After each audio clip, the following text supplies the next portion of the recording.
long box.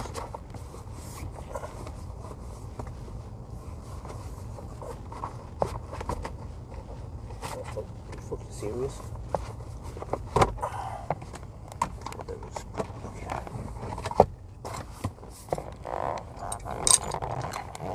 Shit, double chat. Restart.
Minutes, okay, I'll shoot the intro.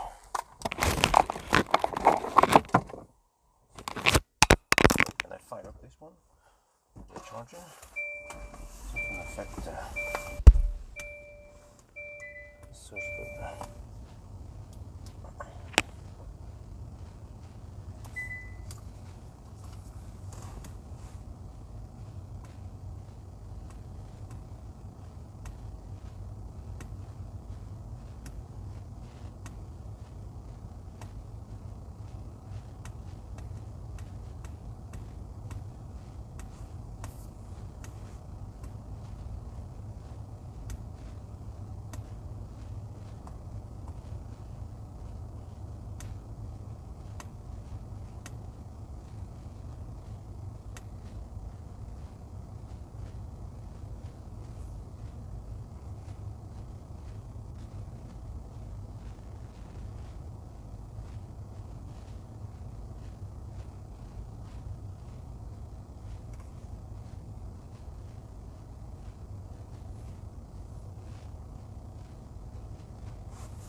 Minutes, okay.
And yeah, the battery, I preheated in the garage a little bit so it's not too cold.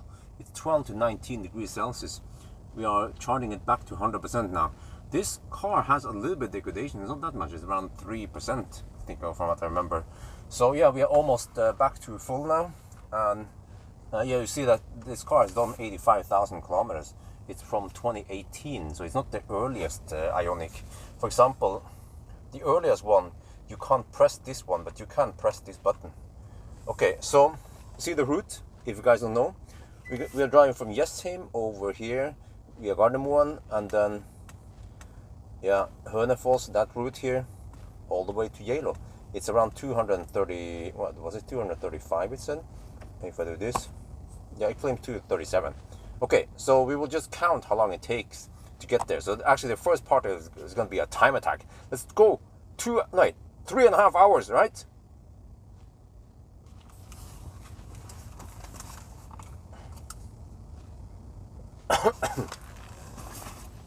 Okay, I have to do a fast preparation. There's so much stuff I need to do before I can go on a trip, especially if I'm live streaming. So sorry I can't entertain you guys right now. I can't answer the questions. I have to wait. I have to prepare the last thing.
See the car. Okay, so the car is about to finish charging.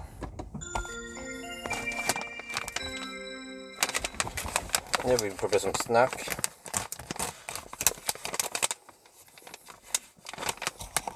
Put it there, just some of the stuff goes here, some of the other stuff goes there.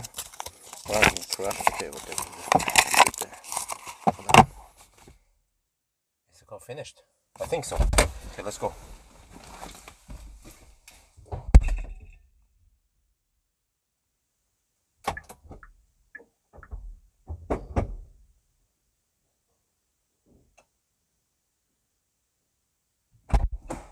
Okay, let me see. So we start at 11 and 11:10. We can just start at 11:10. Yeah. Okay, let's go. Open the gate.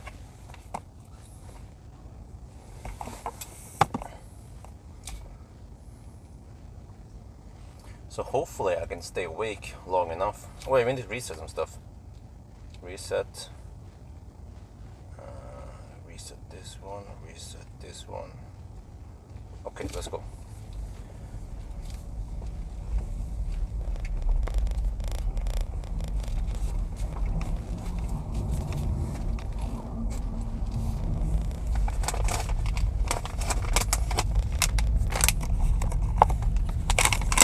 So it's the efficiency king. I also want to see how efficient it is to get over to Geilo and back again.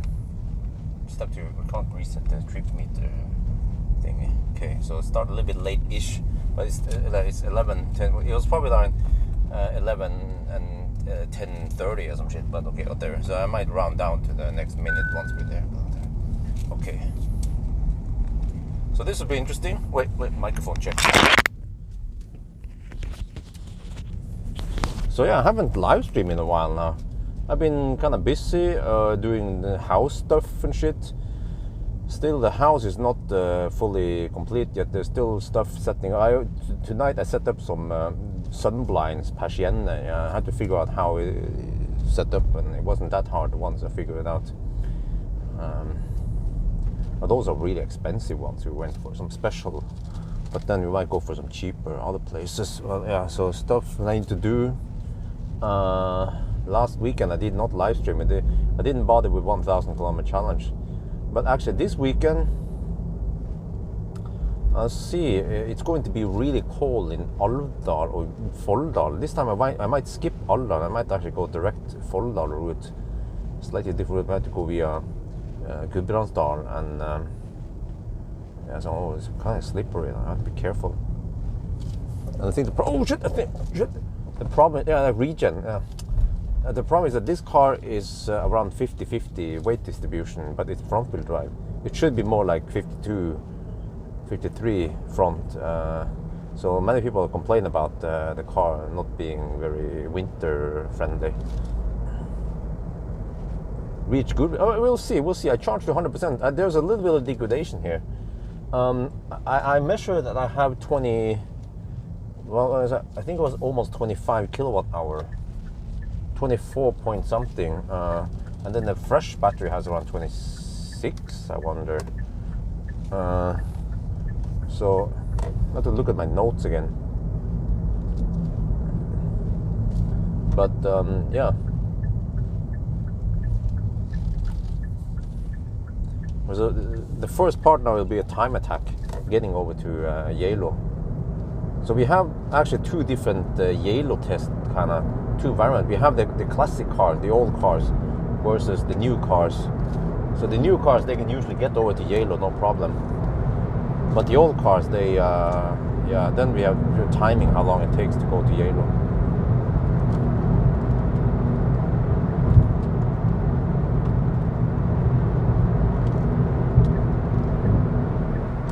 So we have to hurry, since it's a time attack. And you can probably hear that the classic Ioniqs, they are a little bit noisy, even especially, I mean, despite having winter tires, they are noisy. So it would be great to have some, it would be great to have winter tires on.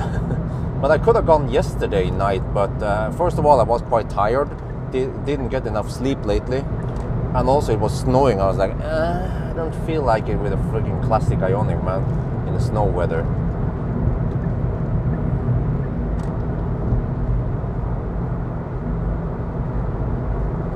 Missing gravel is still missing. It's fucking unbelievable, man. And also the guy who was supposed to install the bathroom interior, he is also missing in action. It's just unbelievable how damn slow they can be. It's like they finished the job, okay, and then they disappeared, went to Thailand or some shit. So, man, I've been bugging Idehus every 1-2 weeks, and I don't want to, bug too much. I'm just kind of like, well, I still haven't heard from them. Yeah, I haven't gone in any aggressive tone yet, but maybe I should. I'm not sure if I dare to do this, but I'm thinking about that. I have a freaking 1.5 million loan to Idehus, which is around 150,000 euros. Normally they don't do banking. They just make like an exception for me. But they have this whooping 9% interest rate. Well, maybe I could just say, well, as long as the house is not complete, then I don't pay interest rate for that loan. How about that? Then things might speed up a little bit. I even paid back 200,000 NOK already, so it should be 1.3 million NOK left. Well, I'm being quite patient now, but eventually the problem is that I pull in so much sand. So I have to clean all the time. But I got the robot. Yeah, I purchased a second-hand Roborock S7 V Max or whatever it's called. So it's been working great. I mean, it's not, of course not the hottest and best, but it works great for our use. Cleans well. You can see, you can watch the live camera and shit like that also. So Yeah, I watched the delivery event, but I didn't watch live because I was busy with family and shit. So I watched the replay from some website, CNET or whatever. They just cut down to 25 minutes, which was perfect for me.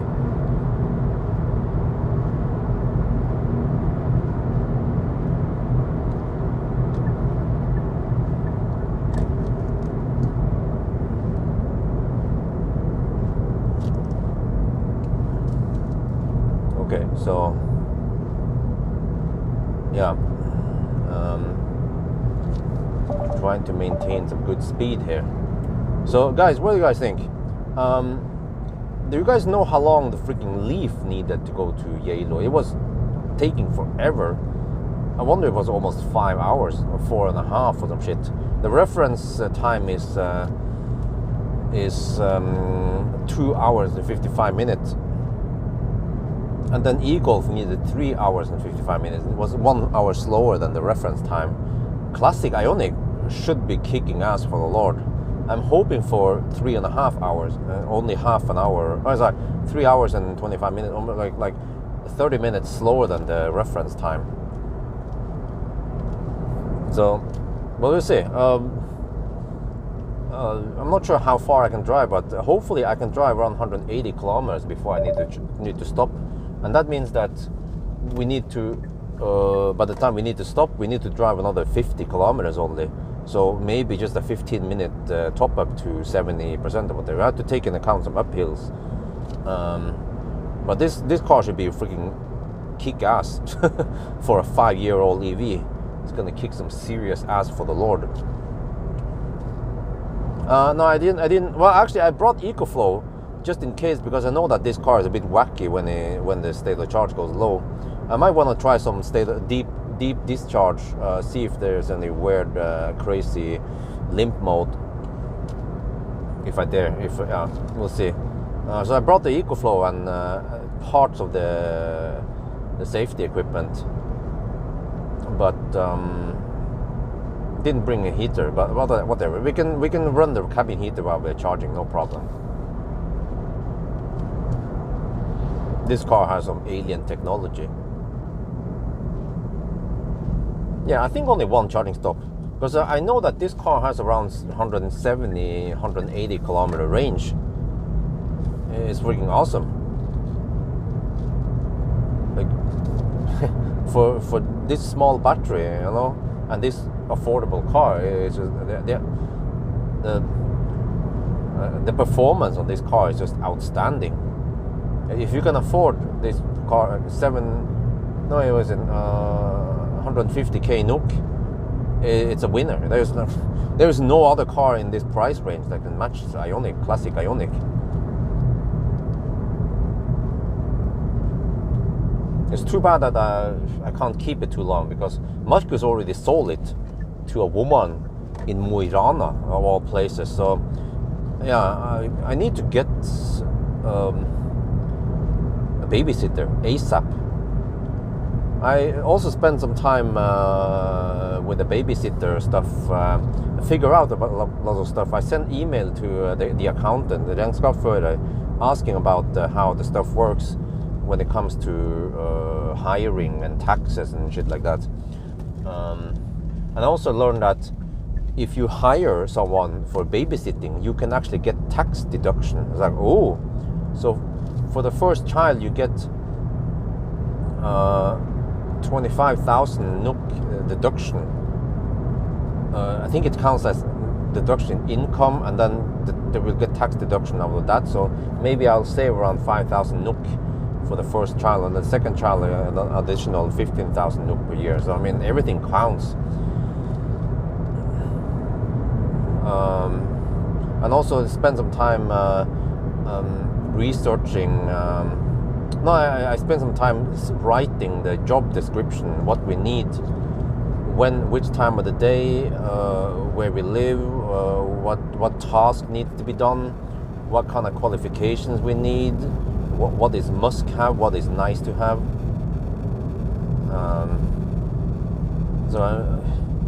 I mean, it's important. Wifey doesn't understand this, but it is important to get that babysitter up and running ASAP, so I can free up some time and I can do these trips and shit.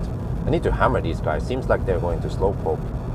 I'm going to check how fast they're driving now.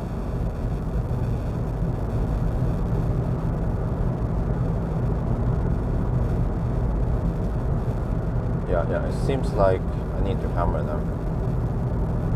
Okay, let's see, there's an oncoming car, but that's fine, he's far away. This is a nice hammer stretch.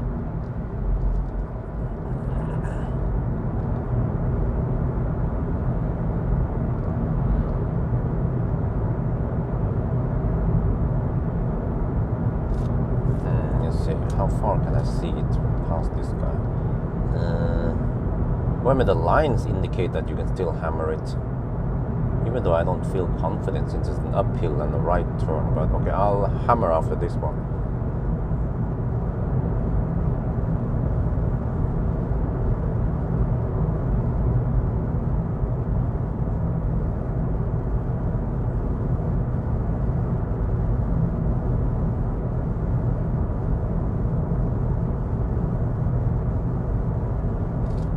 Yeah, but I know that the Arctic Circle, well, with Ioniq, well, the fastest time during summer is around 12 hours, 11 and a half. So classic Ioniq might need around, I don't know, 13, 14 hours. It needs a lot of charging stops. But then I'll just fly back, of course. Let's see if I can get past this Volvo. Oh, I should have hammered previously because now it gets dark and I have shitty headlights.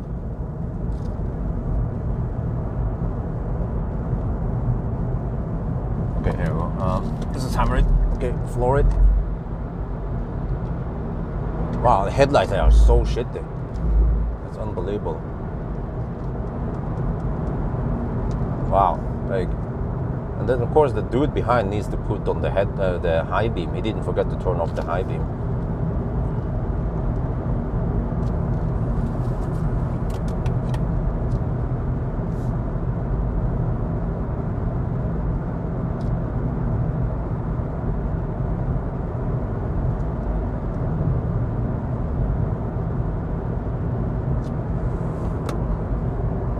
Can I just turn on this one? Does it take the hint?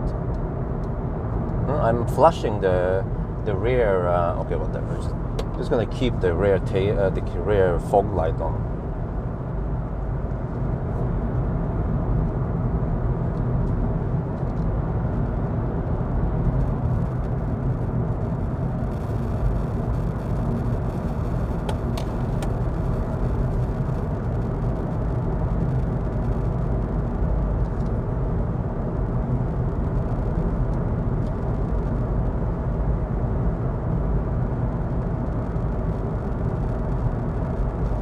Premium and premium, what is the difference?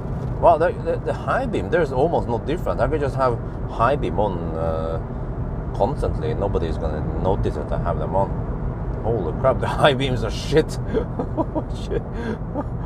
Oh man. And this is also the reason why I don't want to drive in shitty weather. Because then the visibility will be shice.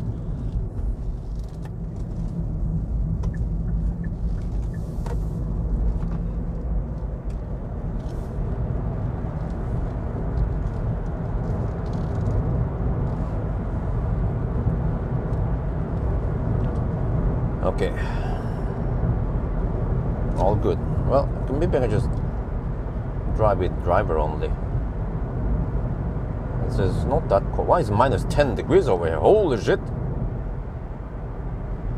Well, I didn't feel it. It's nice and warm in the cabin. Wait, how much is the thing sucking now? HVAC. Let me check here. Oh, that's the disadvantage. It's cold today. Okay. Oh, it's taking 1.4 kilowatt for heating. Oh, that's not too bad. But this car, of course, has no heat scavenging.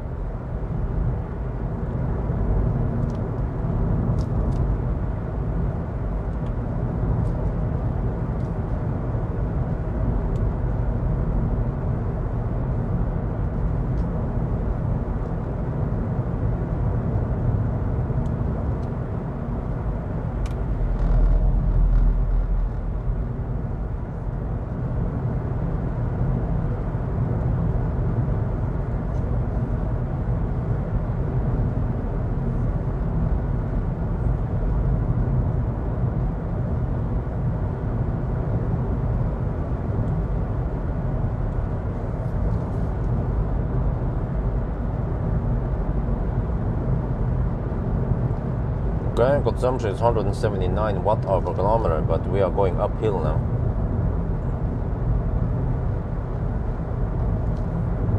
Looks orange, yeah, it's possible.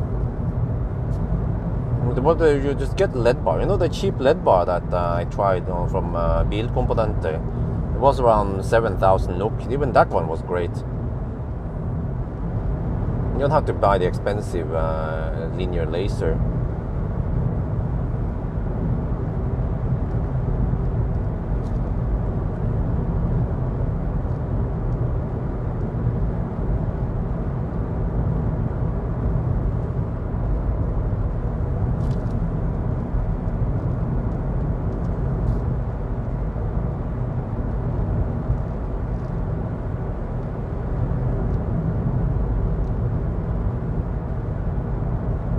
Okay, we're already down to 88%. Well, the state of charge scale is not linear.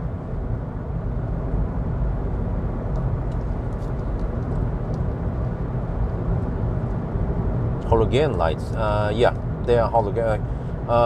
The low beams are LED, and they are actually not that powerful. And then the high beam is halogen, but it's just really poor, bad distribution, weak. Yeah, it's well known that the classic Ioniq, they have the shittiest headlights ever.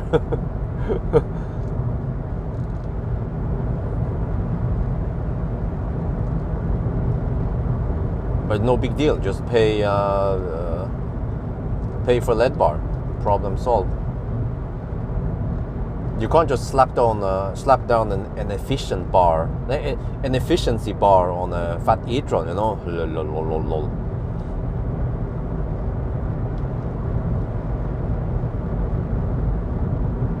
Yeah, these are freaking candle lights, man. Fortunately, there's still a little bit of moonlight left. And some snow. Yeah, that's good also. Fortunately, snowy weather is good because it reflects a bit and helps light up the road.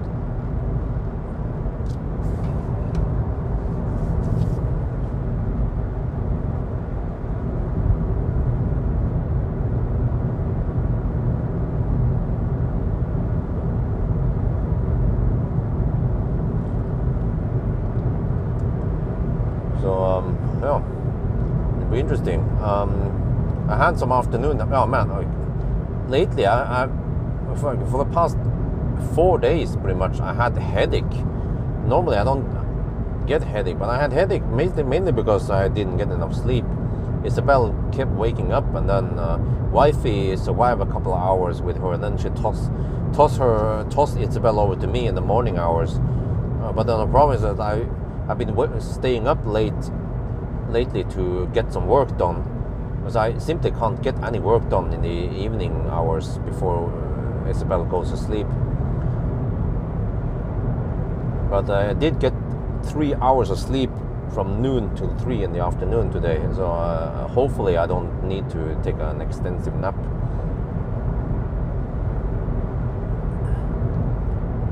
So there's still stuff going on. Yeah, great news. To test that car before Fisker goes bankrupt. But the stocks keeps dropping. I don't know what's up with that. I will give my honest opinion about the car and test it in my most neutral way.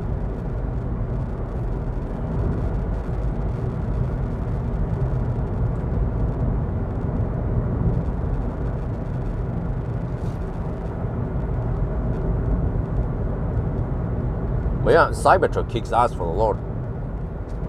Just outperforms Rivian and Ford F-150. I mean, they just look like a joke in comparison to Cybertruck.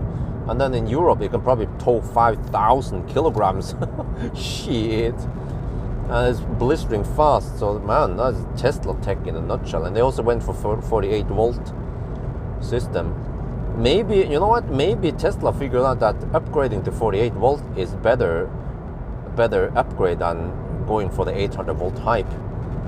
I don't know, maybe it's just me. They talk about something about saving some wiring and shit, and also, yeah, they went for some kind of what was that again?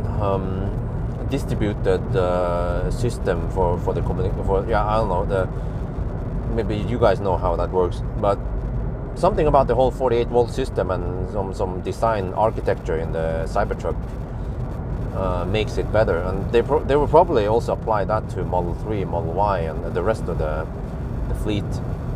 That's the way Tesla works.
Are we back?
Are we back?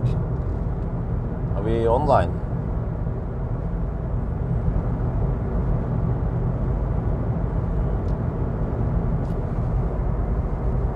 Oh, we're back. Okay. I haven't checked the winter tires. I wonder if it was. I think it was Continental Viking Contact 7. They should be pretty good. They're not the hottest and best, but still very good. Also not too noisy. Should be quite grippy, yeah. Man, these headlights are shit. You guys don't see the difference between high beam and low beam, right? Shit, man. I mean, the Koreans, they make awesome cars, but what the heck are they smoking when they set up the headlights? But you know, I wonder, Cybertruck, maybe it can support more than 250 kilowatt. It's just that they haven't unlocked it yet. But on the other hand, if it can go faster, maybe they could have hyped it up by announcing that, oh, we can do. Well, actually, how the heck can it go faster? And if it's 400 volts still.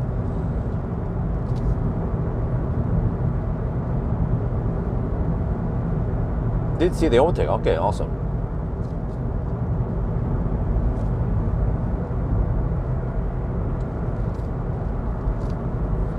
Yeah, I fill up the car with some. Need to adjust the steering wheel while I'm driving.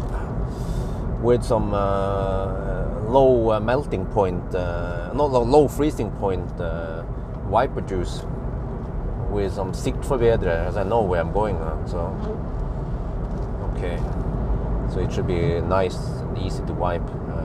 Minus 12 degrees Celsius there. Damn. Okay. Small advantage we go in the tunnel now. Oh shit.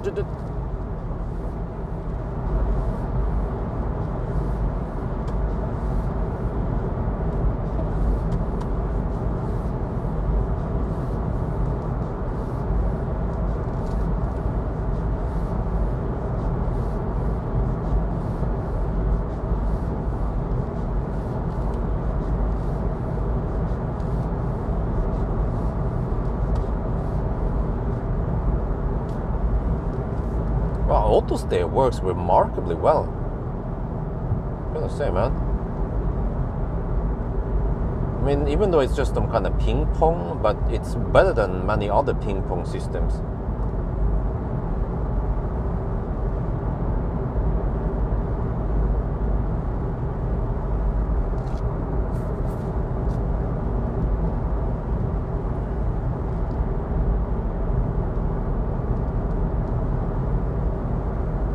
Well, I think I should charge to at least around 75%, or maybe even, yeah, as long as I get more than 40 kilowatts. I don't remember exactly how it was, but at least to 75%. And then on 75%, I can probably go around 120 kilometers, yeah.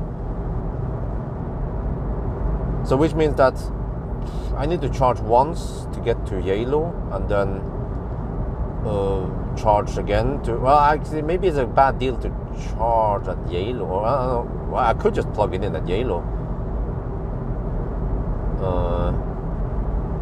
Yeah, that could be interesting, by the way. If we start at Geilo, can we go home? Because we get the downhill advantage, but then we have to charge to 100%. No, you can't charge to 100%. I forgot this car stops at 94%. Yeah. It will be interesting to see how far we can drive from 94% with the downhill advantage. We can at least regen on the way down. Yeah, unless I charge on AC all the way up there. But yeah.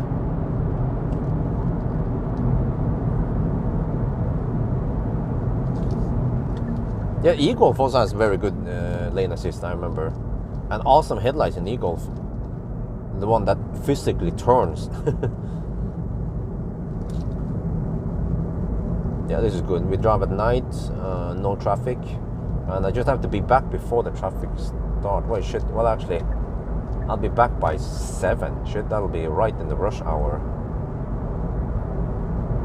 Yeah, unfortunately I started a little bit late. I could have started maybe almost 2 hours ago, but I was too busy doing some stuff.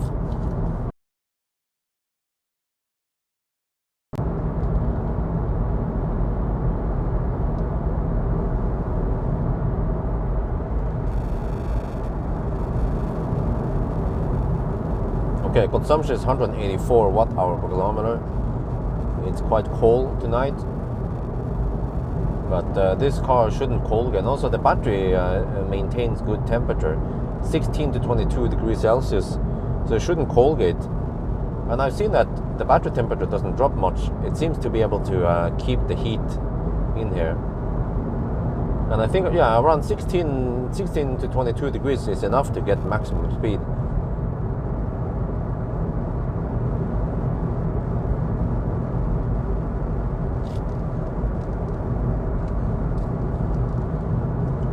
So we'll see how fast this one is compared to the reference test.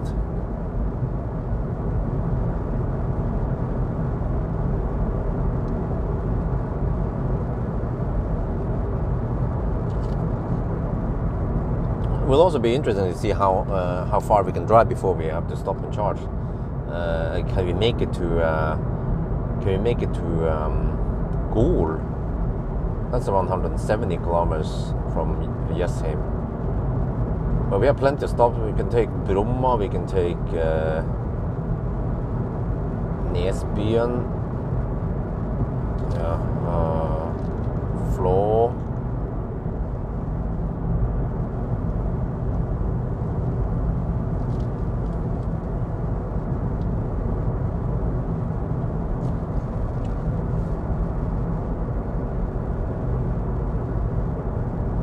Lots of chem power over here.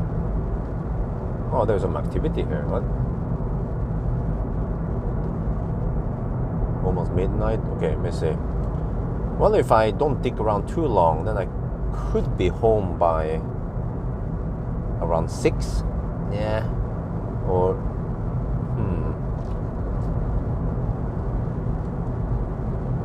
maybe around before 7 at least.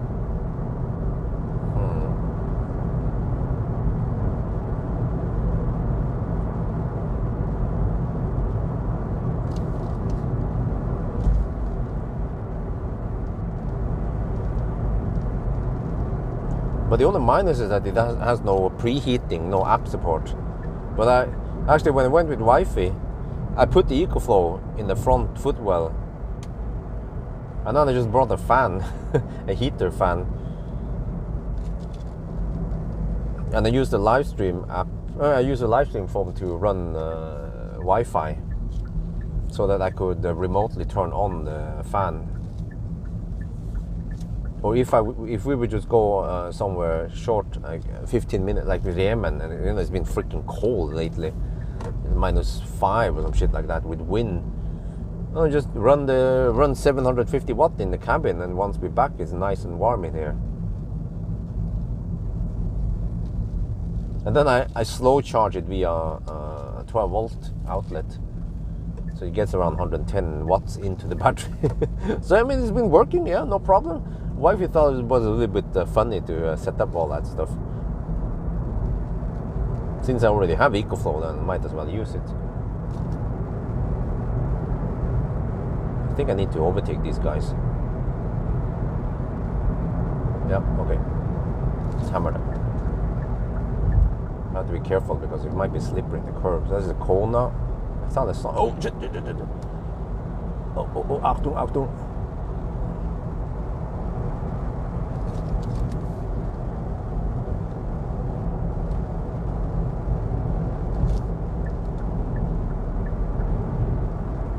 Not sure if I can take the other dude. I might wait until I have the 90 zone. It seems to be going at decent speed. And this is still a time attack, so I have to hurry.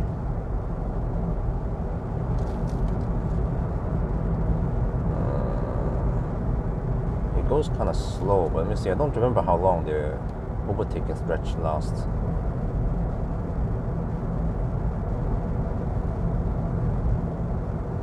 It's up there. Okay, now maybe I'll wait.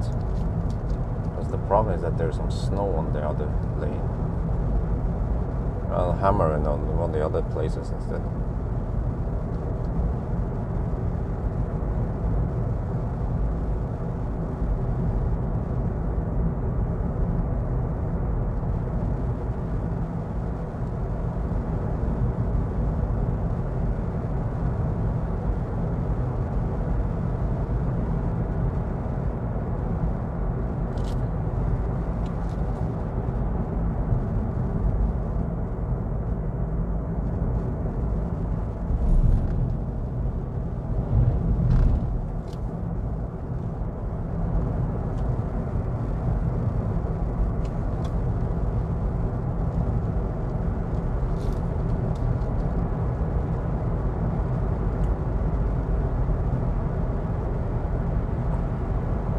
It's 17 to 22 degrees Celsius in the battery now.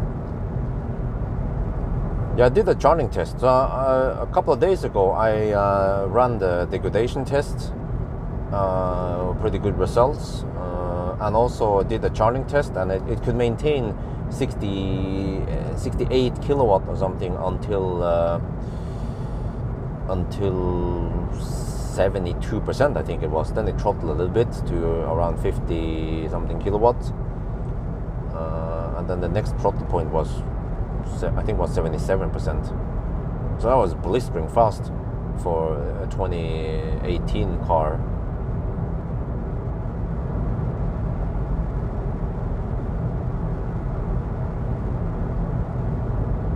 Like, you know, when Ioniq came out in Norway in late 2016, there were no high power chargers out there, just 50 kilowatt all over the place. So you couldn't utilize the power that the Ioniq could take.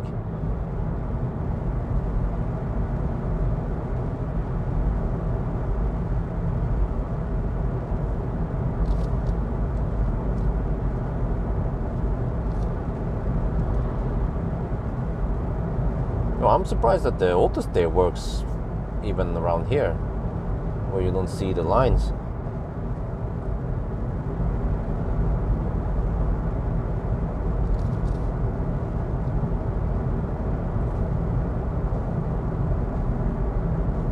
No, I didn't see the event, but I saw a summary. Some website condensed it down to 25 minutes. So I saw some of it until the delivery started, and it's not interesting. That's some impressive shit, man. I mean, you literally buy an armored truck that can tow a shit ton and has probably the best off-road capabilities. They haven't demonstrated how awesome the off-road capabilities yet, but it actually makes the Ford F-150 and Rivian look just like toys in comparison. But since this was a Tesla event, and I mean, we don't know how good they really are until someone actually puts them up against each other. So maybe, or hopefully, it was worth it to wait for Cybertruck. Cybertruck is a bit late to the party, but it's possibly that it's better than F-150 and Rivian.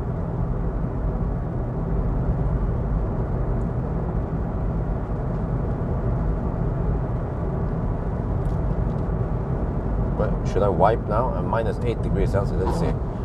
I mixed the wiper fluid to be able to sustain around minus 15 or minus 20.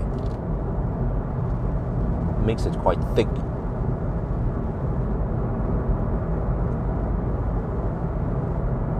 Thick with double C.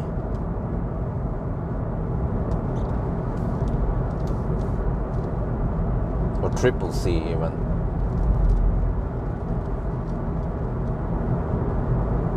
Because Hammer It should have fairly good driving conditions today.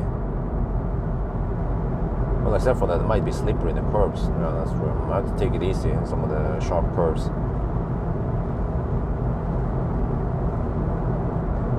Huh? 1 to 4 mix? What are we talking about?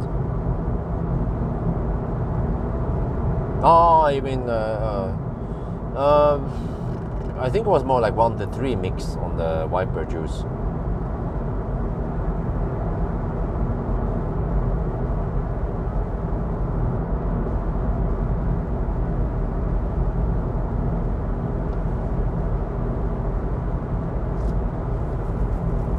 Let's see if I can set the record going to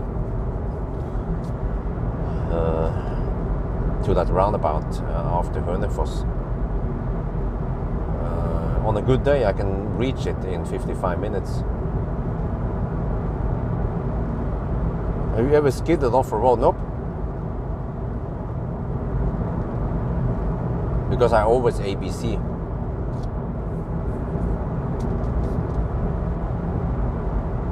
Okay, consumption is 179 watt-hour per kilometer. Okay, I'm not sure how far we can go then with that consumption.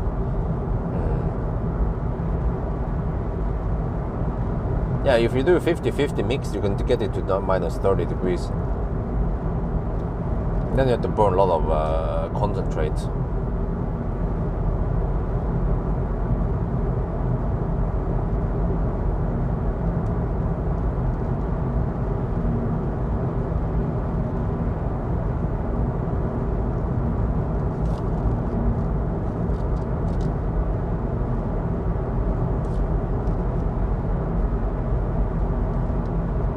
I wonder if this road is a bit slippery, because at minus 6 degrees salt might not do much, and I wonder if this road is salted.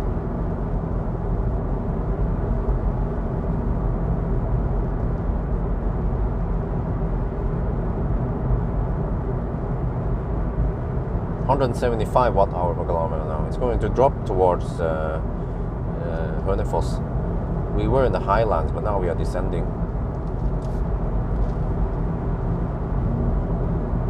Don't remember the consumption with the other cars, but this should be the consumption king, really. But if I had a chance, I should do some high speed in minus 16 or whatever, because I've already done that with Model S, with heat pump, but I never had the chance to do it with the classic Ioniq. And it's going to be cold this weekend. So I need to grab my chance and do the test now. And then I'm actually done with the Ioniq, which is a bit sad. Couldn't keep him for too long, since Marcus already sold it.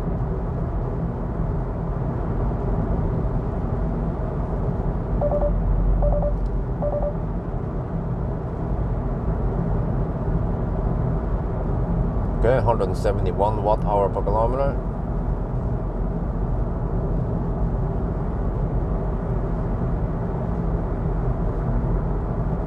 Well, you know what? I realized something.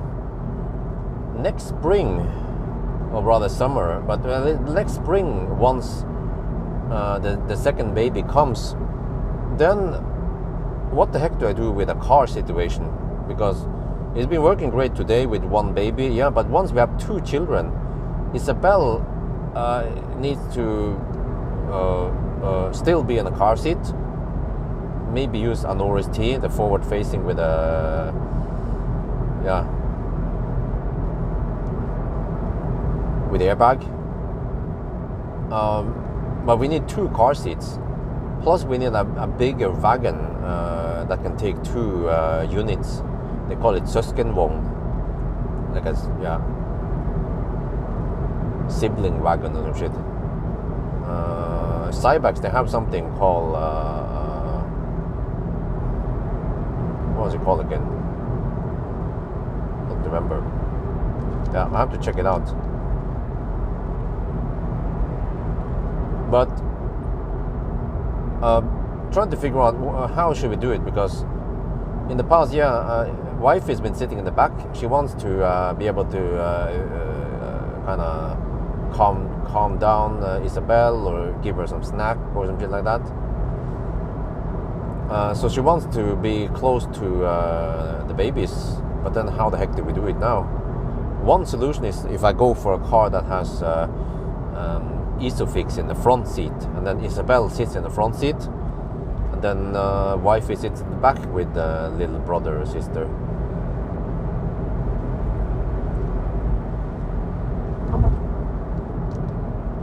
No, but well, but can the ET5 Touring have? Can you put the child seat in the front? Well, I mean, you can probably do that regardless, but then not with Isofix. But I prefer using Isofix. I know the Volvo and Polestar, they have Isofix in the front, but I don't remember all the cars that has Isofix in front.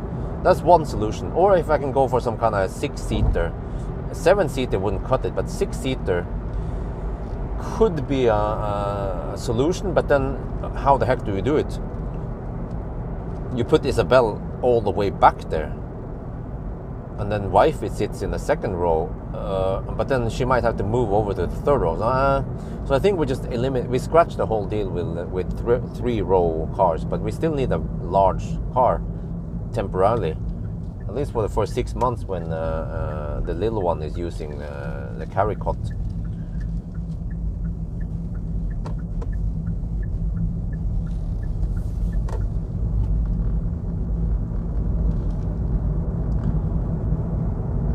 MEB has a fix front. Ah, okay. Like an ID4 could work then. Or Skoda Enyaq. But you see, I don't need that good space and all that on permanent basis. I need it for a limited time. So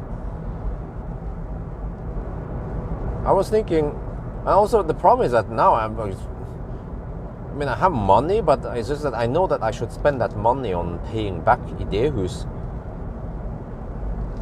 Wait, I should hammer here. Oh shit, bad timing. Well, I could probably hammer still, but okay. Well, I should get past this mother trucker because he's gonna go so slow in the curves now. So, there was plenty of space to hammer, yeah. But okay, whatever. Let's wait until after this one. How slow are they? We have more cars coming. Nope. Okay. You blink. Go.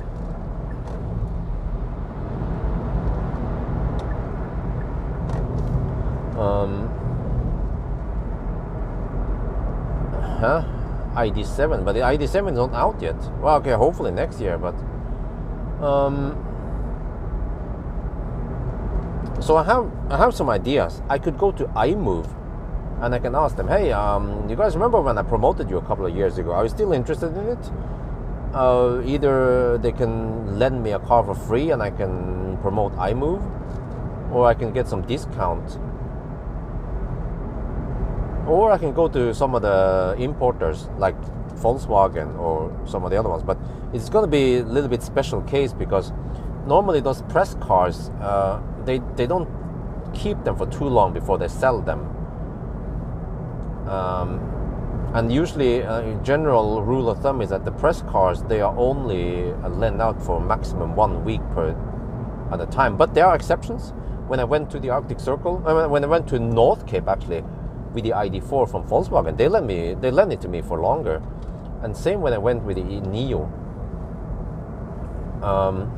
So I have to request to borrow some kind of car for, let's say, at least 1 month. Let's say 1 to 6 months. Okay, let's say 1 to 3 months then.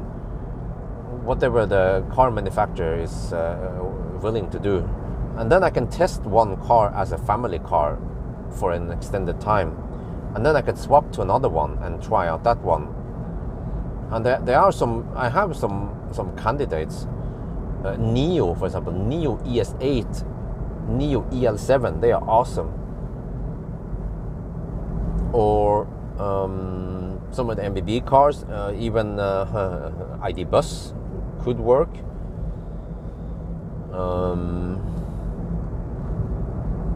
I doubt that I will be able to borrow a fat EQS. Okay, maybe I should just hammer now.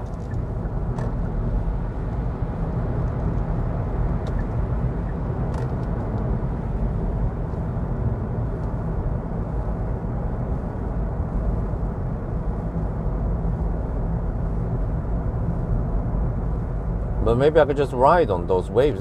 If car manufacturer is interested, I could just keep borrowing cars for a semi-long time, 1 to 3 months at a time, and then eventually we'll have less need for massive space and shit like that. So it's a golden opportunity for me to test some cars, for like large family cars.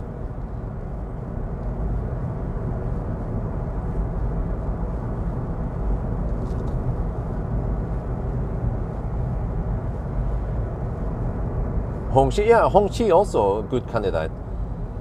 But one requirement should be that they have some kind of keep climate on or preheating or app support, preferably, since we'll be using this. Well, actually, it will be springtime. Yeah, then it's not that critical. But yeah, that's true. But eventually, it'll be winter. So actually, some app support with preheating or keep climate on is highly appreciated.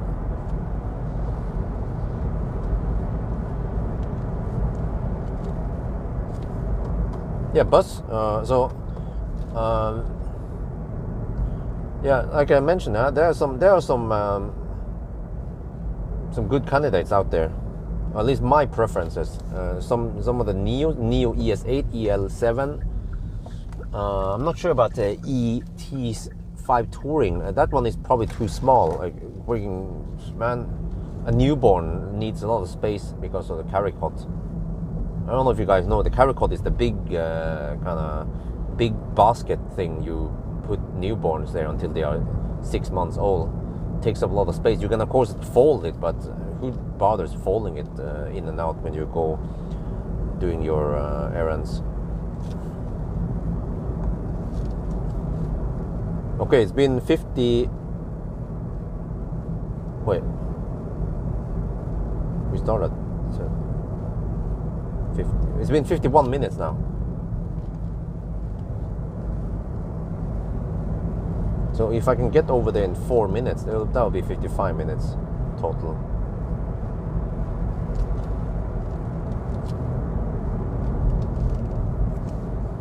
Maxus Mifa 9. Oof, man, it's actually a quite awesome car if you ride it. But actually, I don't think I want Maxus because the solution for Isofix is horrible because of the side armrests. So it works better for adults, or at least not kids yeah. So I mean, it's super comfy with Wi-Fi, but it's clumsy for child seats. Maybe they don't have children in China.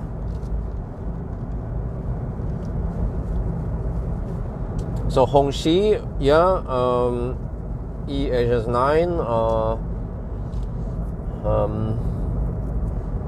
BYD, maybe not BYD,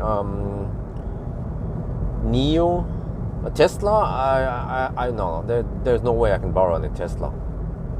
And also, I don't think I can count on Marcus providing anything. I mean, I can always mention it to him, but yeah, like a Model X or some shit, a second-hand Model X. If he's up for it, yeah, we can go for it, of course. So but then he's always thinking about profit and cutting costs. So if he buys a Model X to resell it, we need to get rid of it within 1 month, because then he doesn't have to pay the registration fee. If you sell it within 1 month, you save 4,000 NOK, 400 euros. So that's the problem with this classic Ioniq. I was hoping I can keep it for a little bit longer. The longer I keep it, the more ideas I have with it. But then he just wants to get rid of it quick. It's all about profit for him.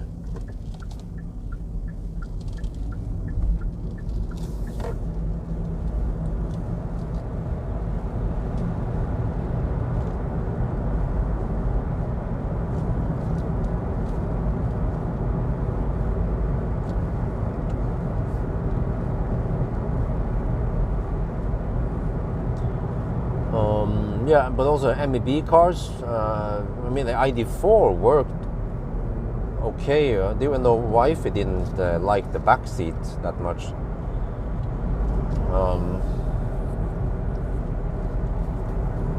Well, what other cars do we have? It should be some, an ID bus, of course, but it should be some kind of family car. Some SUV or minivan or some shit like that. Sedan shit, like Model S is not gonna cut it. Model Y could work, by the way. Model Y is remarkably spacious, but when it comes to Isofix in the front, nada.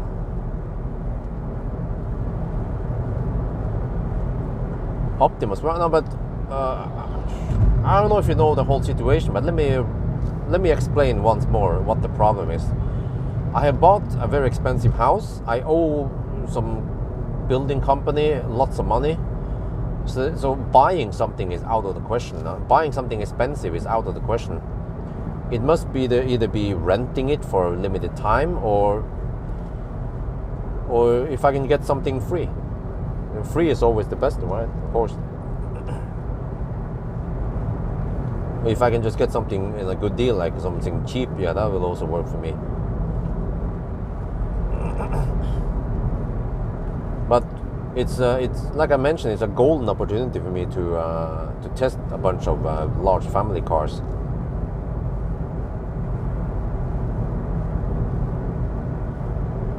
Just have to see if there's any car manufacturers who are willing to lend the car for me for extended time.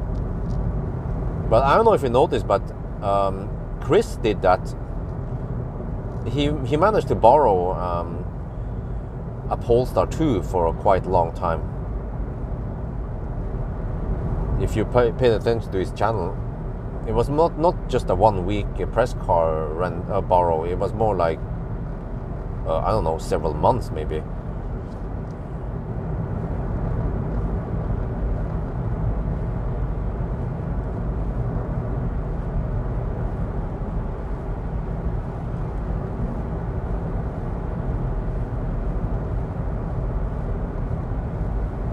That one might be too small.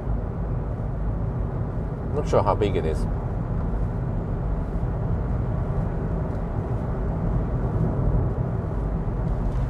Okay, let me see.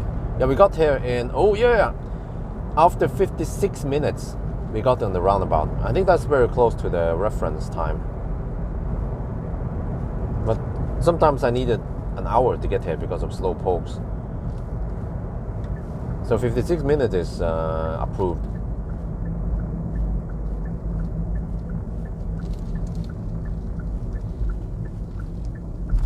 Let's hope we can hammer it for the rest of the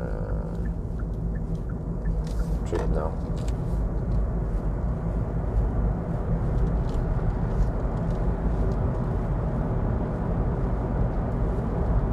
I think I might want to stop and clean the window. Yeah, maybe the headlights are a little bit dirty.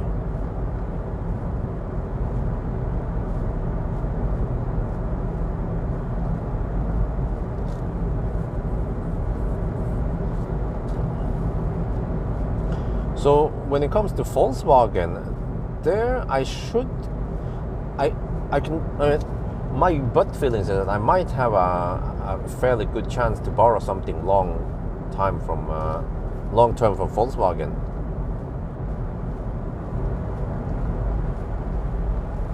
Maybe they, if they want different stuff exposed, like I can first borrow an ID4 or some shit like that for a couple of months, and then switch over to ID Bus, for example.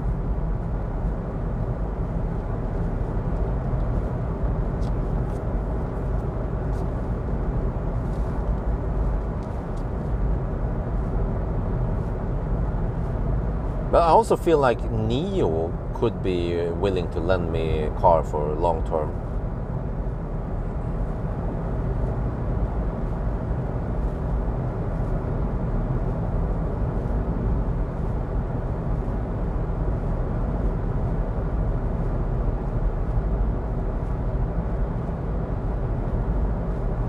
And it's also good that I have it for a while, so I can, so it's ready to do some challenge or something, some test or whatever. So yeah, if I have some free time and I have some ideas, I can always just grab that car and do some tests.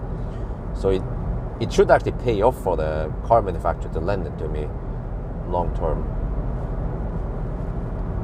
Unfortunately, my channel is growing bigger and bigger. I think I already hit 310k subscribers. So yeah, the bigger the better. Plans tire testing, long message. Sorry, I had to skip the rest. It's unsafe to read too much. But no, I don't have any plans for tire testing because I've done it in the past already. Testing tires, like ultra low view count. Like, yeah, people are not interested. It's boring for them. So the answer is pretty much no. I'm not going to test tires. Not to watch out for moose, by the way. So I can't focus too much on the screen trying to read a very long message.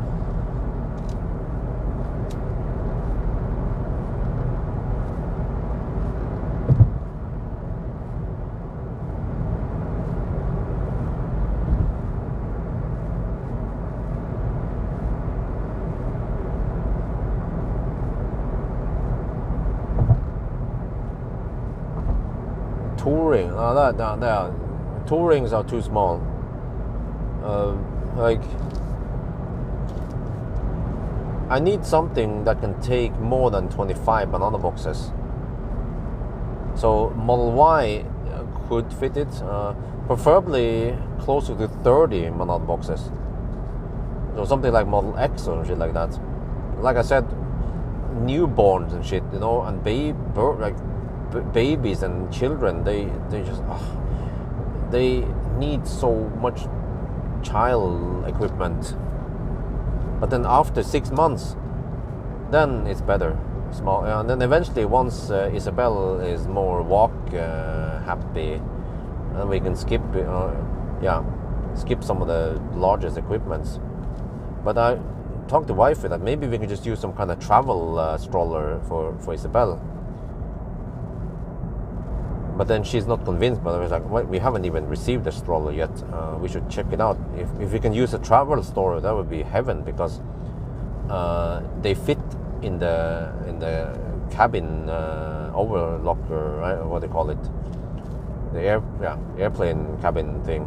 So they are quite compact when you fold it, and it still gives good comfort and usability without having to carry babies. Like, man, I see some people on shopping malls, they carry children maybe over 1.5, 2 years old. I'm like, holy crap, man. How do you have the stamina to do it?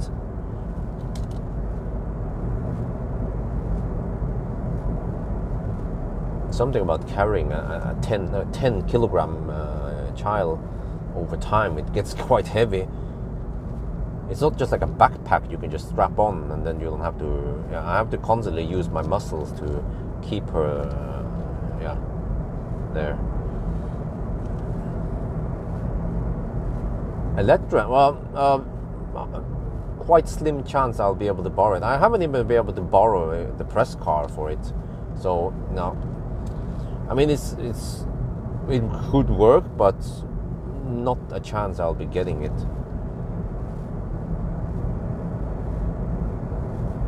And plus that it would, like, one small advantage is that if the car is not too expensive, that'd be great. It would be more relevant for many people, you know, like ID3, I was like ID4, or even ID Bus. ID Bus should be a very good candidate. Plenty of space, and if the bus can take, if the bus has front seat Isofix, then that's it. So yeah, we'll see. If maybe I can borrow one from iMove if they have one, or Marcus. Yeah, Marcus mentioned he has some ID buses. Just wonder if he is willing to lend it to me for long term.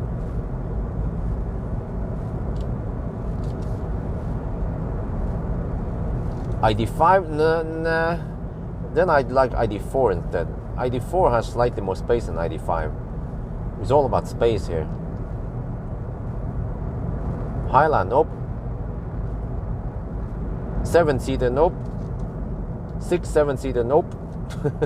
I already mentioned it before. But there must be more. I mean, there must be many people in my situation, right? Who has 2 children, like a newborn and some siblings. And yeah, what do they do? What do they need?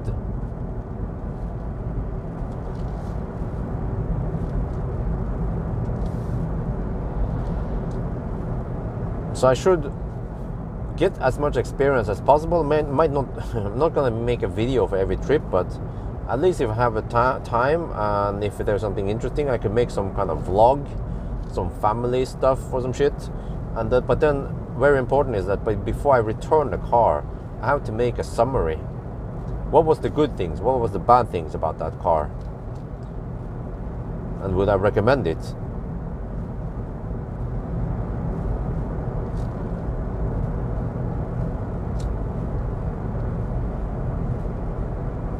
BYD Tang, interesting. You know, the Tang is actually quite big. Yeah, I forgot about Tang. Yeah, that is a possibility. It seems like the Chinese, oh, you know what, the Xpeng G9. But wait, how many banana boxes could it take? And I don't remember. But then EV9 is probably out of the question because it's too early. And Kia, I'm not sure how they are, what kind of policy they have for long term. I think this is quite rare, by the way. If I approach these car manufacturers, they'd be like, we don't know. We have to discuss it with the board here because it's not the common 1 week press car borrow like they know.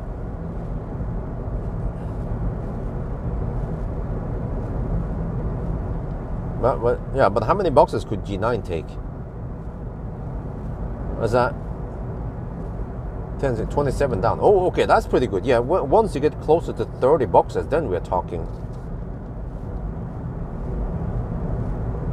But anything less than 25 boxes, just forget about it. And 10 in the trunk is also very good, without cheating too much. Unlike the Ioniq 5.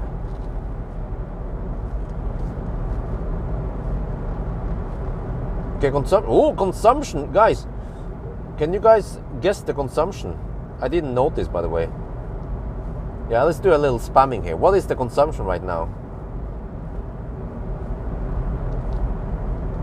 Damn, this is Ioniq in a nutshell. Holy shit, man.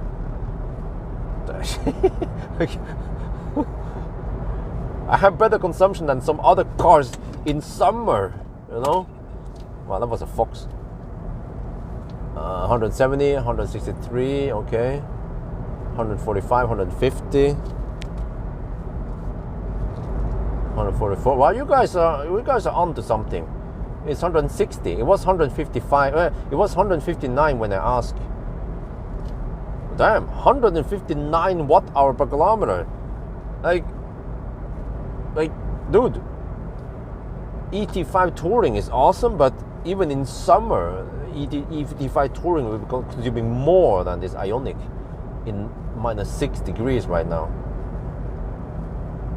And it doesn't even have heat scavenging. I think it's all about aerodynamics and about efficient drivetrain.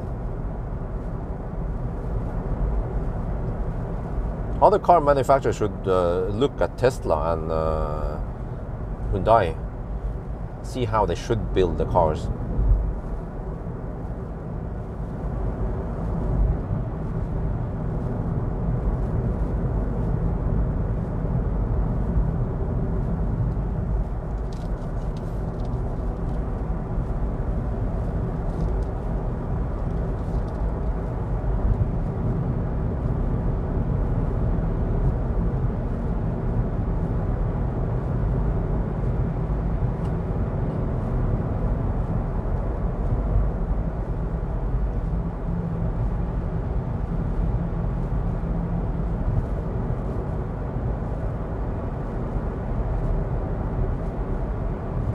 I don't know.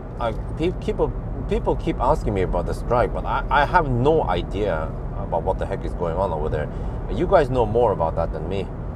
People keep asking me, hey, are you gonna comment about the strike? I have no fucking clue what's going on over there, man. I've been too busy with other shits lately. I don't have time to read the news.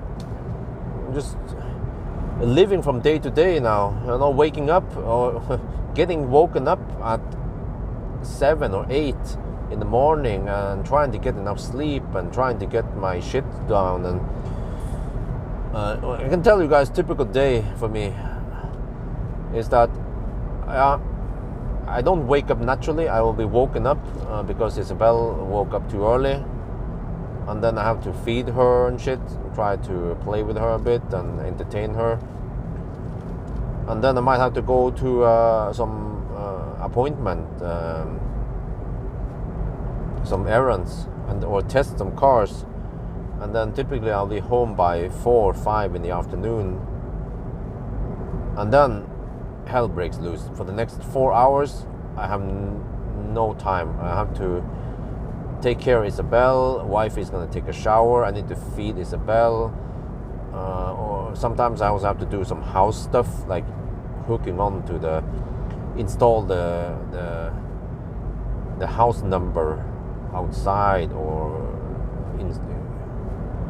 assemble some IKEA furniture, some shit like that.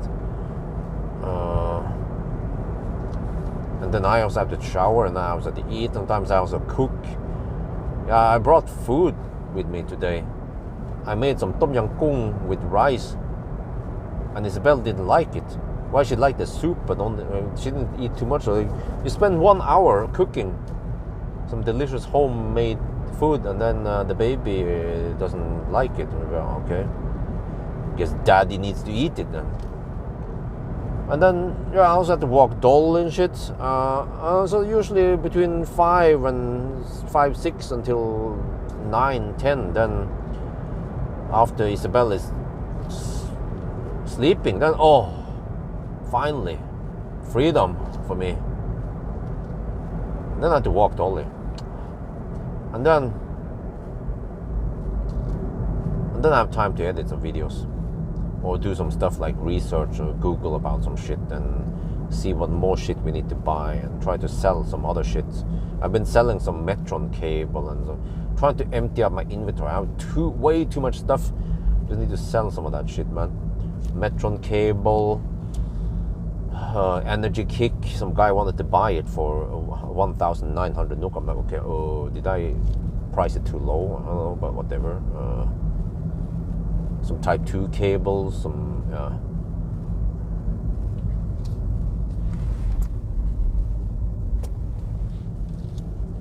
what else is it? And then usually I go to sleep around midnight or sometimes 2, 3 at night. And then I sleep for 4 to 6 hours before I'm woken up by Isabel again. That's my cycle nowadays. Yeah. So then, do I have time to read about what's going on with Tesla in Sweden? No.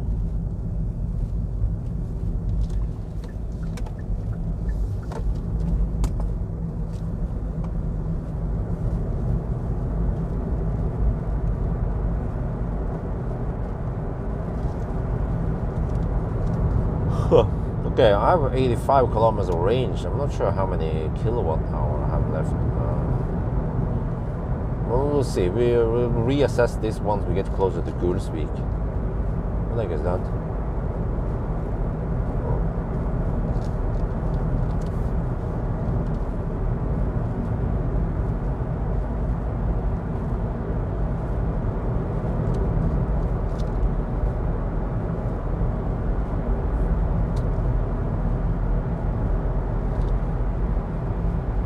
Well, yeah, it would be great if I can hire that nanny, man. Holy shit balls, that nanny is gonna help me big time.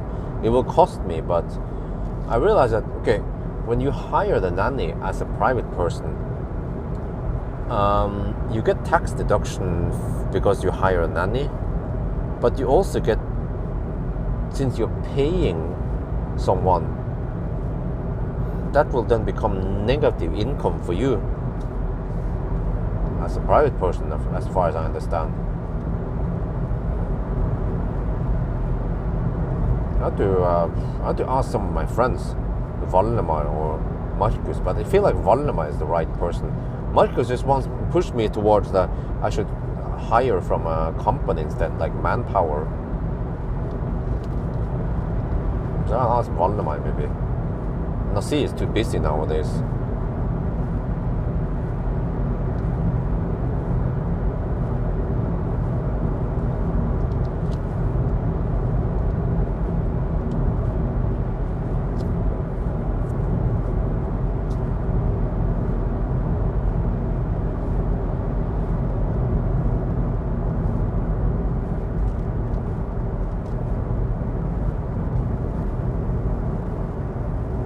Well, 16 to 21 degrees Celsius. Yeah, that's perfect.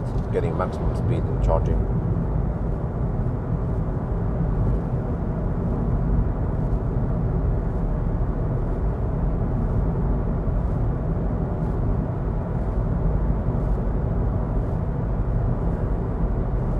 But yeah, it did help big time that I invested in the robot vacuum cleaner.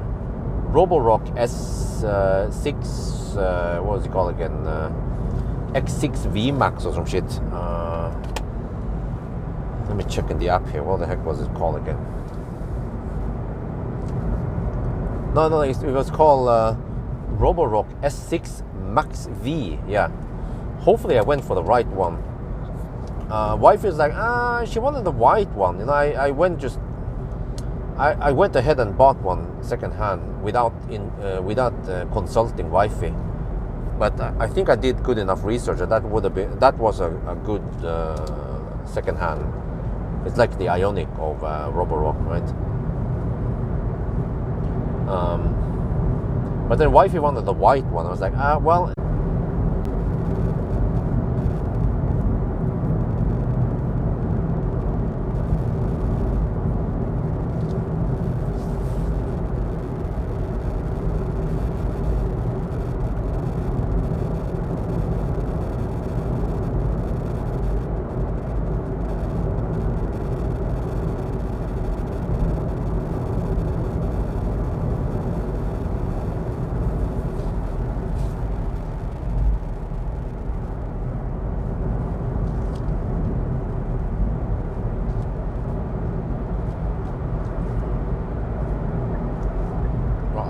We're back, yeah. But man, you know, like nowadays I have to deal with so much weird shit, man. Like I ordered number 26, you know, on the house, and we went for black. black numbers on the white house, so it's easy to see it. Some of the neighbors, they have like silver numbers on the white house, right? Or dark gray numbers on the black house. And like, huh? There's almost no contrast.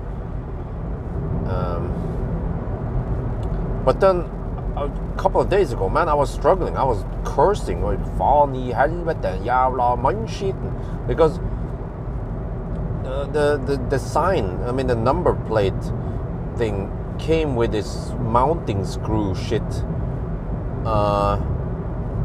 and you're supposed to screw some kind of plastic piece on the house wall, and then the number, they have a little like a plastic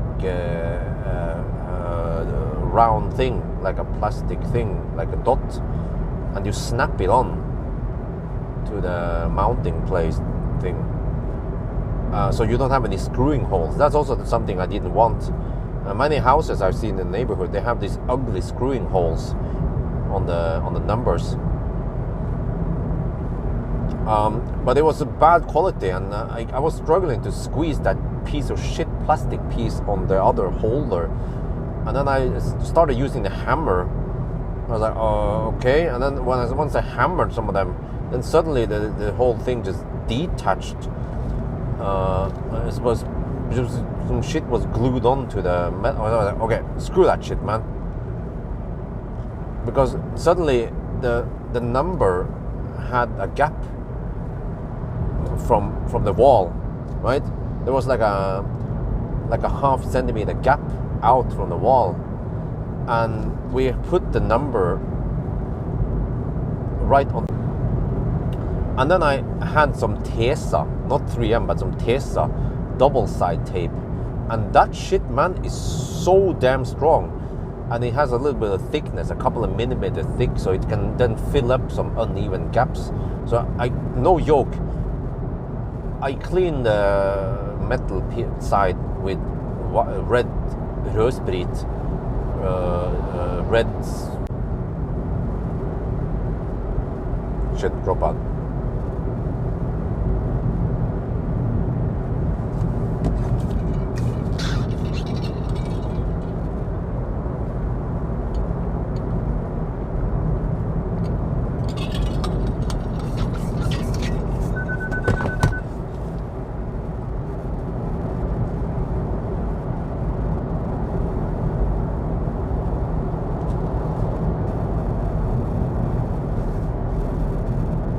Back? Okay, back, yeah. Sorry, so what was the last thing I said?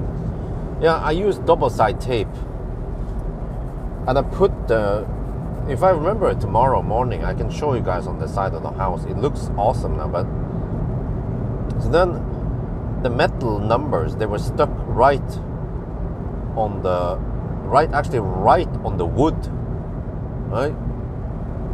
With double side tape, and damn, that double side tape is insane. I read about it. Some of the strong tapes, it can withstand heat, cold, water. Like, it just sticks. So we'll see how long it takes before it falls down. And also, there's literally no gap between the number and the wall, so it doesn't cast any weird shadows. So I'm like, okay, I'm happy with the result. So that was one thing I spent some time with one afternoon a couple of days ago. Yeah. So there's a lot of stuff I need to do nowadays that has something to do with the house. So eventually, if I can just finish all that stuff, one day I have to go to IKEA and buy a new Billy. It's called Billy shelf. Billy shelf with some doors, glass door, a half glass door, and then I need to spend time assembling it. Man, like last time I spent 3 or 4 hours assembling IKEA furniture. Same with there was a vitrineskap in the kitchen. Same there. Spend the whole afternoon, whole evening assembling it. So I know you can hire someone to do you could assemble it for you, but I was like, okay, whatever. I'm gonna save the money. I'm gonna do it myself. I'm becoming an IKEA assembly ninja now. Because I recognize the parts. They use the same parts over and over again.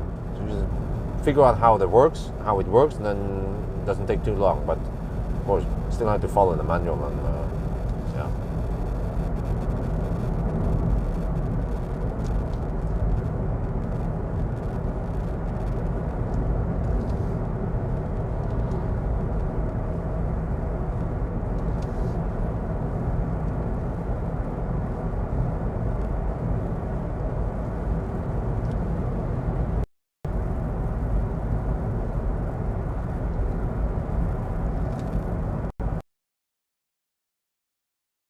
I got 24.9 kilowatt hour from the battery. Okay, so roughly 25 kilowatt hour then, estimated, yeah. And that is 4.2% degradation.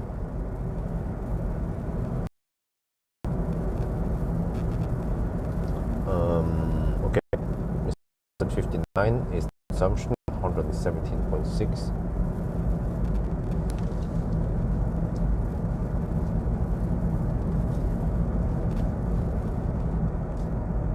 So I spend 18, okay, minus 25,000. So I have 6.3 kilowatt hour left, okay, divided by 159. So I can drive 39 kilometers. Yeah, the government claims 53, that's not gonna happen. In 39 kilometers, where do I go, where do I reach the, let's see.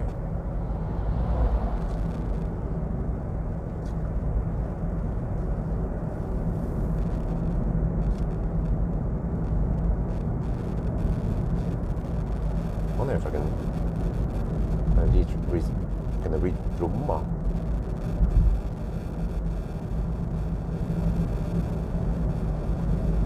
Bromma is 40 kilometers away. Okay. Floor then.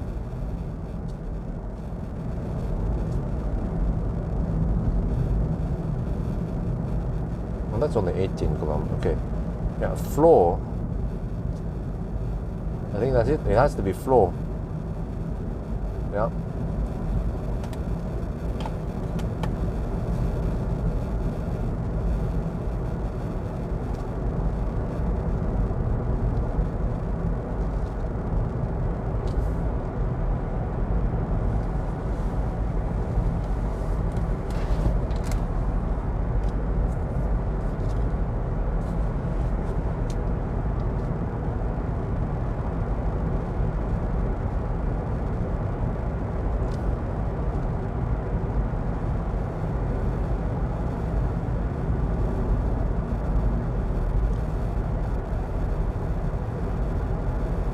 Well, I mean, I'll reconsider it once we get close to floor. But there's a significant stretch from floor to Bromma. Well, over here it seems like we have good grip. Yeah. That's good.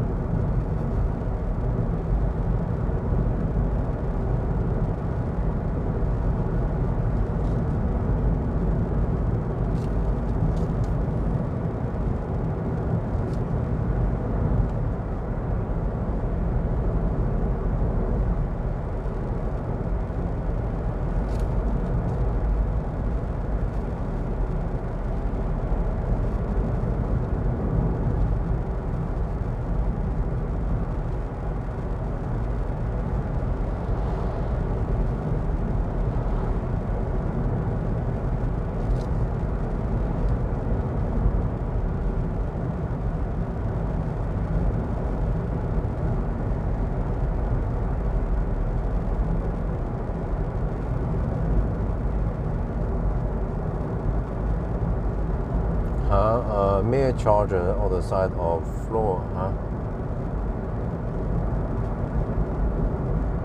Yeah, I've been there several times before, mere chargers.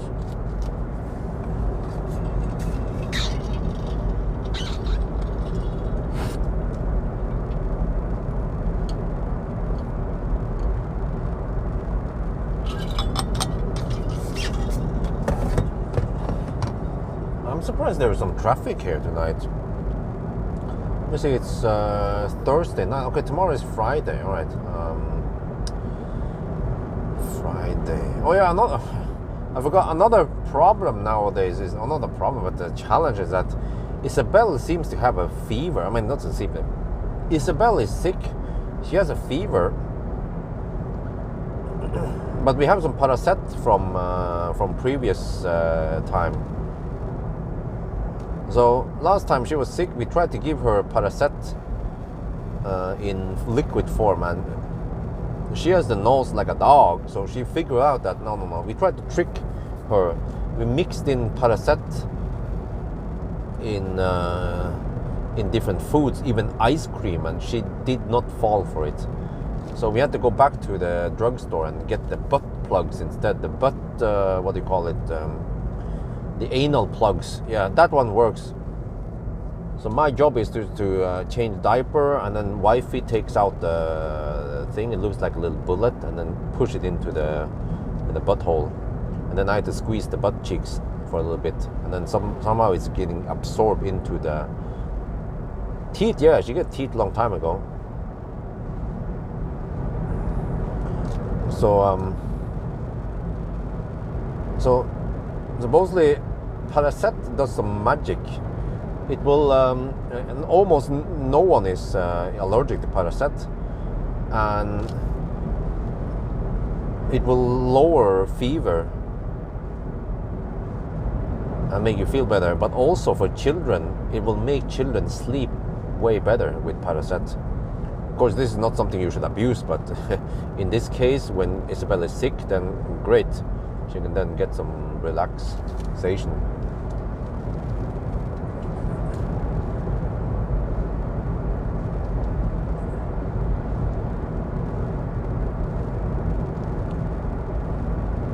Oh, other side of the okay, I don't know about that one, but let's see. Okay, that was Gulsvik. The car claims 42 kilometers, but we can't trust it. My estimation was around 30 more kilometers. Like freaking, oh man, that was the second fox we saw. You see, that on the normal condition, when I can see the animal coming, then I just brake hard. Yeah, did you guys see the fox? What the fox say? Unfortunately, I stopped the recording just a second before the fox jumped over the... No, how was this again? The quick fox jumps over the road, past the road. Yeah. So this is a reminder why I shouldn't be staring at the chat too long, and also a reminder that you guys shouldn't type too long messages to me. Keep them short.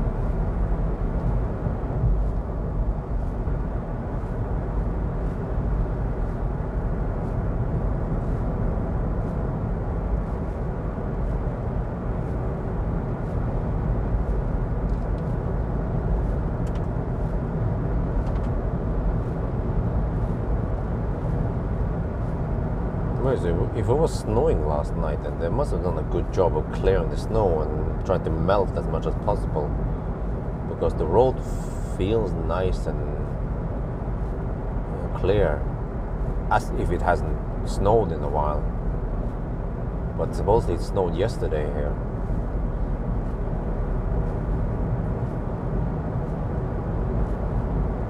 Okay, we're down to 36 kilometers of range.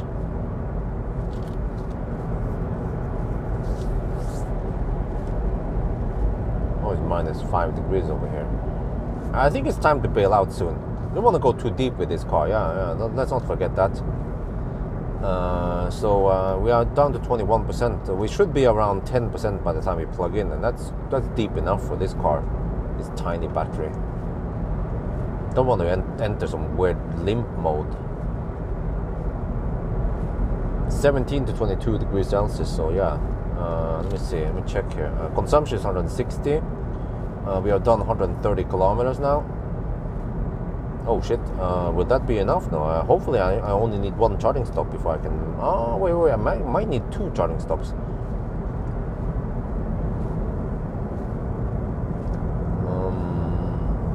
Okay, we'll see. Still not there yet, Flo.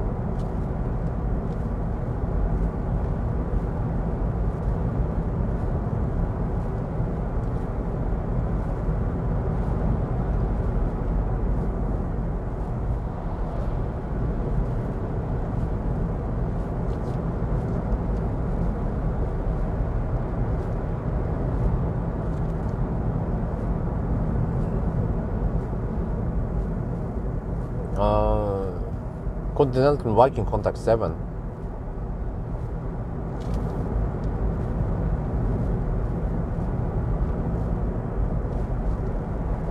Wow, people put on Christmas decoration now. It's not even December yet, but wifey also wanted me to put some Christmas decoration on the house, but I was like, huh? How the heck do I put it in the house? I want to put it on the roof, or I mean, like, how do I get up there? So I'm like, I don't know, but yeah, the standard light is already pretty good. I'm not sure where the heck I'm supposed to put the Christmas lights in. On the garage maybe, but I don't have an outlet on the garage side.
Still want to take a little bit easy around some of the curves here, even though I think we have quite good grip in these conditions.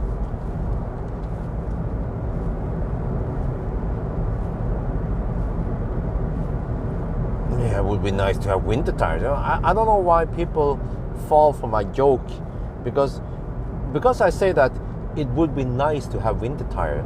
It doesn't imply that I'm on summer tires, right? I mean, how do you come to that conclusion?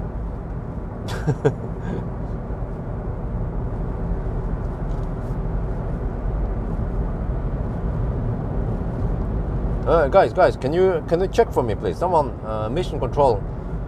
What is the distance from floor to the next charger? Right now, the GOM says 28 kilometers of range left.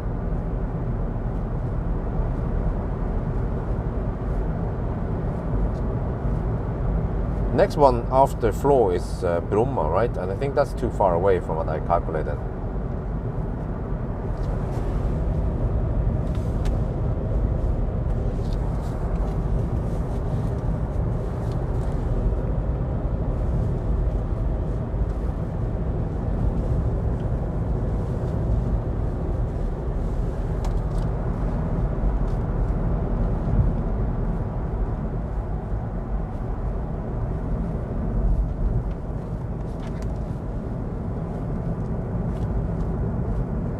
This should be good enough anyway. We've done 136 kilometers. I might need 2 charging stops.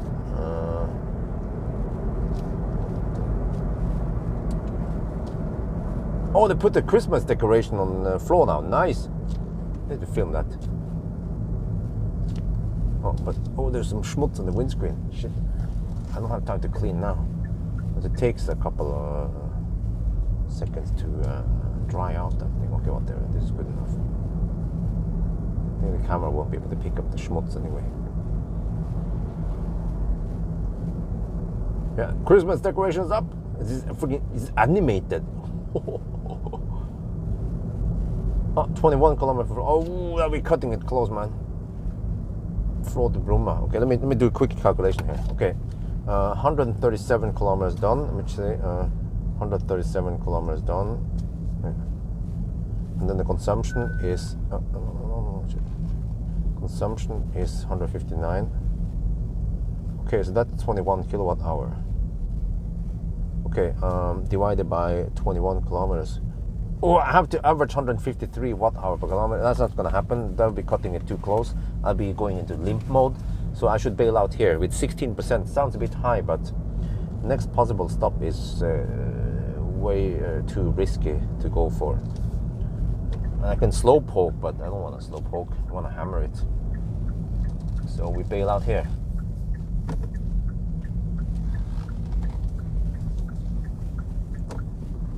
Wait, was there another place I could stop? Close. Oh, wait, hey, I see Chem Power. What is that? Ooh, Chem Power. Wait, let's go over there instead. Chem Power. Oh yeah. Okay.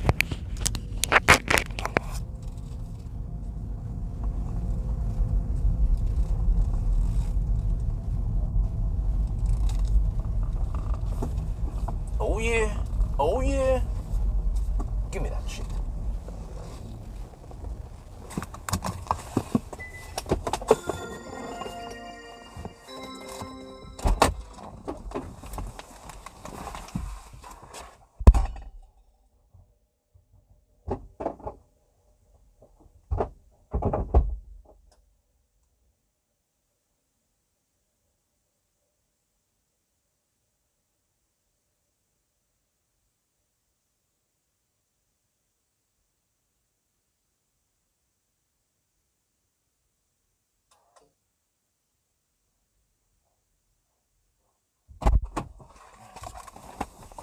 Cool, man.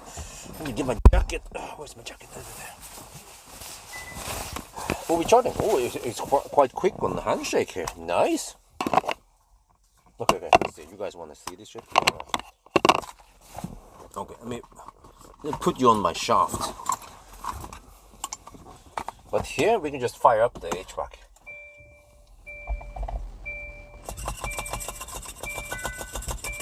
Now, how was this again? This car would pull extra power, right?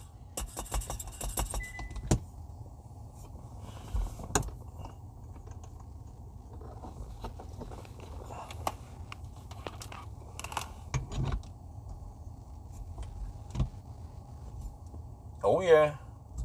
Oh yeah, do you like that shit?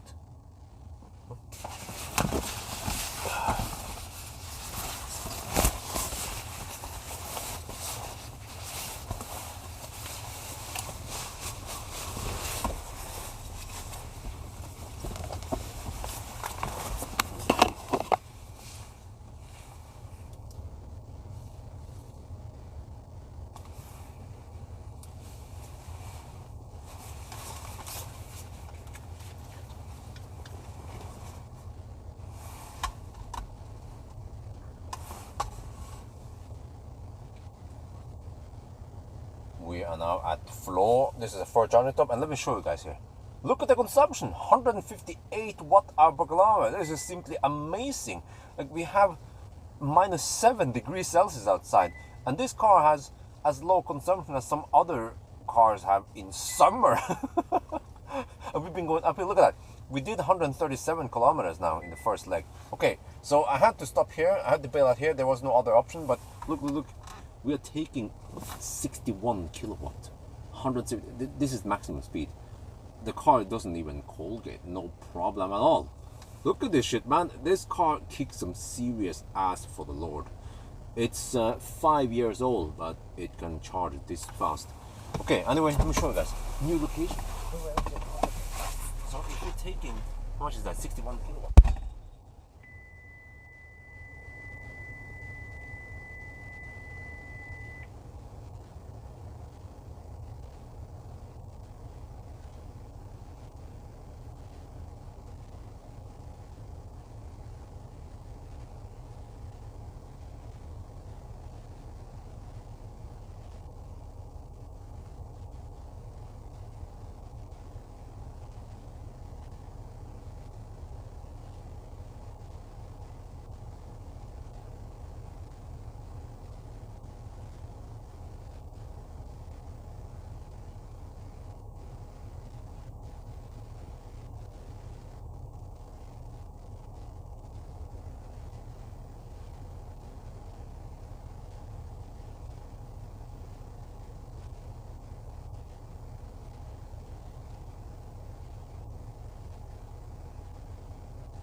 Look at this.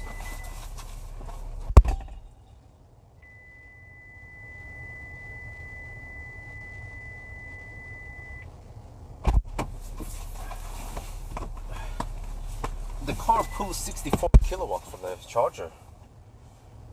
They copy this and put it in the live stream.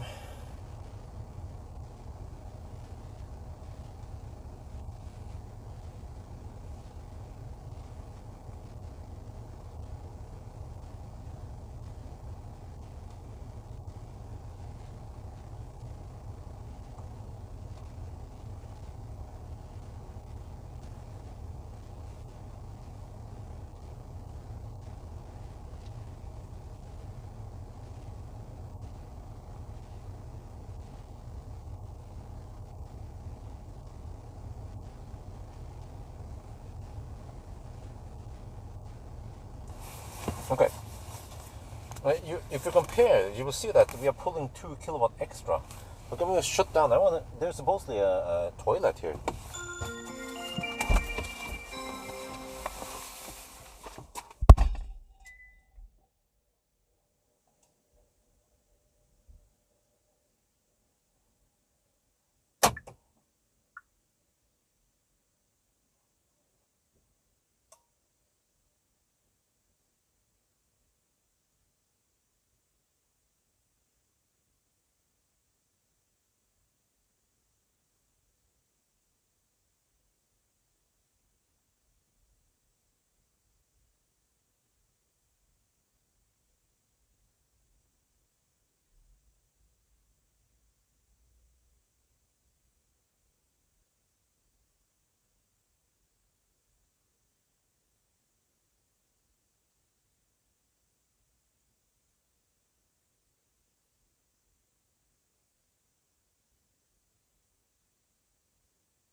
Seemed like there was an empty there.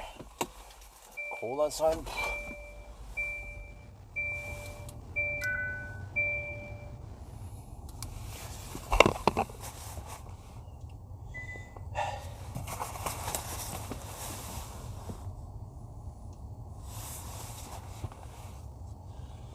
Yeah, this is some nice speed.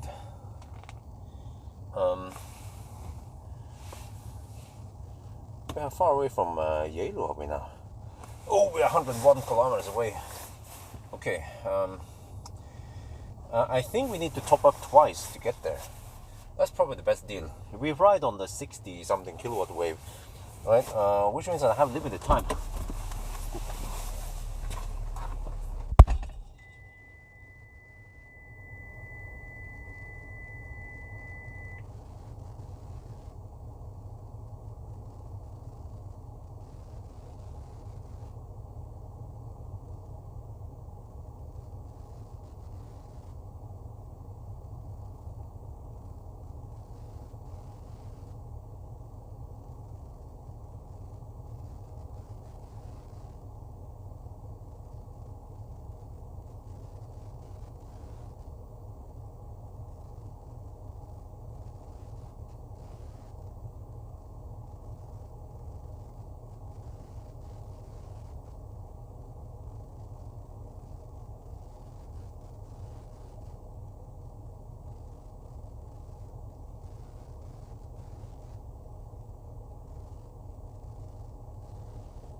What, we're almost good to go. Wait. What? How long have we been charging here? Shit, man. This car's insane.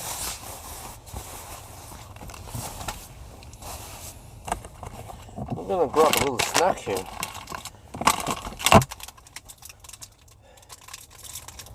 Maximum speed, no problemo, no overtaking yet.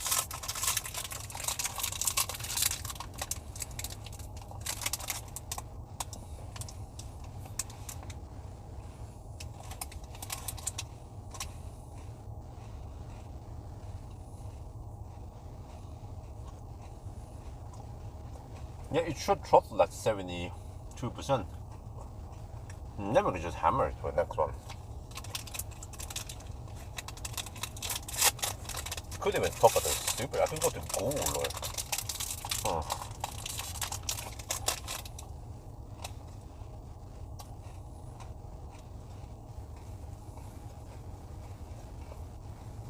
Or maybe. I'm gonna try to calculate there.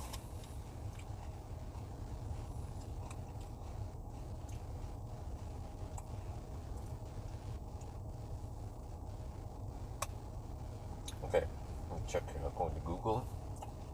Yeah, we are 101 kilometers away. Okay.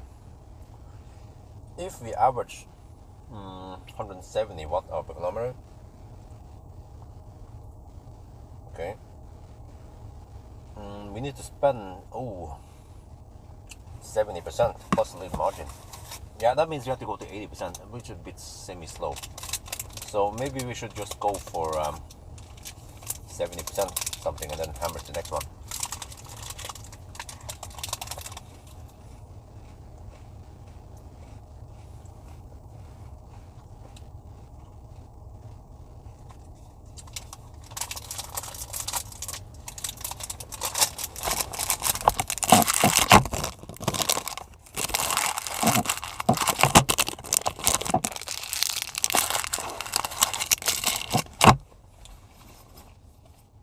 So let me just restock my drinks while we are stationary.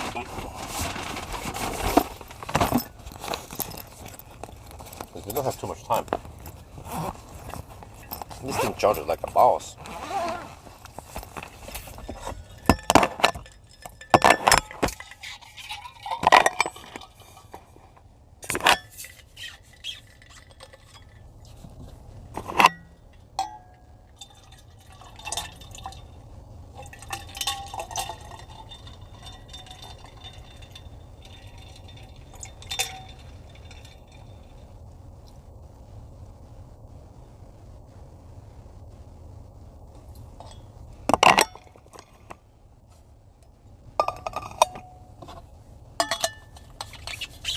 Yeah, Geilo is way too early.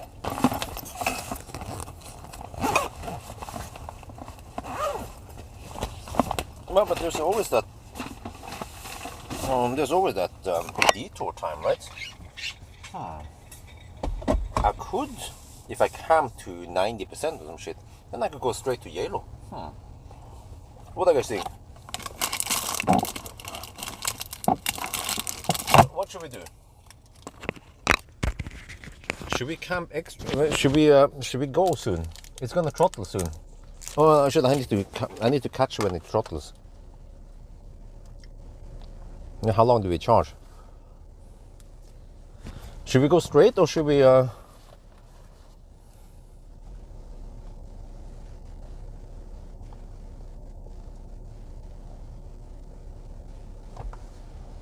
Let's check here. How long did it charge? We charged for 15 minutes. Oh, it didn't throttle yet. Wow, look at that speed. 66 kilowatt at 73%. This was the time when they put a lot of cobalt in the battery to get amazing results. But okay, so you can see on the chem power here that we've been charging for 16 minutes now. 16-minute charging stop and we are almost good to go. I'm just waiting for it to throttle. Well, actually, I'm not sure what I should do because I can, if I charge a little bit longer, I can go straight to Geilo. But we have 100 kilometers to Geilo. Or I can just charge enough and hammer it, and then maybe I'll just sit and wait And then just go straight to Yellow. Yeah, because there's always a little bit of a detour, plug-in time overhead. Well, now it starts talking. Look at that. Amazing, man. Holy macaroni. The sun has left the chat. 5-year-old EV has amazing performance, even in -7 degrees Celsius.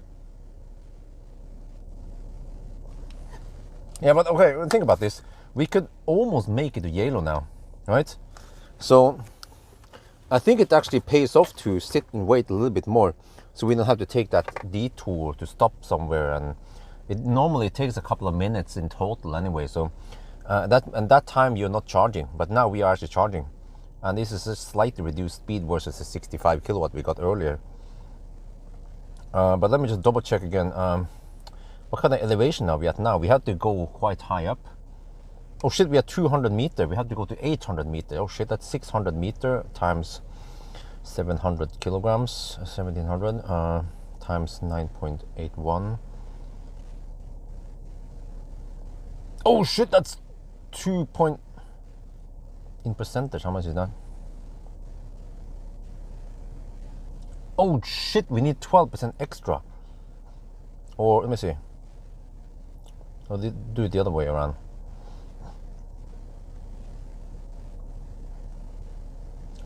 Oh, 2.7 kilowatt hour.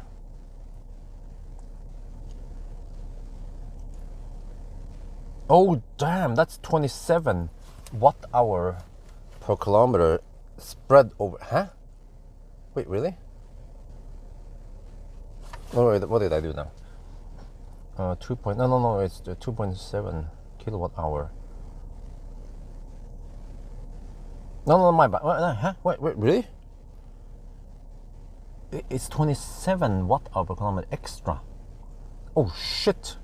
I'm actually not sure if this is a good idea. Yeah.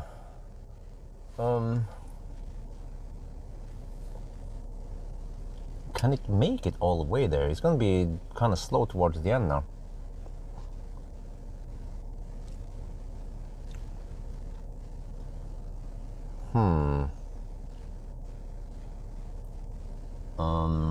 I think timing wise it would be better to just leave now and then pump it up again at all or some shit, you know, just a quick one.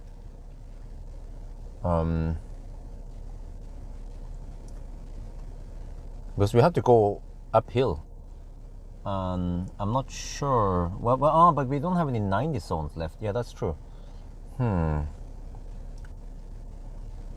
Okay, worst case is that we just have to bail out at Hagafoss. Yeah, so now we get only 20 kilowatt, and it takes 9 minutes now to charge to 94%.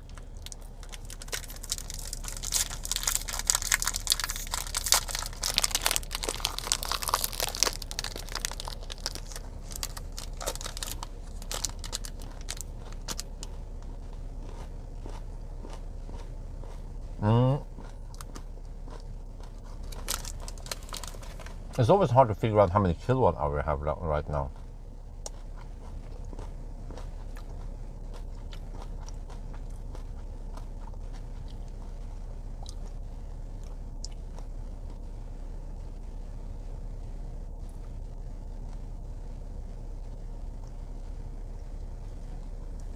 Okay, you know what? According to my calculation, rough estimation, if we actually go for around 94% or 90%, we should be able to make it there. If not, then we can just say, okay, well,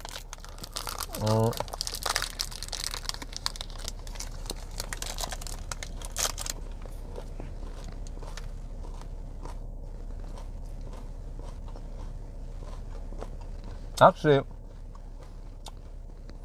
timing wise, it would probably be the same if you just hammer it now and top up somewhere.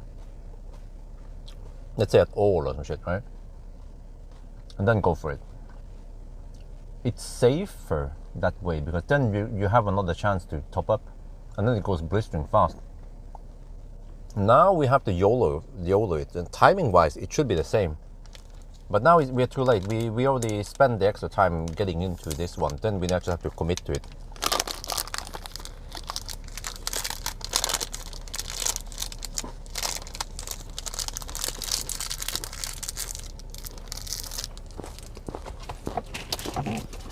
Yeah, at Hagafors, at all or Hagafors, I could bail out. Best deal is at all. But especially at Hagafors, I'll be able to figure out how much I have left. But the problem is that the state of charge scale is non-linear.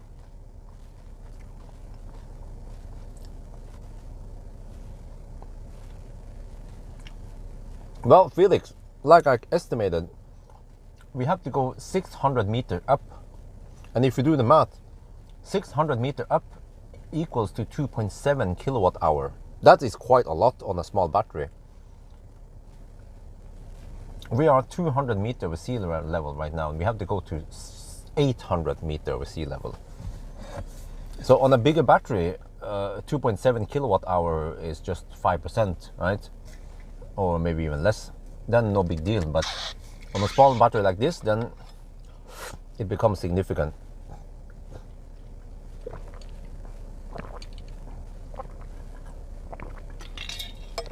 So my guess is that on this stretch, we might consume around 160 watt-hour per kilometer because of slight up. Yeah, around 160 watt-hour per kilometer plus the elevation. So then it's like 180, 190 watt-hour per kilometer. So then I calculated that we need around 80%. So if you have 90%, then that should be good enough. Yeah, I already made a video a long time ago about the whole energy versus elevation change. I had a long video about lots of calculations.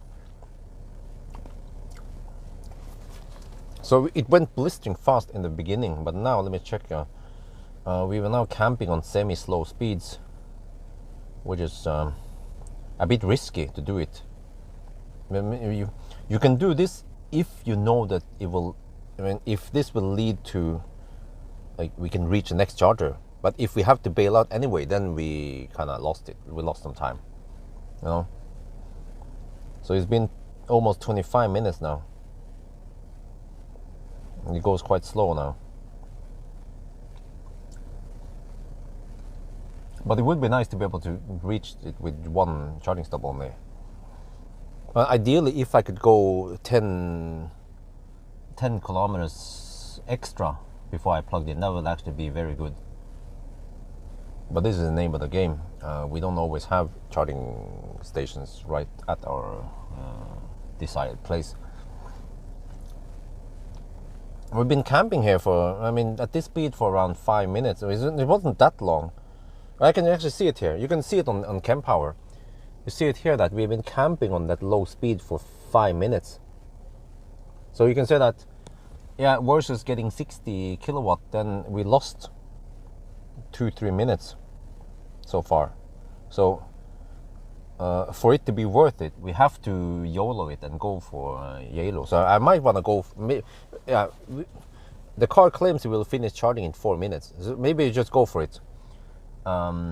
Better safe than sorry, right? So you can go straight to Geilo. It will be quite good show off that we only need one charging stop around 25 minutes ish, or I'm not sure how long it takes. A little bit more, maybe a 28-minute stop, and then we go for Geilo. That means that it's going to be 3.5 hours, or 3 hours and 25 minutes. So yeah, I'll take it. Just half an hour slower than the reference run.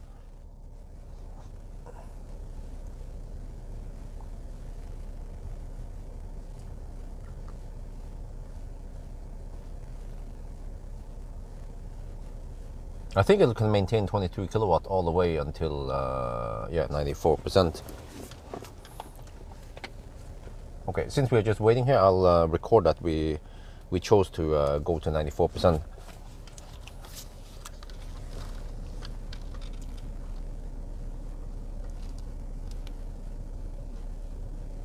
Okay, we have decided to stay longer. This looks crazy, but we've been camping here at 22 kilowatt now for around 6 minutes.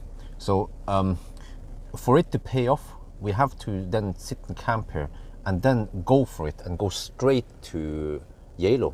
There is another option, is that we could have disconnected at 75% and then hammer it over and then stop somewhere, maybe all, and then top up again. But yeah, it's a trade-off of spending a little bit of time plugging in stuff like that versus camping extra. But this car is a bit weird because it will stop fast charging at 94%. You can simply not charge to 100% on fast charging. Then you have to go for AC. So yeah, now it's started going a little bit slow. But I also did the calculation that we are 200 meters over sea level. We are going to 800 meters over sea level. That elevation change uphill takes as much as 2.7 kilowatt hour. On a small battery like this, it actually means over 10% of the battery. So that's why we have to go for 94%. So in 2 minutes we will leave. Yeah, hopefully we did the right choice. Okay, let me get ready. Once it finishes, we'll just disconnect and get the heck out of here.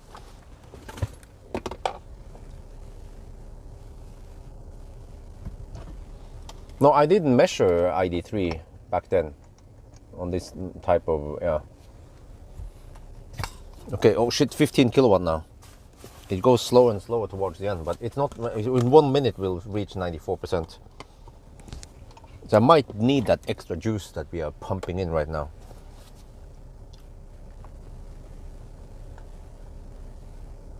Let me check here. Charging time, total charging time now, according to kWh.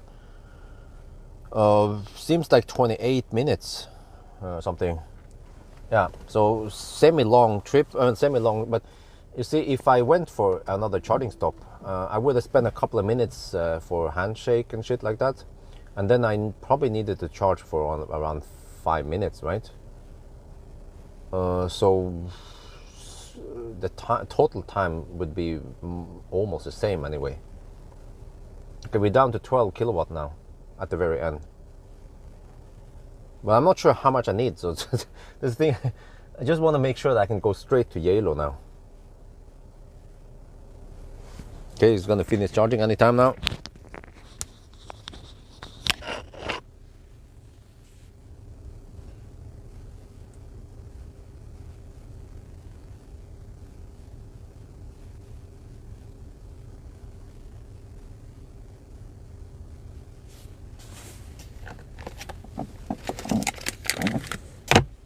There, click. Yeah, we're done. DON.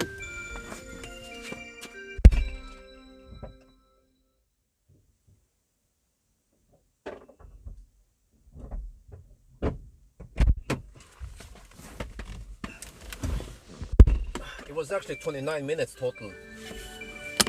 Okay, so that means that we will possibly do this in 3.5 hours. Or maybe 3:25, I'm not sure how fast I am with the handshake and so on, but yeah. Now we just have to hope that we can make it to Geilo. We'll see at Hagafoss. We should be able to make it to Hagafoss, no problem. And then at Hagafoss, I will just do a last reassessment before we go for it.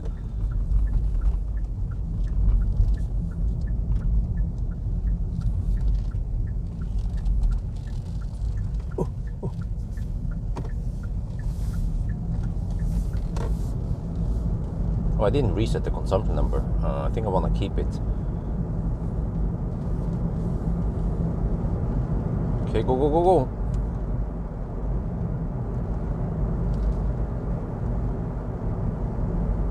Well, minus 12 degrees, okay. Shouldn't be any problem.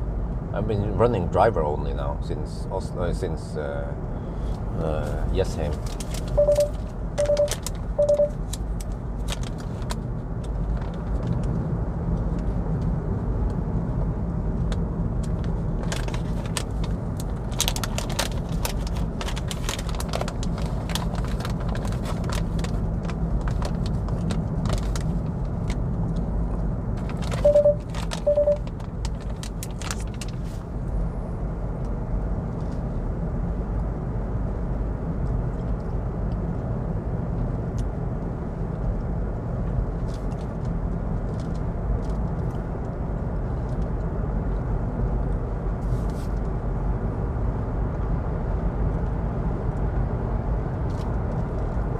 But also, this is more likely the common case. Many people with Ioniq, they might charge at 94% because They don't care if it takes almost half an hour versus stress it for 15 minutes and then hammer it.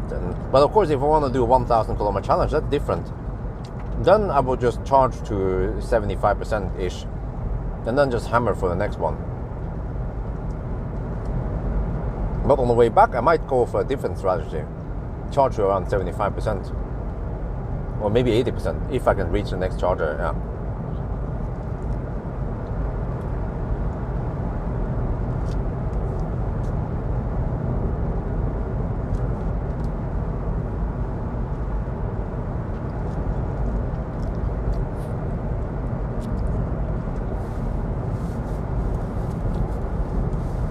Well, I'm surprised the road is somewhat busy. But it is, after all, one of the main roads between Oslo and Bergen. So.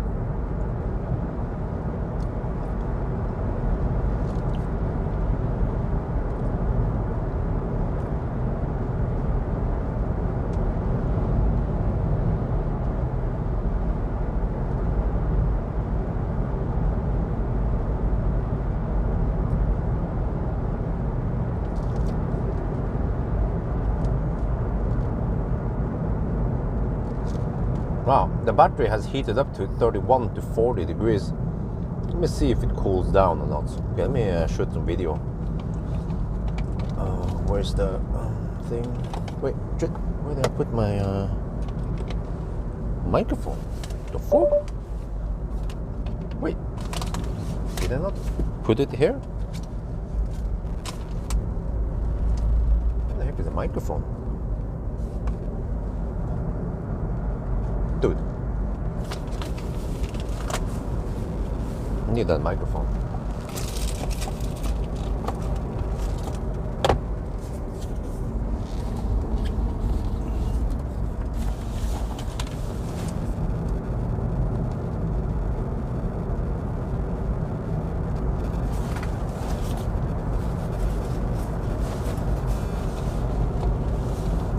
Dude, where the heck is the microphone?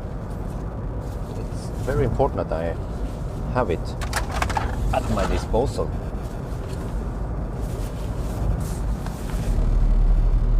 Yeah, this auto stay not working now. Nope. Okay, worst case I have to hook up another mic. I don't know where the heck it went, but I need to film that. Okay, well let's do it the other way around then. Okay. Use the other camera. I'll find it eventually.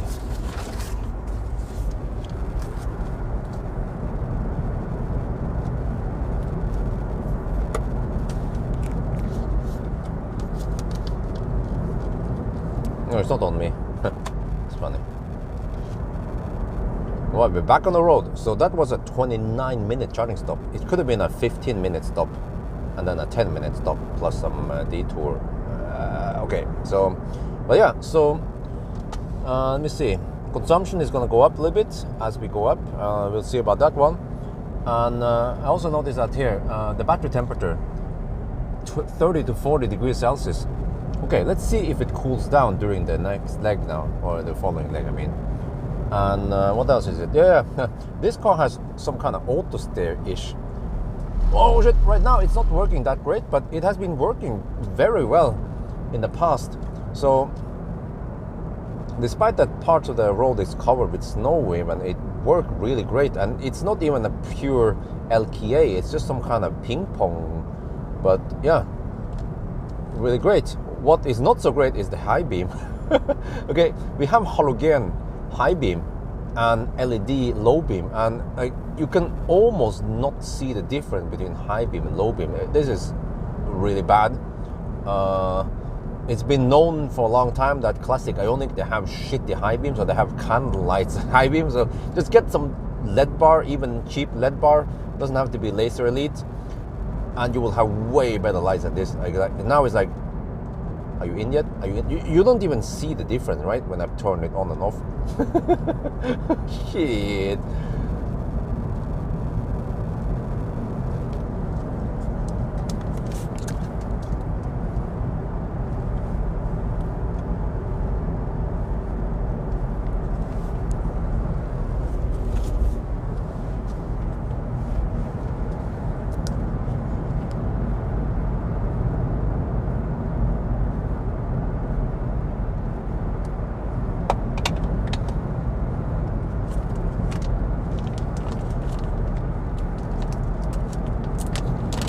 But yeah, I like the new floor charging location, Pawel, yeah.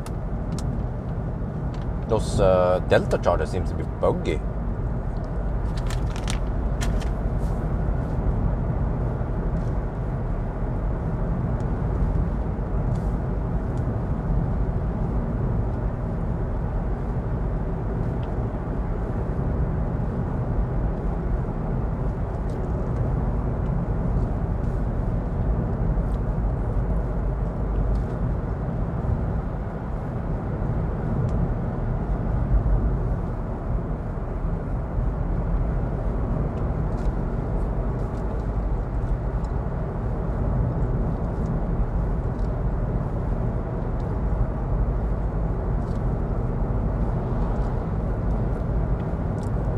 Ja, danke.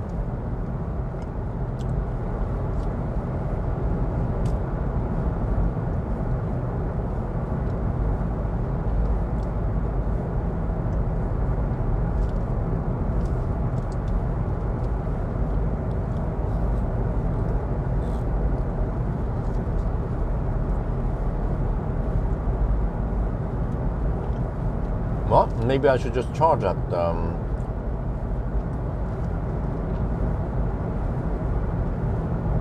Geilo. Would be interesting to see how far we can go then.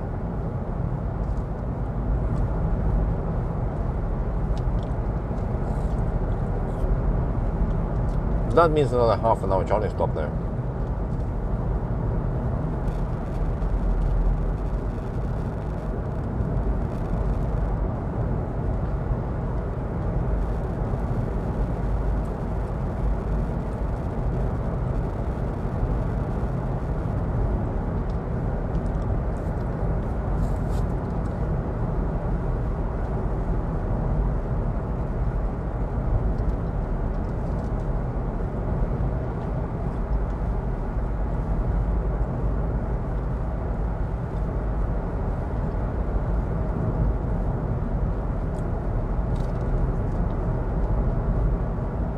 Pawel charging site in eastern Quebec. Oh, cool.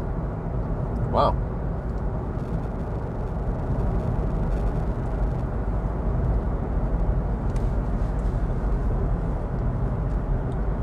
28 to 39 degrees now. Wait, how does this work? Is the car pumping heat into the trunk or some shit? Can someone tell me how the HVAC, how the battery cooling system works in Ioniq? I know it sucks in some cool-ish air from between the seats, and then runs it through the battery, and then dumps it in the trunk and some places, right? Which is good in a way, because if the battery cooling is active now, I'm getting some free heat from there. It's like some kind of poor man's heat scavenging from the battery.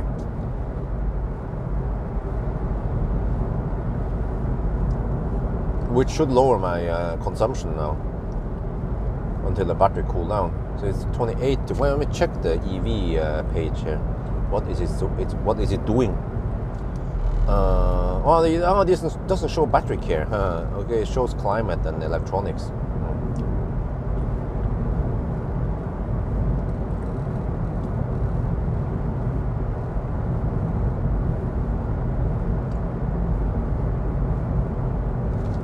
Oh, I forgot to turn off Ioniq. I don't know about that one. Oh shit! Might be slippery here. Forgot. Minus 8 degrees Celsius.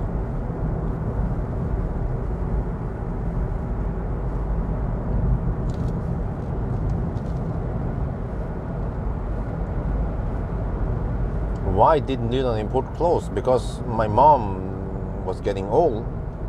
She's retired.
Right, so how is this again? In classic Ioniq, you want to have it nice and cold in the cabin while you're charging.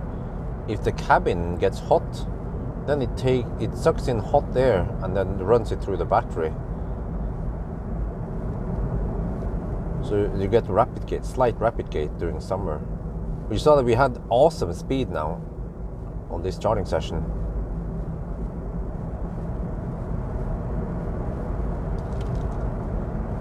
And because it's so cold outside, then it probably, yeah, if we would charge with 75% and hammer it, it will not rapid gate on the next session.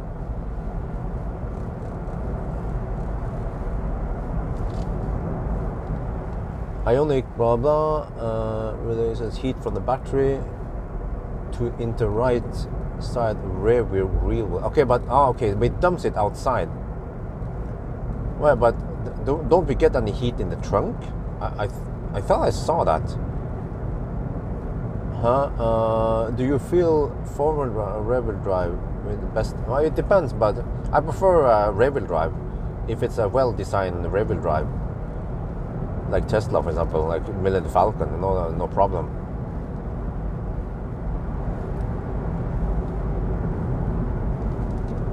The classic Ioniq should have a little bit more weight on the front wheels. It becomes a problem. I mean, now when we're driving like this, no problem.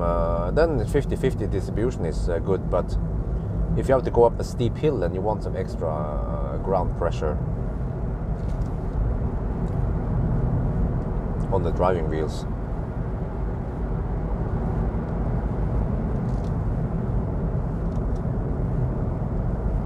Okay, so Bromma would have been the spot I would go for, right? Next one, but I think it would be very risky business to try to reach this one.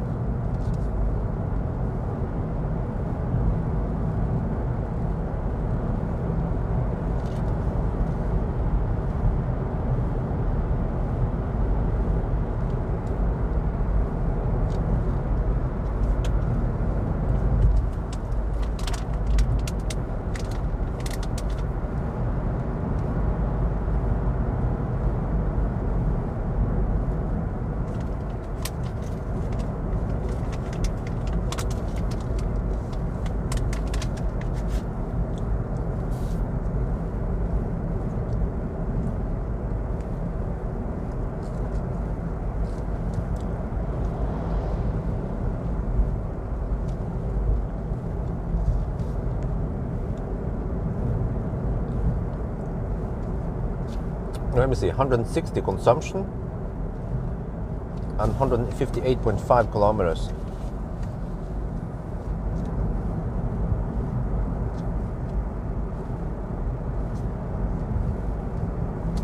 Oh, that would have been 25 points. Yeah, that would be too much. I need 25.4 kilowatt hour to get here, and I have only 25 or 24.9 or something. So it was a good call for me to bail out earlier.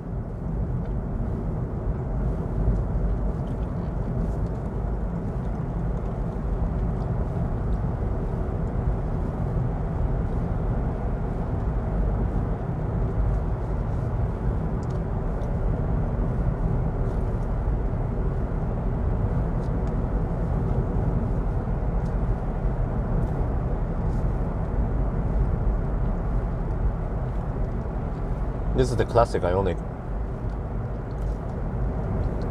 28 kilowatt hour means pre-facelift. Uno X, yes. If you watch the e-Golf video, you probably missed that one.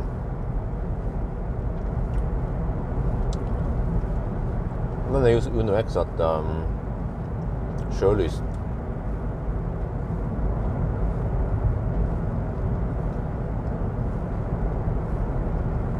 And the video was called Picking Up Model Y Rear-Wheel Drive. Yeah, but I was driving e-Golf in the beginning.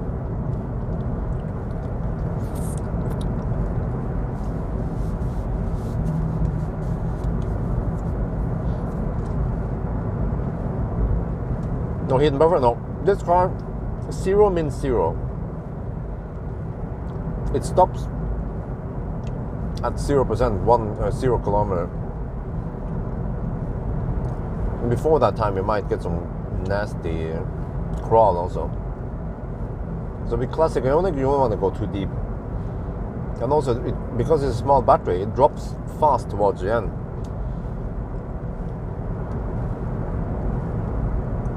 So bailing out at 10% is fine with classic Ioniq.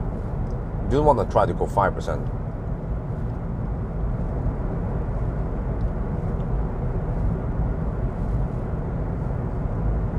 Oh, there's a Christmas decoration on the side of the road there. Pretty cool.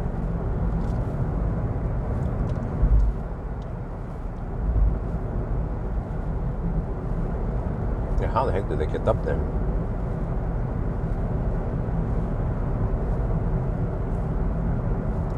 I might need a really long ladder if I want to mount something quite high up.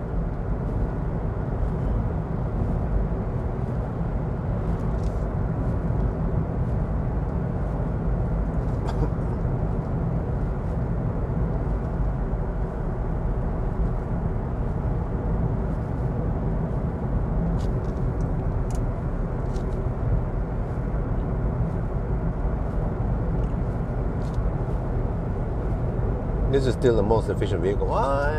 It depends, right? Because when it's really cold, then I'm not sure anymore. I need to test that. I want to hammer on the motorways around Elverum if I can get minus 16 degrees over there and test it. And I need to bring EcoFlow this time because I don't want to freeze. I want to test it with HVAC off and then with HVAC on and see the difference, just like I did with Model 3 many years ago. So that that test I did with Model 3 is still valid, and I can compare it against this one. So I don't have to retest Model 3. They haven't done any upgrades there anyway. Should get more or less the same result if we test it today.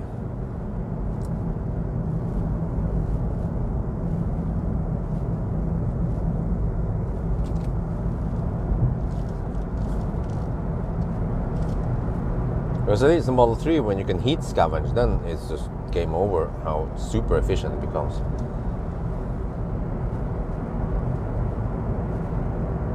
Wrap balcony, no lights. Yeah, but the problem is the balcony is on that side. Wifey wants on the entrance side. There's no balcony there, and then I could put some lights really tall up, but that's on the roof. You know, on the second floor. Like, how the heck do you get up there in a safe way? So I think I want to. I have invested in some equipment, so I'm actually ready to paint the garage now. Just don't know when I have time, but I might want to paint in the evening after Isabella's gone to sleep, and then I spend a couple of hours in the garage. But I have to move some shit out of the way, and then maybe even move the whole car out. Yeah, so I empty the garage and then put some. I can move some stuff over to one side and then paint one side at a time, and then eventually need to take the roof also. But maybe just considering the walls first. Yeah, wall and roof, because I want to set up some shelves. And I want to paint before I do that. And then eventually a skylift. Yeah, what the heck, man? Like, I have money, huh?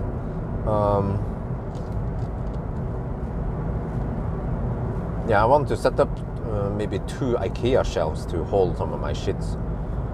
But I'm also trying to get rid of lots of inventory. I've been holding on to that for the longest time. Like some mesh grill sunshade for Model S rear hatch, and also I have a Model X sunshade on the front there. I don't know, I could probably sell it for just 200 NOK. I can ship it even.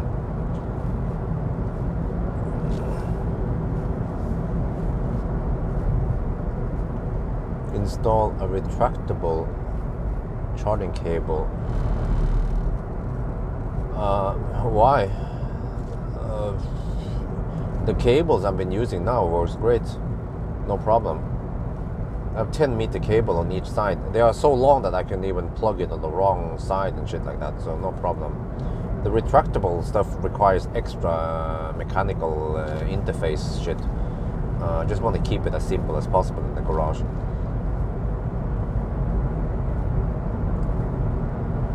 Christmas lights along the inside edge of your windows.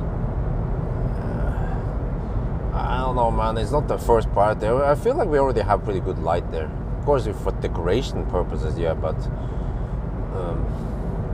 like I have so much other stuff I need to do, like get the garage finished and organize stuff in the garage, because it's semi-messy in the garage now, taking up space.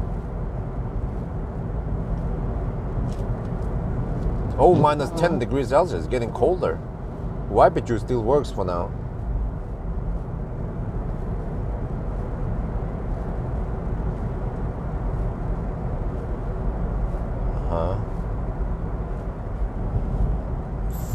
What color? White, yeah. What do you mean? Oh, you mean the garage? Yeah, white.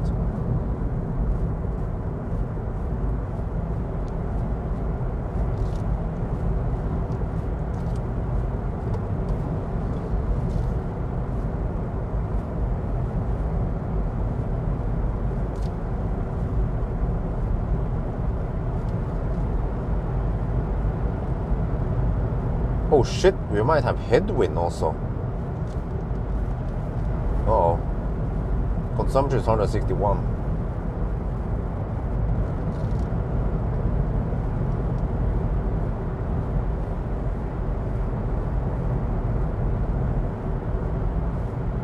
Yeah, the man cave.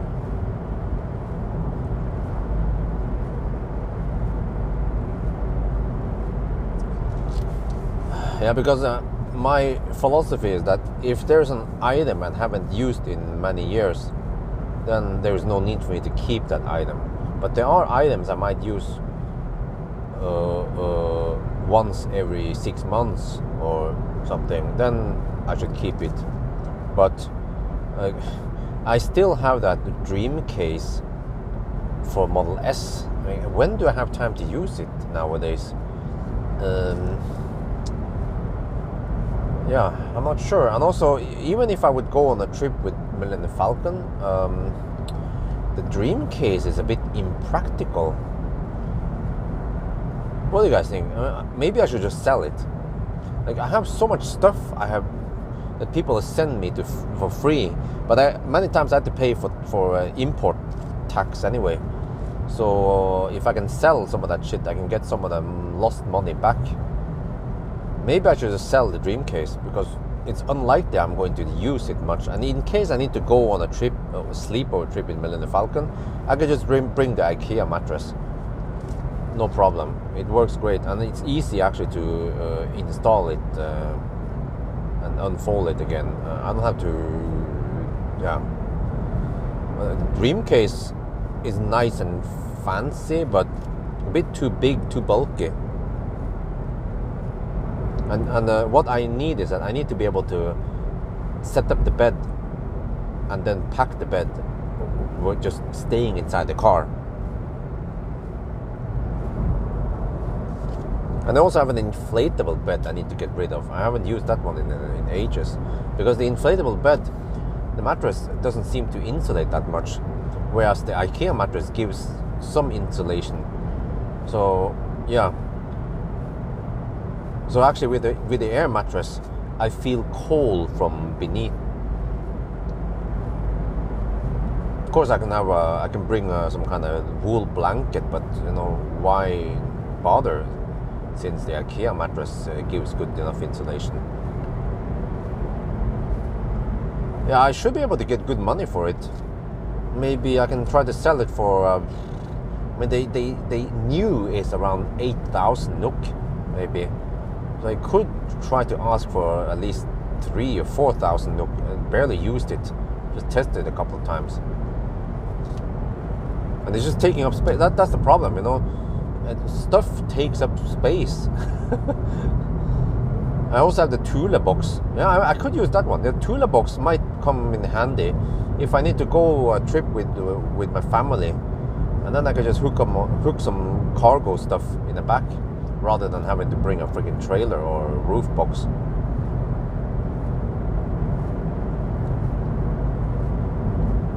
But yeah, one day if I have time, I should try to put banana boxes in the cooler box, just to see how many boxes it can take.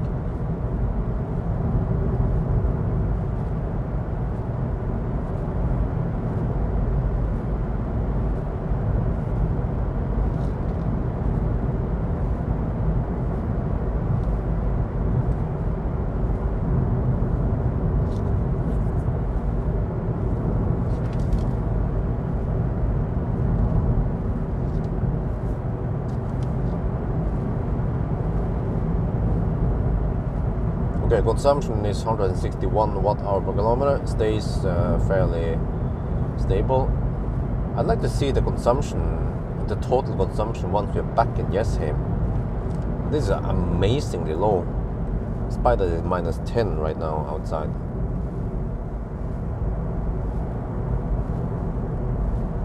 Oh, the battery has cooled down now. It's 23 to 37 degrees.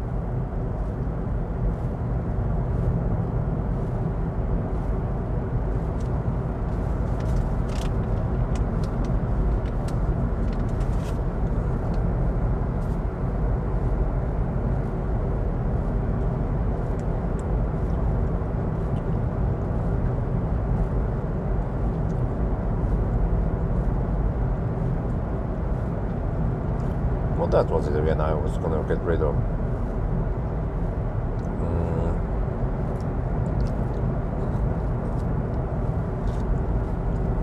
Yeah, and also, well, I noticed that selling stuff on Finn is a lot harder at Jessheim, simply because Alnabru was a very good location in Oslo.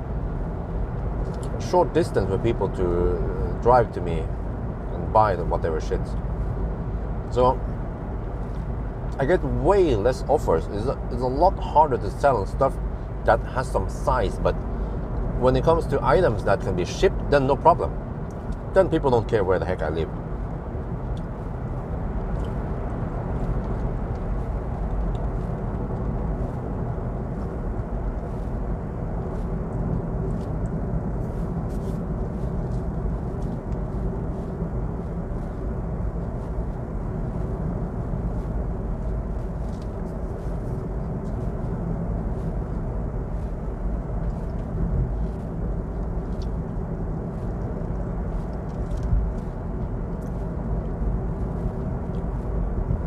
So I actually tried to do a little bit of cleanup this time, because I realized we have way too much stuff. Man, like there's one of the bedrooms, actually bedroom to the little one, is full of stuff now. Like unbelievable, man, how much stuff is there. Like, and most of that stuff is wifey's clothes and shit. I tell her that you can just donate some clothes to people who need it. She did a couple of times, but there's still a lot more. She has enough clothes and shoes to feed a whole African town, you know.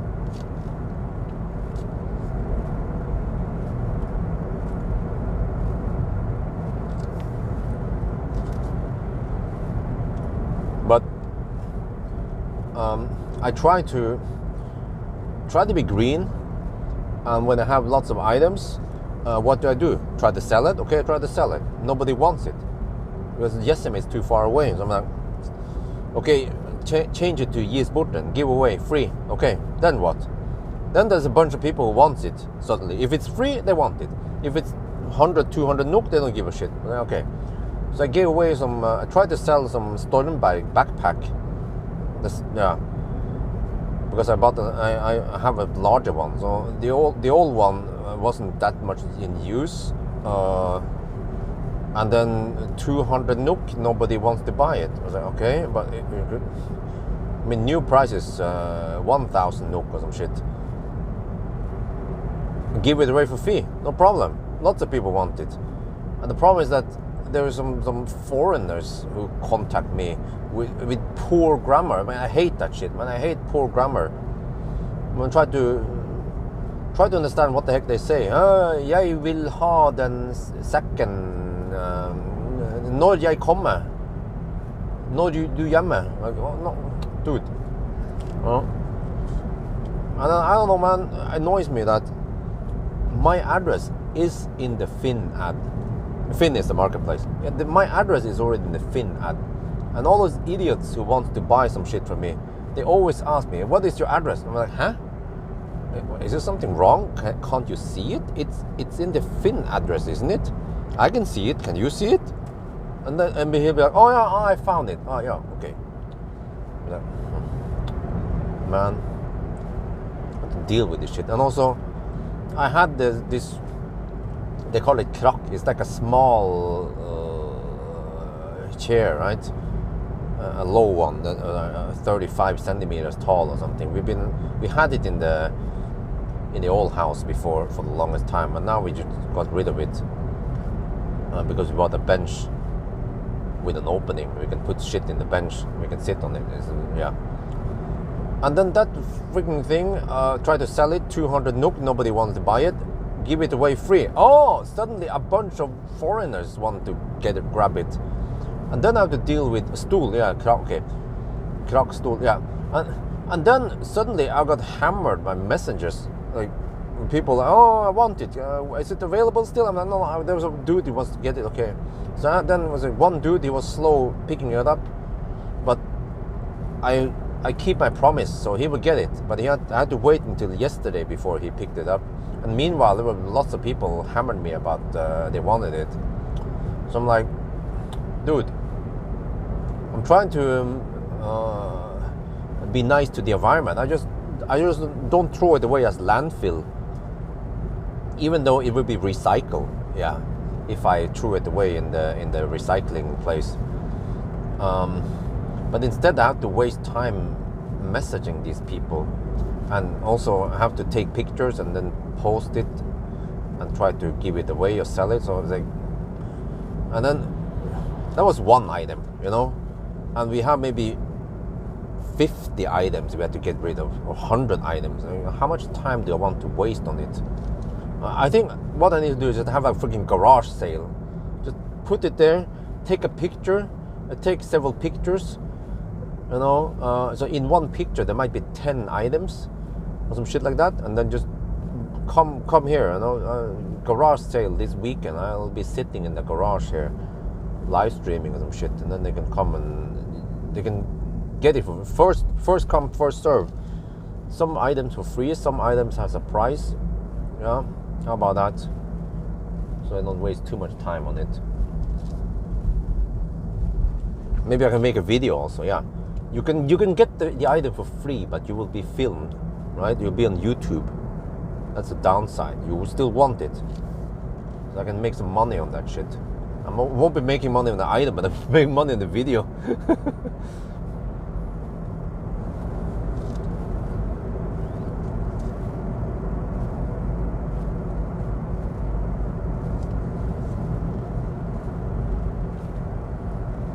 Yeah, like nowadays, especially nowadays, you know, the CPM goes to the roof nowadays. So I'm making lots of money now on the videos, and also I've been lucky at getting some high view counts. So nowadays, if I'm doing something important, I can make over 1,000 NOK per hour, and over 100 euros per hour. And why waste several hours getting rid of something, some old items, right?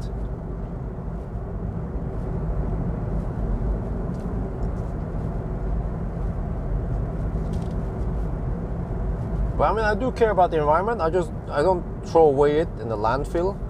I try to recycle it, or yeah. There's also a place supposedly you can go to. It's not recycle, it's reuse. You donate items. There's like a container on that location, and then someone else. Actually, then they will be reused, just like clothes also. if it's not totally torn in pieces, then like you put all those clothes in a plastic bag, tie it twice. Same with shoes, and then you donate to Fretex, and Fretex will then sell it. They have second-hand stores.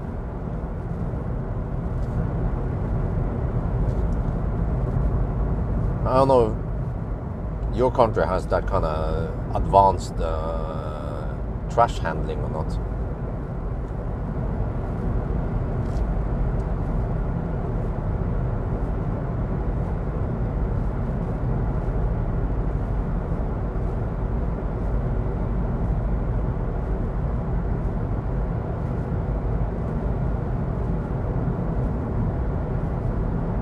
We have, oh great.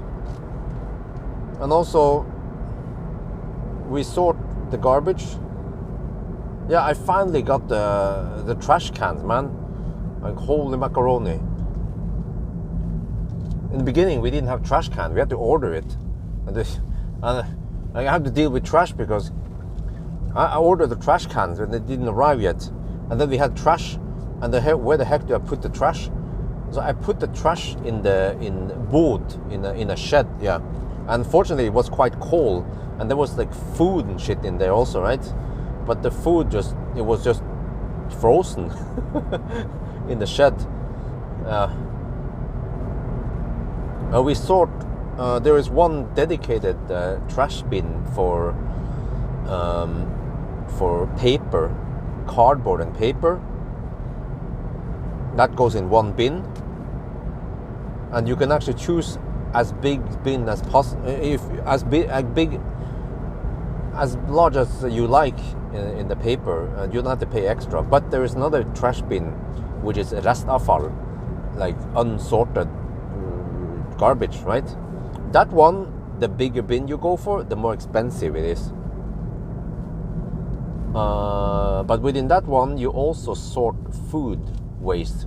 So anything that is food, like banana peel or food that you can't finish, goes into a separate green bag, and then it's actually being sorted optically or automatically at the recycling facility. Maybe I should do you guys think I should make a video about this? I can maybe ask Fortum, because Fortum I think is involved with this, so I can ask. I have connections. I can ask the Oslo municipality to get access to those recycling facilities to see how Norway is doing it with the trash, because they are not only green on the road, but they're also green when it comes to trash. Compost heap, okay.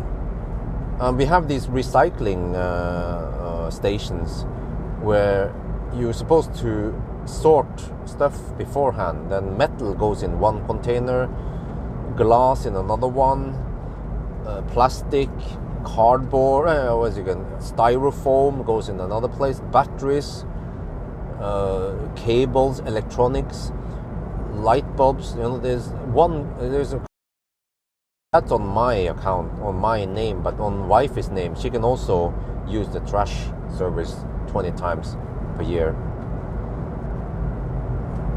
And then how is it again? But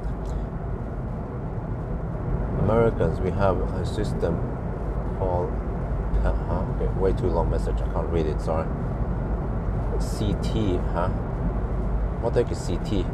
Oh, it's Cybertruck. Okay.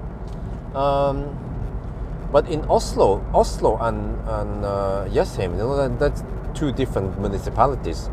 They handle trash differently. The thing is that in Norway, it's not a national system. It's up to each municipality how they deal with trash, which is a bit bummer. They should do it the same thing all over the country, in my opinion. So in Oslo, you put food waste in one bag and it's green, and then plastic is put in another bag which is blue. But that's not how it works in Jessheim, or actually it's called Ullensaker, Jessheim. Their plastic goes into a dedicated big plastic bag thing. But the downside is that in Oslo, very convenient, the blue plastic sorted bag goes into restavfall, done. But here in Jessheim, the plastic goes into a plastic bag, not into the bin. So it's separated from the bin. I was like, huh? Plus that paper bin is emptied only once per month. Like, holy shit, man, once per month. What if I buy some stuff? Sometimes if I buy new items, it comes in a lot of cardboard. And if I buy IKEA stuff, man, suddenly I have a shit ton of cardboard or paper I need to get rid of, and plastic. I have to wait a whole month before it's empty. So what I end up doing is that when I do those tests, I tend to do like a degradation test, or if I have something, or if I have some business to do in Oslo, I then take the trash with me and then go to the recycling facility with it. Yeah. Man, the stuff that the man needs to take responsibility of. Wifey, is not her job. Her job is to just flash the titties to the baby. Yeah. My job is to take the trash. I'm the one who takes out the trash. Yeah. Dude, what are you doing? Not like I had a high beam on, you know. I have freaking weak ass high beam.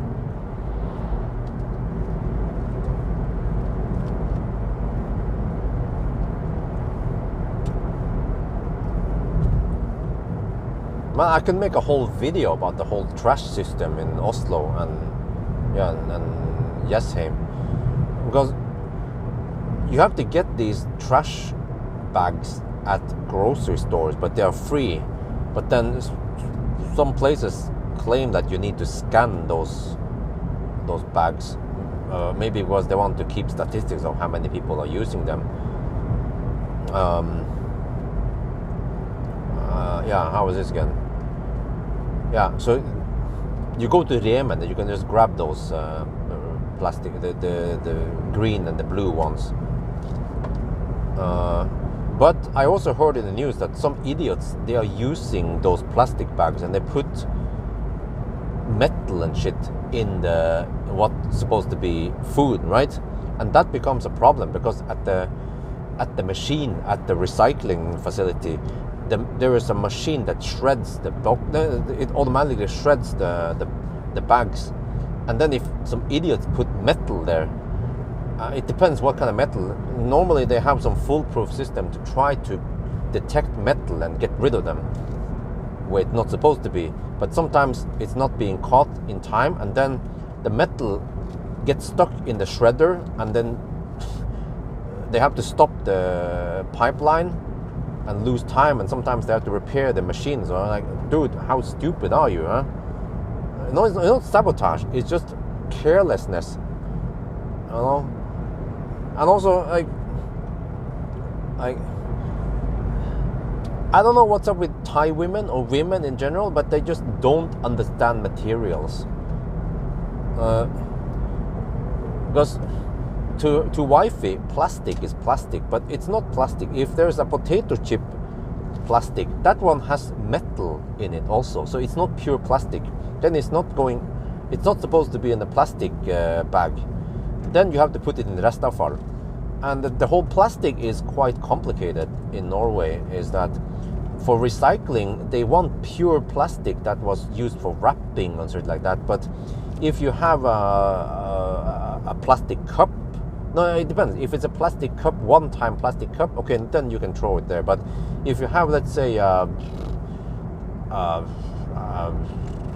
don't know, a piece of plastic that came from a camcorder, like a lens cap. No, you're not supposed to put that one in a plastic. That one goes in the restavfall, so that makes it quite confusing. Like, so plastic is not plastic. Well, apparently not. But then wifey tends to put plastic items that contains other stuff like metal or cardboard or some shit in there, or she will put cardboard that contains plastic in the cardboard container box. I have to keep resorting. Yeah.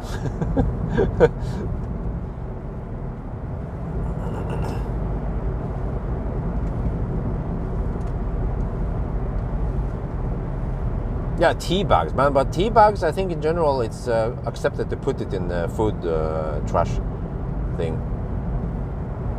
It becomes compost.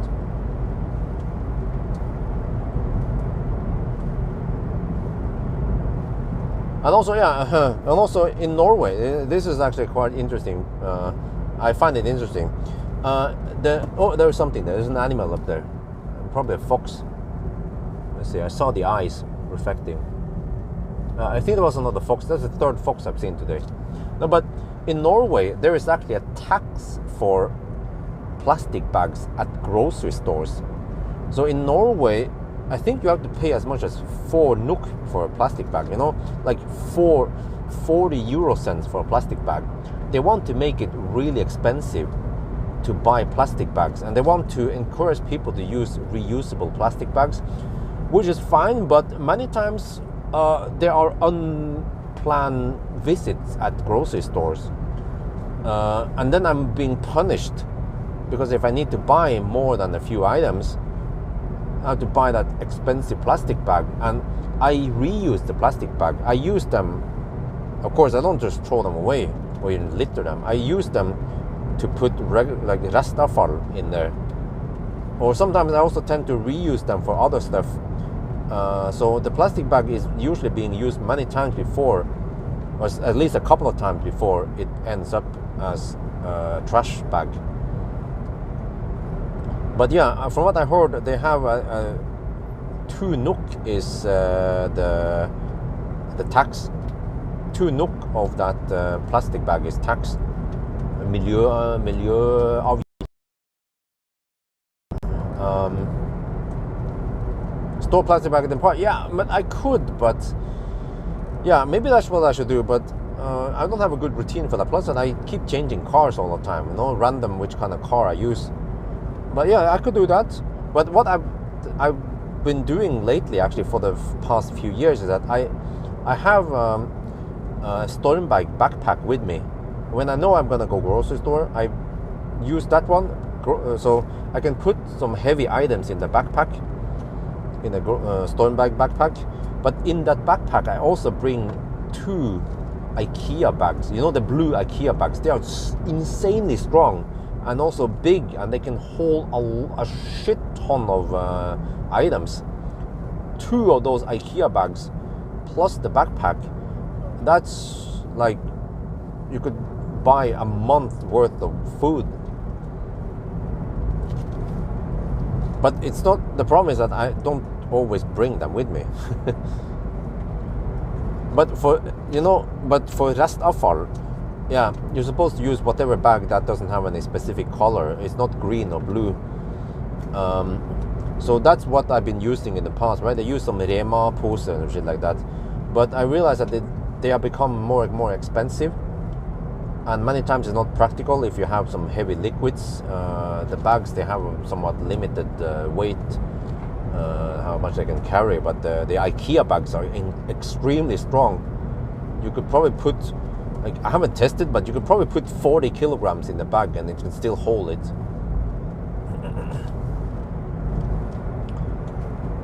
But what was it again? Yeah, but lately I've been buying dedicated bags, and also I want the bags with a hook. I don't know what you call it, but it has, you know, plastic bags, they have different shapes, right? And at least Rema 1000 bags, I like them because they have this hook thing that you can tie. It's easier to tie the hook together.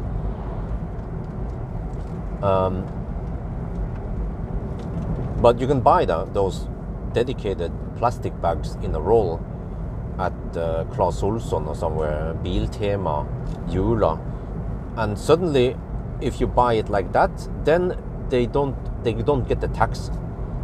So then they become way cheaper. That's what I've been doing. Buy those bags just for the rest of all, and then so it's like a freaking whole system. You have to know all this shit, man. For the whole trash management in Norway, how it works and what's the best deal, and yeah.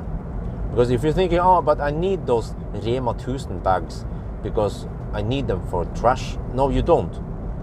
It's a bad deal. Use reusable bags and then buy those trash bags from Geilo instead. Well, actually, yeah, Geilo or Claes Olsson or Biltema.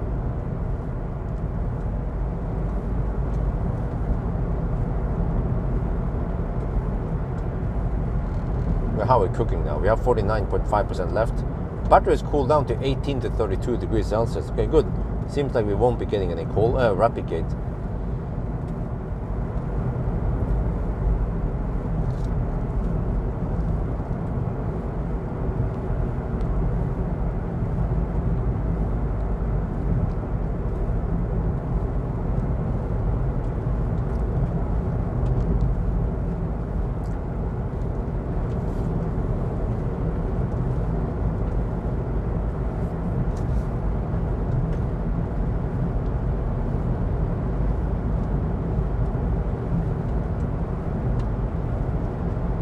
So yeah.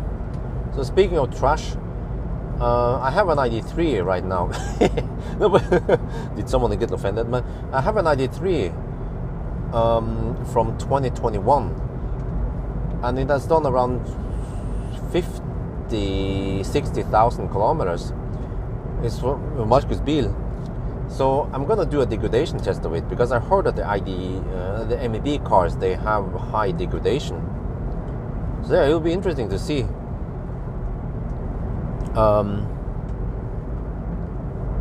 But that means that I have to charge the car to 100% one day, and then just drive it. And then since I need to drive, it's not a strict 90 test.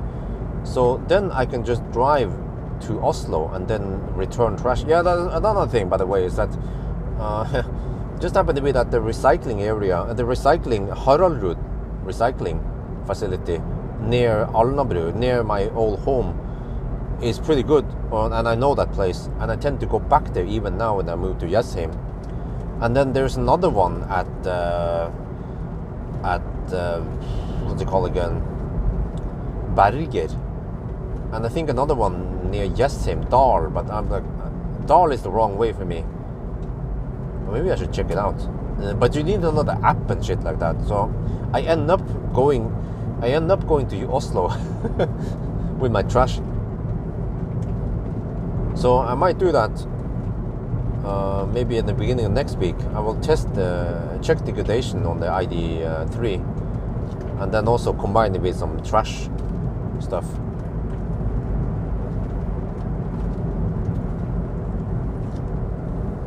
Berge, yeah, it was Berge, yeah. But what I found out was that I was is it? We have 45%. It's too early to stop here. Because I was wondering, when I was living in Alnabru, I had to drive up to Dal a lot, right? But now that I'm located at Jessheim, do I have to drive that often to Oslo? Holy shit, I've sanded a lot here. Holy crap. Minus 12 degrees. That is some massive sanding. Holy crap.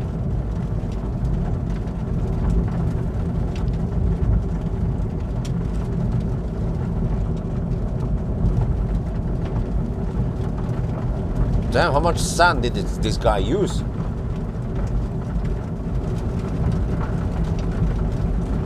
Sounds like we are driving on gravel road here. We're off-roading.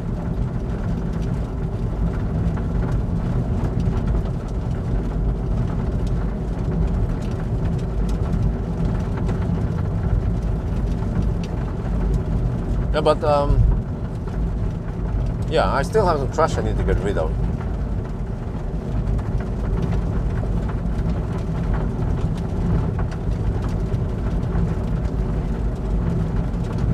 What was my point again? I forgot about it. Yeah, okay, anyway, I will do the test maybe next week, beginning of next week. And then next week I'm picking up Neo EL6. I'm gonna spend 1 week with it. Wow, this becomes quite loud now. Shit, can you guys hear me? Is it gonna be like this all the way to Geilo? The fuck, man?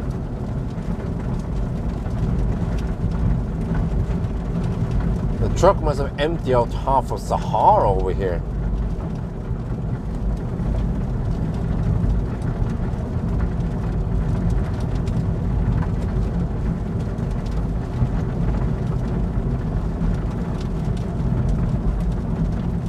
Okay, it's been 3 hours and 10 minutes now.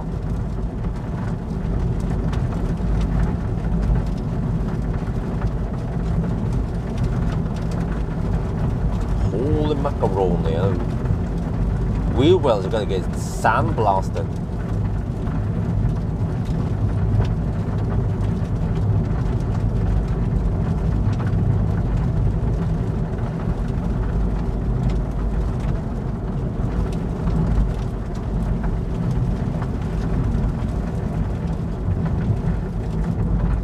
But I bet it, maybe if it wasn't for the sand, it would be quite slippery in the roads.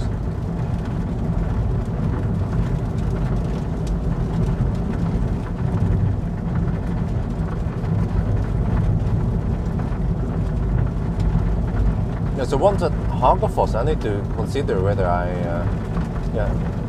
consider if I need to bail out or not.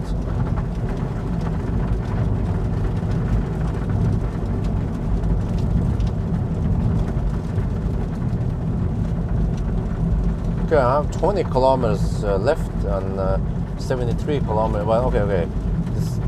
It's gonna drop like a rock once I go climb the hills. I need to be careful there. It could be slippery.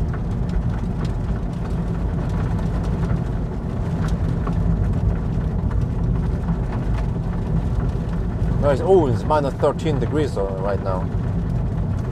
Still have to reconsider at Hagafoss if I need to bail out or not.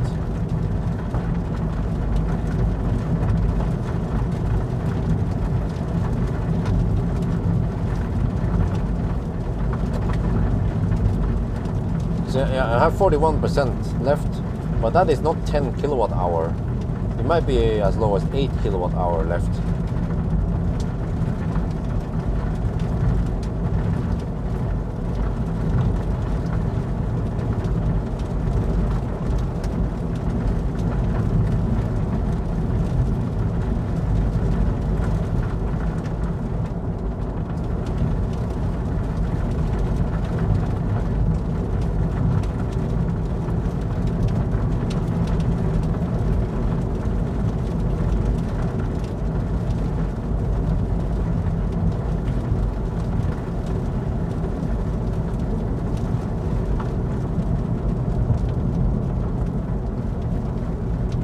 That's the dude. The Sandman. The Sandman is here. Okay, did I just hammer him? Damn, he got a lot of sand to dump. Wait, he goes so slow, I can just hammer him, right? Okay, let's go. Achtung, Achtung, Achtung.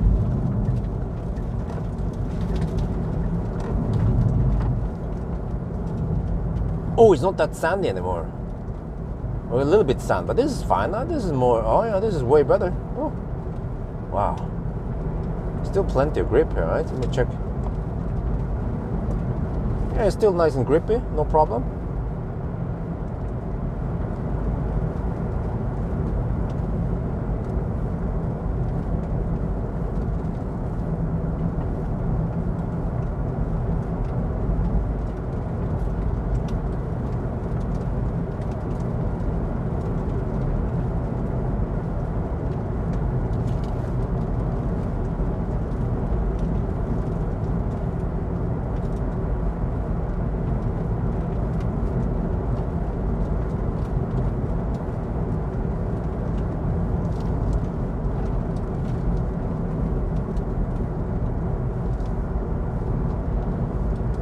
Well, I'm meant to be careful. It's a bit twisty around here.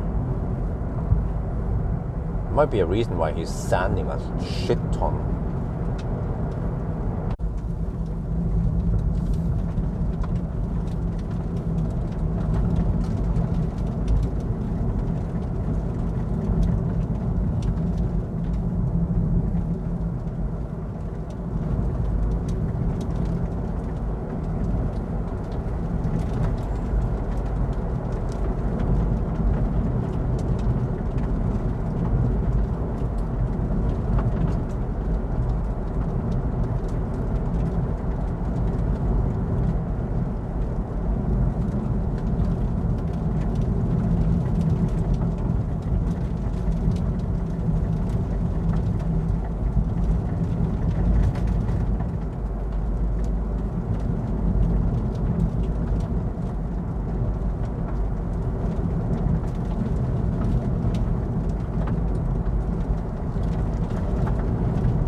Bao qua.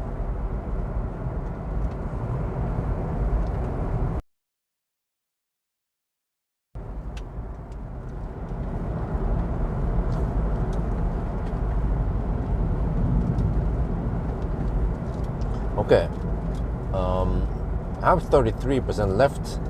That should be, I don't know, 7 kilowatt hour maybe. I think we're fine.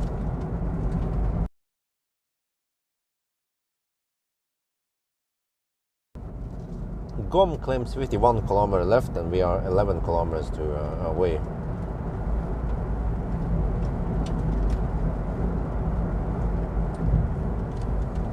Well, maybe one day when I get the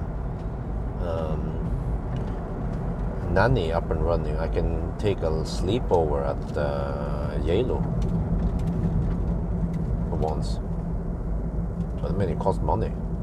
Normally it costs around 1,000 NOK just to sleep over there. And I don't feel like it adds any crucial thing to the video.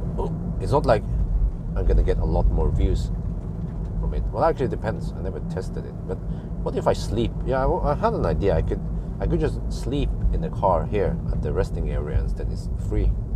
We have 24/7 toilet. Oh, there's one dude idling over there. See, that's the problem.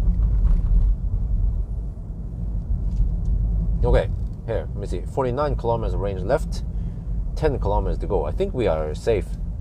Wait, they removed one charger. Oh, they put the high power charger there instead. What is this? It's not, it's supercharged there, huh? Oh, interesting. So Fortum, they pull out and supercharge went in instead.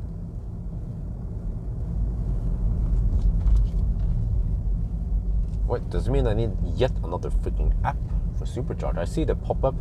Telemark, Inlandsporten also. They have one. Tangen, you know. There's also supercharge over there.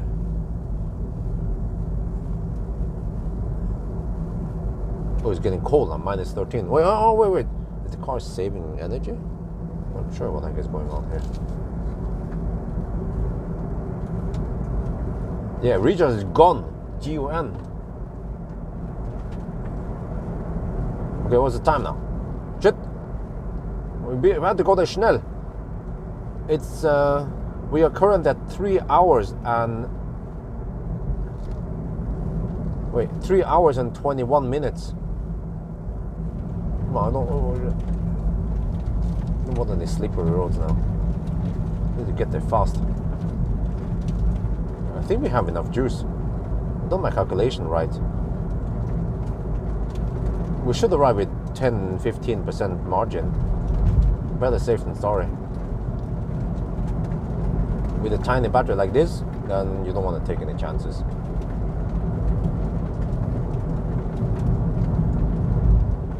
%.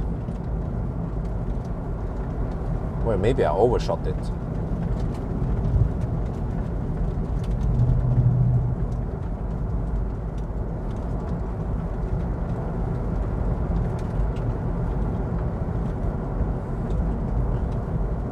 Oh, let's have a tom yum once we are there. Just charge for about half an hour.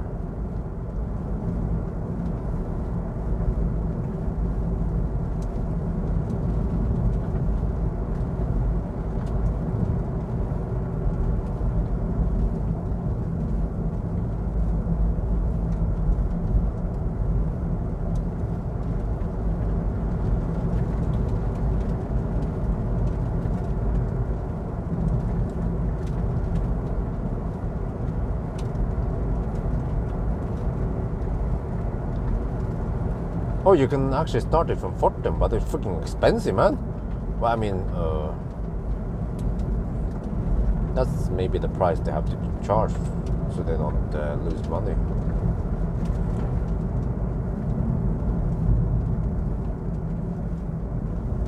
Okay, maybe I should shoot the video. No, wait, I don't know where the heck my... I need to find my microphone, man. I have two microphones. I have a microphone for the handheld, and then another one that is fixed to the windscreen. I don't know where the heck I put it when I set up everything in the garage. Okay, whatever. Just hurry up the hill now. Okay, let me see if we can be there by. Well, I'm not sure. We cannot be there by 25. No, that's okay. It's gonna be 30. Okay, so that means 3.5 hours, and that is 35 minutes slower than the reference time.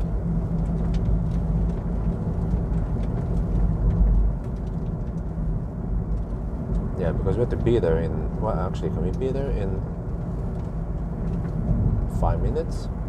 Well, I might round it down. Yeah, you know what? I might round it down, since I started a little bit late.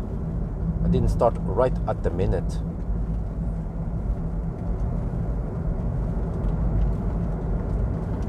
So you might still count it as half an hour slower than the reference, or you might count it as 3 hours and 25 minutes. 23.5% now.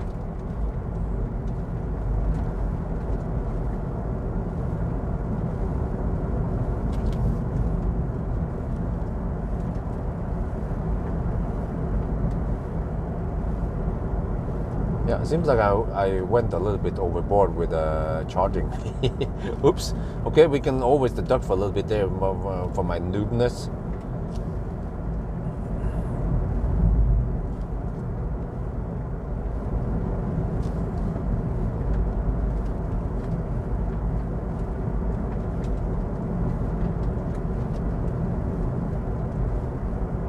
Seems like you might arrive with maybe 20%, or let's see, that's a bit too much.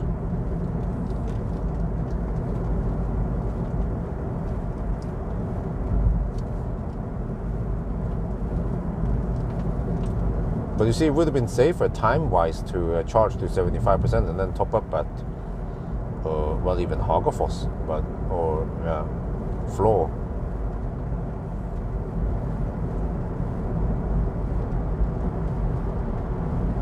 Well, on the other hand, maybe I should set the reference time to be 3 hours, not 2:55, because 2:55 might be a bit hard to achieve during winter. You have to drive like a madman. Some places it's a bit slippery, so you want to take it easy.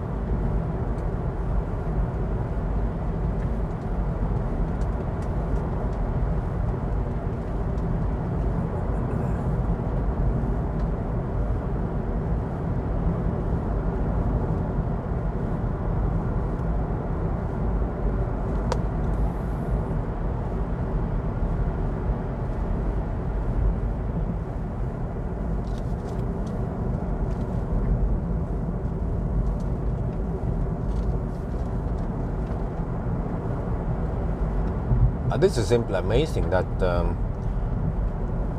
this affordable EV, 5 years old, only needs one charging stop, and then you can go to your destination. And I see that I didn't have to charge at 94%. Around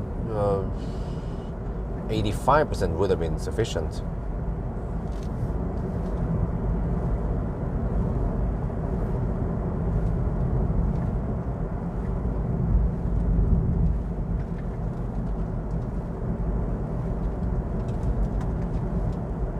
Yeah, and the last 10% extra took probably 5 minutes extra. So I think that's it. We'll set it at we'll set the time to 3 hours and 25 minutes.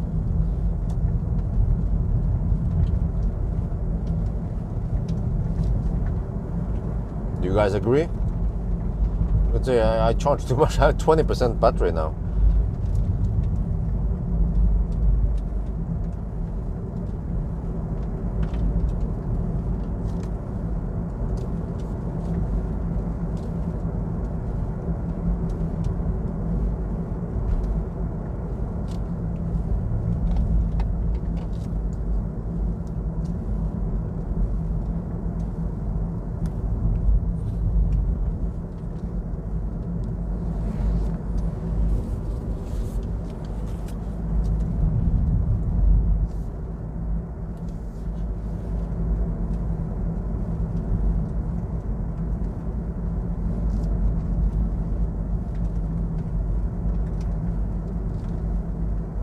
okay, but maybe it wasn't that cold when you draw the pole.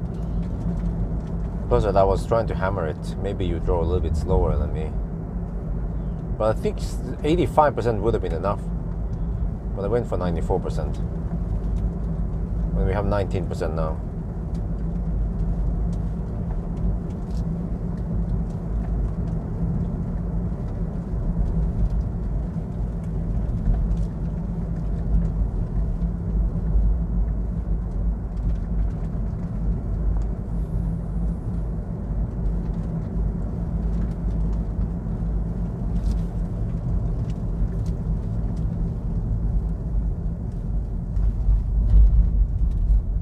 Oh, minus 18 degrees Celsius. Shit.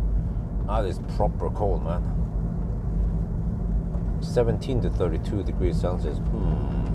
Wonder if the battery will replicate.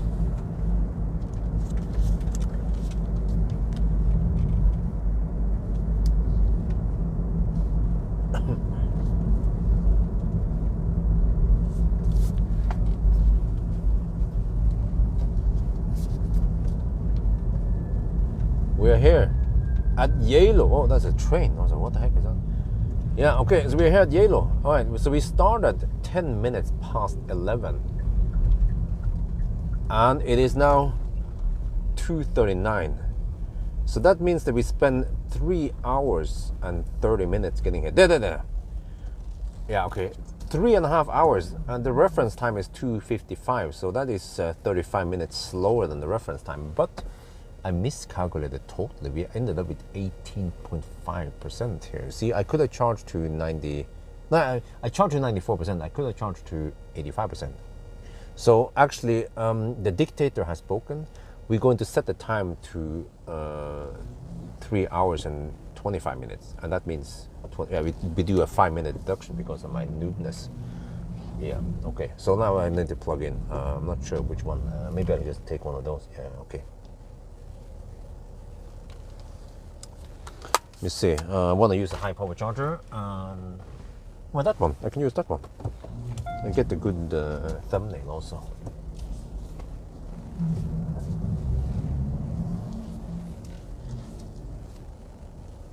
Wait. Am I a little bit not straight? Okay, now.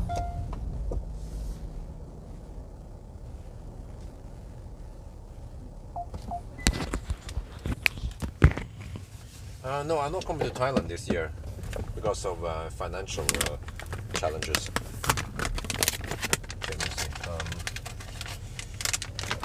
Need to plug it in. I need to put on my clothes now. It's freaking cold outside. Minus 17.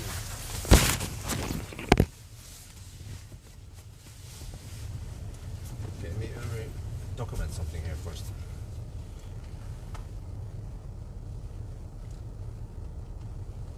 Okay, before we plug in, look at this. 172 watt-hour per kilometer. It was quite cold during this trip. Right now at Geilo it's minus 17 degrees Celsius. And here you see, 239 kilometers. Seems like this car might be overporting slightly. But whatever. Okay, let's plug it in.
Oh yeah, we're charging like a boss again. Yeah. Maybe I should charge 94% again, just for fun, and see how far I can actually go. Because now we will have the downhill disadvantage, the downhill advantage when you go downhill. Okay, we'll see. Okay, let me show you outside. So.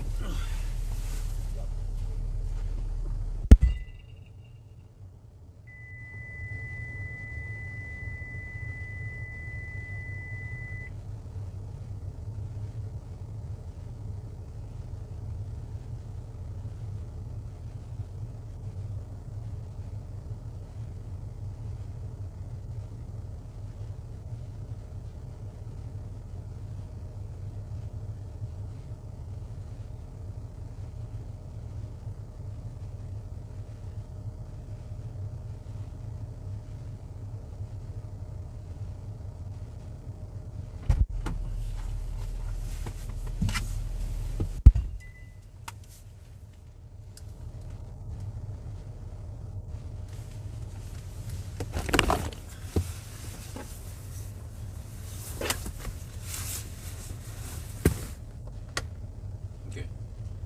Let's see. Swap the battery a little bit.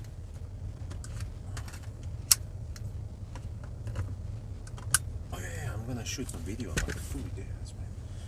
Let's see what the heat before it's kind of way there. I need to. Where the heck did the? Oh yeah, I found the microphone. I was here all along. Okay, no problem. Good. We set up here. Maybe you guys wanna be on the shop.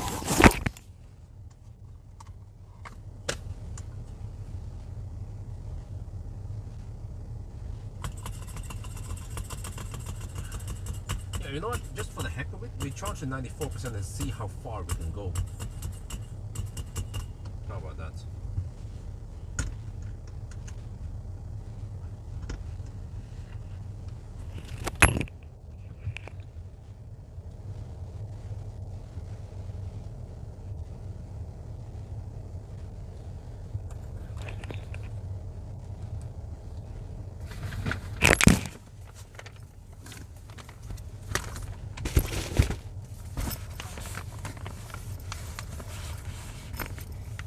So we should have around 25 minutes left then. Reach 94%. We start trip by regenerating, not downhill.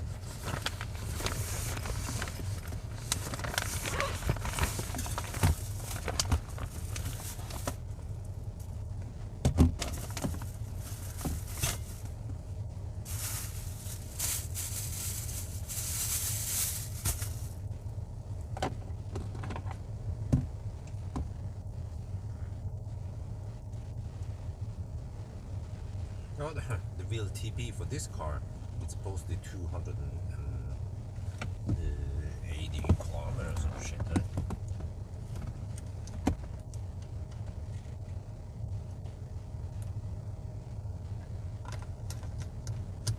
Okay, let me see.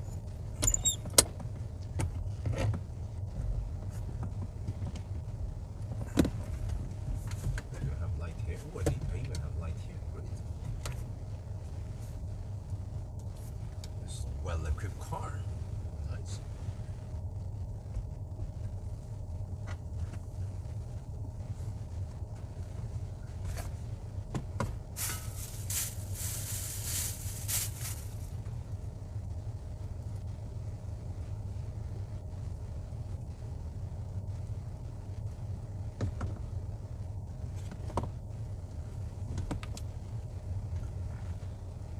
Okay, I brought some dinner. We have, well, it's almost tom yum goong. This is tom yum but with salmon, and I chopped the pieces. We have some vegetable. I chopped them in small pieces because I made this for Isabel. Yeah, we have some onions. We have some mushrooms here, and also nice pieces of salmon. And this is the way fatherhood is. That you spend 1 hour making some delicious food from the ground up, and then she doesn't like it. Actually, she likes the soup. Like she would just do this. But the other parts, nah. So, but whatever. I'll just eat it myself then. No problem. I tend to eat a lot of leftover from the baby. Yeah, she's a big baby now, 1.5 years old. So from time to time, people comment on my videos like, "Oh, Björn, I'm concerned about your health. You keep eating junk food all the time." I mean, dude, do you know that I take those long trips once per week, sometimes even once per 2 weeks, right? So once per week, I might eat some hot dog, but for some reason, you guys extrapolate it and assume that I'm eating that kind of food every day. Should I say more? What do you think I do when I'm home? Yeah, when I'm home, I then go to Circle K and then I buy some burgers, right? Or eat waffles and shit. Like, I always eat junk food when I'm home also.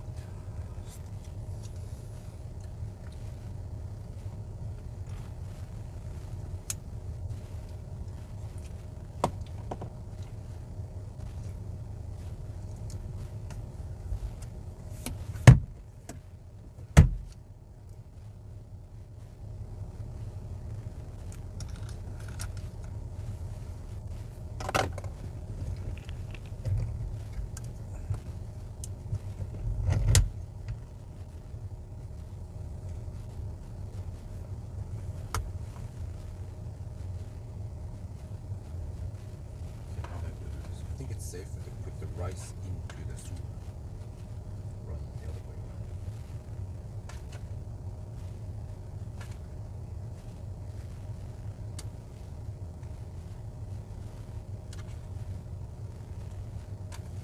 Yeah, just let the soup absorb the rice. It's gonna be fucking delicious, man. I don't understand why Isabel doesn't want to eat this food. It's healthy, it's delicious.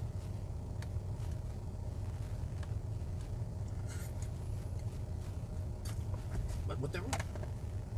Daddy doesn't mind eating it. Okay. Now it's just like 50% ready. Damn! The hurry.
Lacks a little bit of sweetness. I should have added some palm sugar.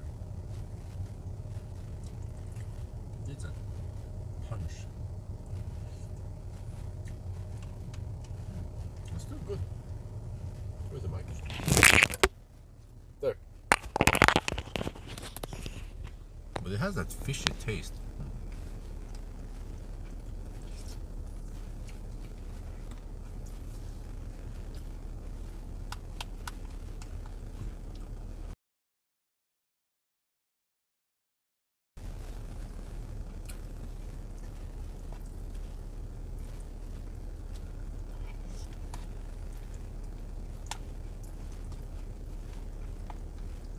I can probably reach stock now, right?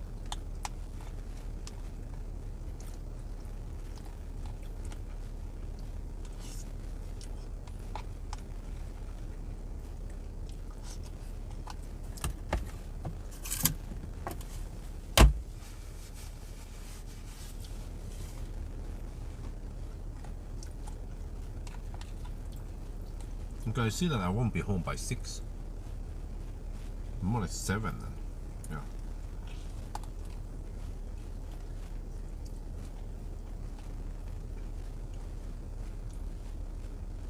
Okay, let's see when it throttles. Well, the temperature is not too crazy high.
Isabella's doing. Let me check it.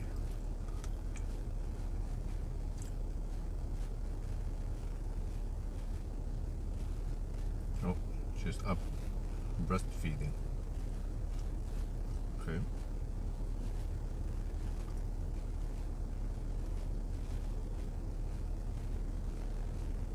The garage has 8.7 degrees Celsius.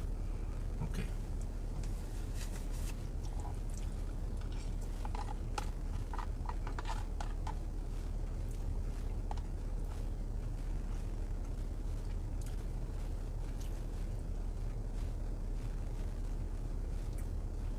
Well, he's going to throttle now, huh? 75%. This is amazing, man.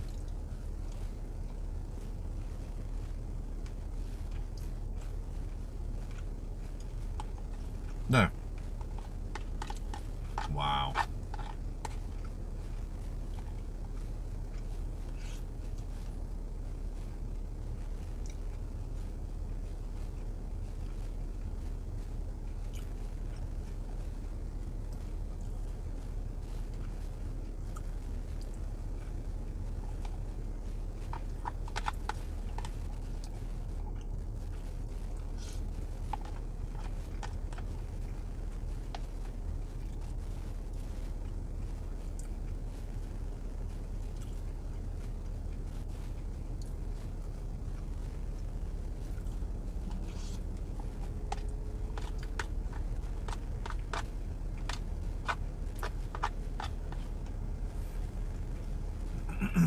So yeah.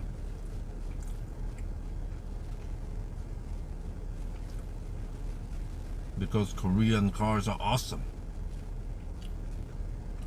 No, but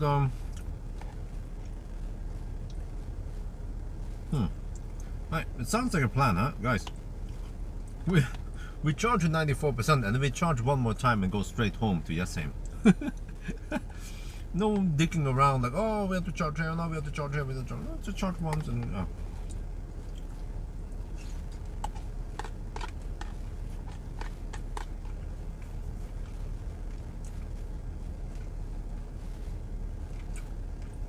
it has air-cooled battery, just like sold.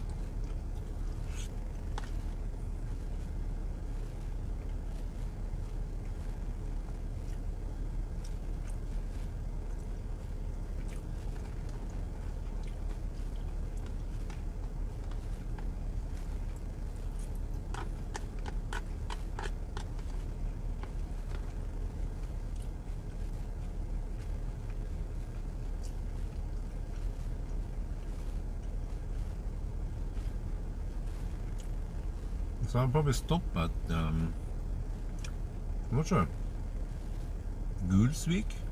No, not the Gulsvik, Sokna, possible stop.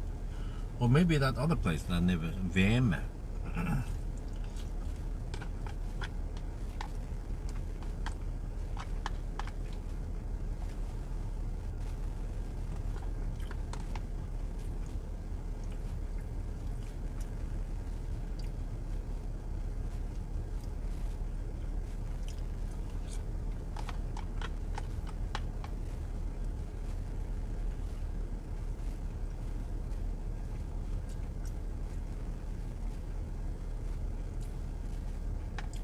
I should be able to reach Sokna at least,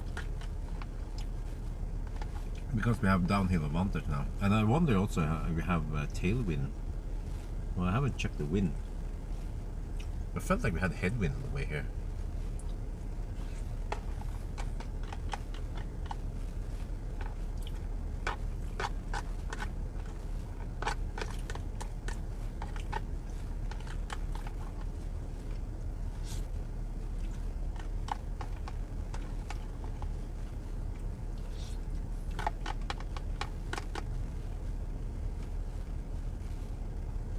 Yeah, I could probably hit VM also. We'll see once we are at Sokna.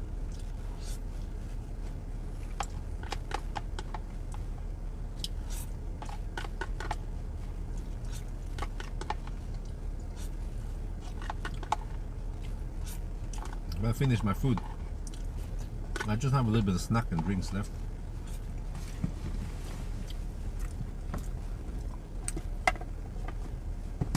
But when we go on these trips at night, then we need to bring food because everything is closed here. Unless I stop at Gol, but it's not always practical to stop at Gol. And wow, I feel, wow. There is this cold chill in the door. I just noticed it now. I should notice it when I arrive.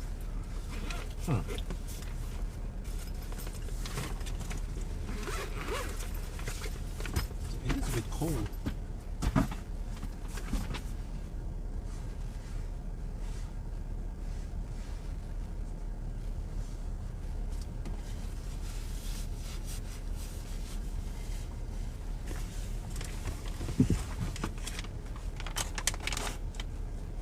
Well, I mean, how should I answer it? Do I have a heat pump in the garage? Well, technically no. The heat pump is a waterborne system in the house. It's a freaking awesome system. Nibe heat pump. So the heat pump is for the house plus garage.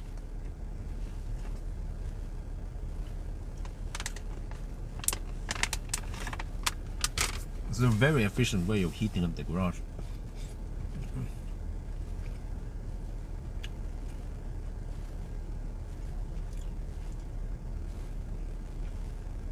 No, I think the Ioniq rapid gated during summer, right? During 1,000 kilometer challenge. But not today, son. Not today.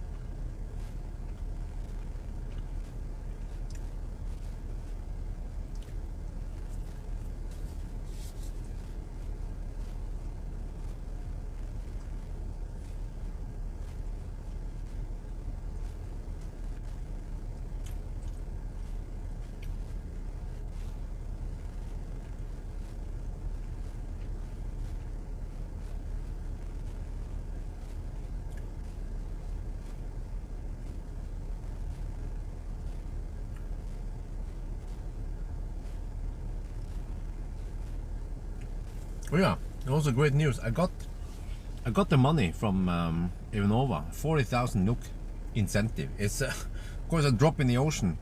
The whole system probably cost me more like 400,000 extra, but at least okay, Ivanova paid 10% of that cost. So That's nice.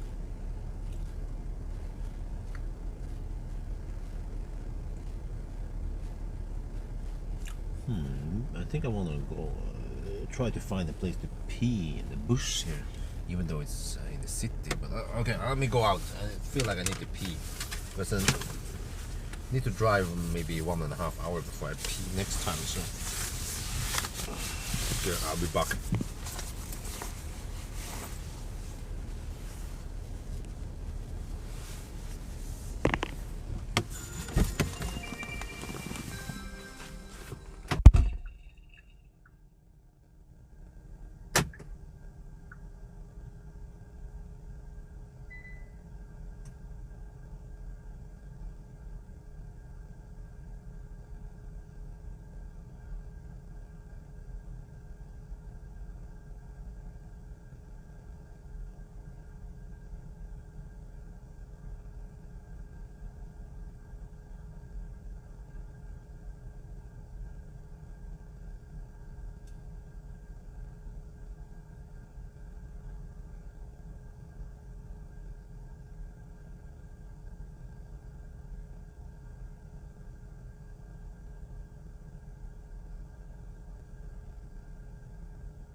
Oh, damn. That's cold.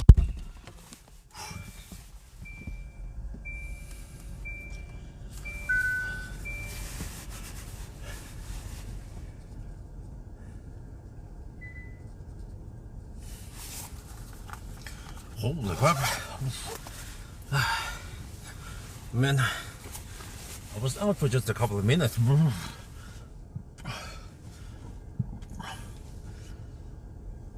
But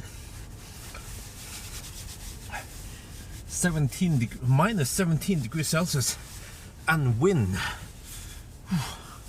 just makes it feel really cold. Holy shit. Let me check here. I think it just feels like, holy crap. Well, there's almost no wind in claims. Okay, whatever. Let me check windy.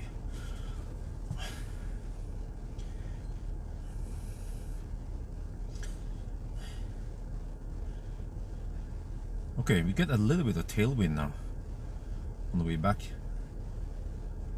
Yeah, that's okay, interesting.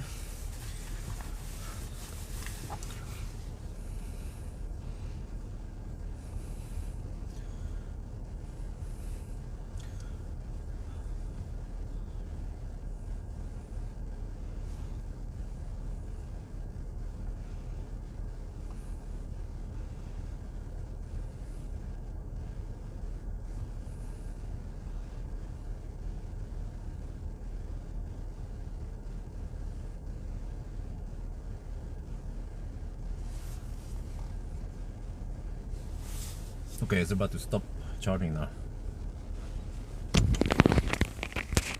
Let's get ready.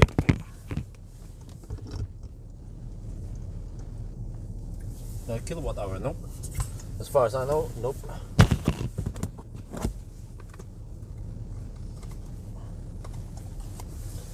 So we stop at exactly 94%. There we go. There, click. That's it. We're done. DON.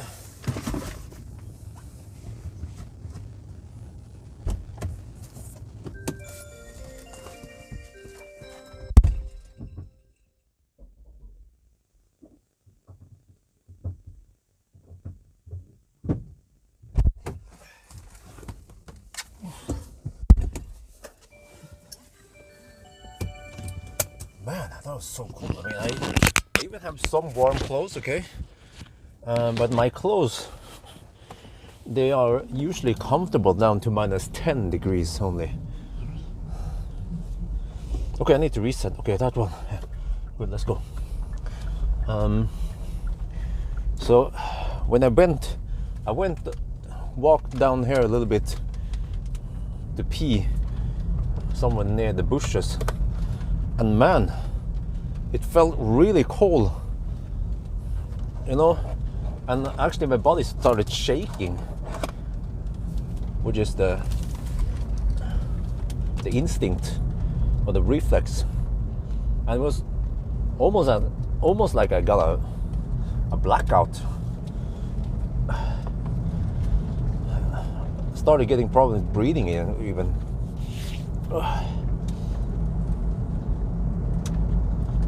So yeah, minus 17 degrees. It's not something you want to mess with.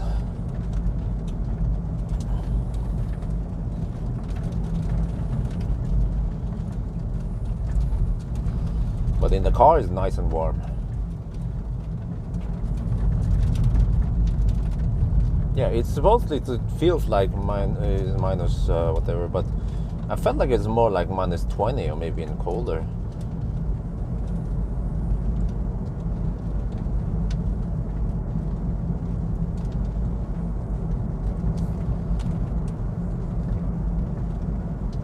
Let's fire up the seat heater a bit. I need to heat my butt after being out for a couple of minutes.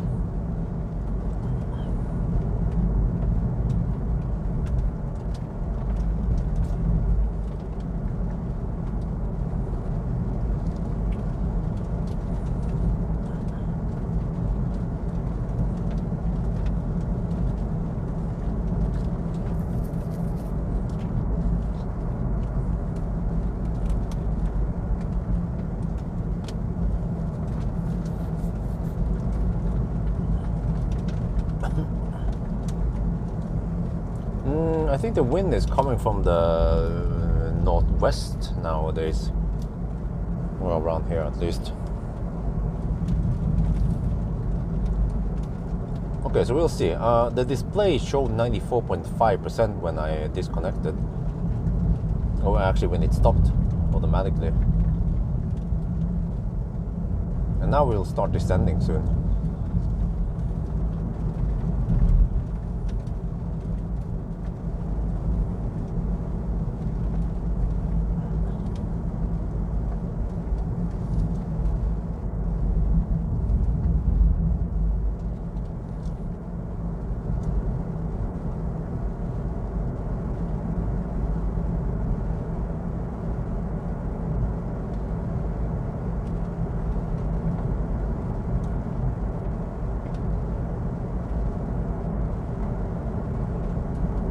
Wow, minus 18 over here. Freaking cold, man. It was quite cold in Jessheim also a couple of days ago. I saw as low as minus 11 degrees at night. But I have this Stormberg pants I use when I go outside with Dolly, and that one is really warm. And also I use some well insulated shoes. They don't seem that thick, but they are remarkably warm.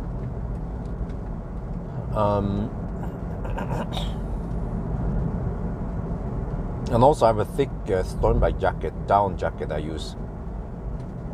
but I didn't bring that one on this trip, so I only have the regular fleece stone back jacket, which is comfortable down to maybe 5 degrees Celsius.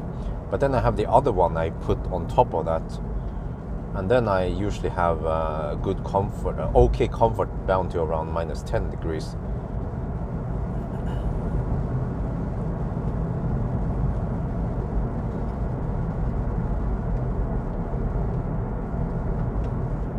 Okay, 92.5% now.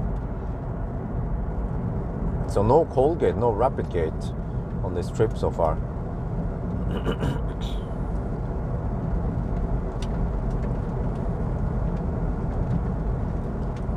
Yeah, it was really cold. I heard that it was really cold all across Europe, and also, but also especially yesterday. I was thinking, what did I do? Where did I move to yesterday? Like, is it supposed to be that cold in Yesterday? Well, no, but it was also quite cold in Oslo. But I see that Yesterday is usually 2-3 degrees Celsius colder than Oslo. But then Oslo has higher moisture.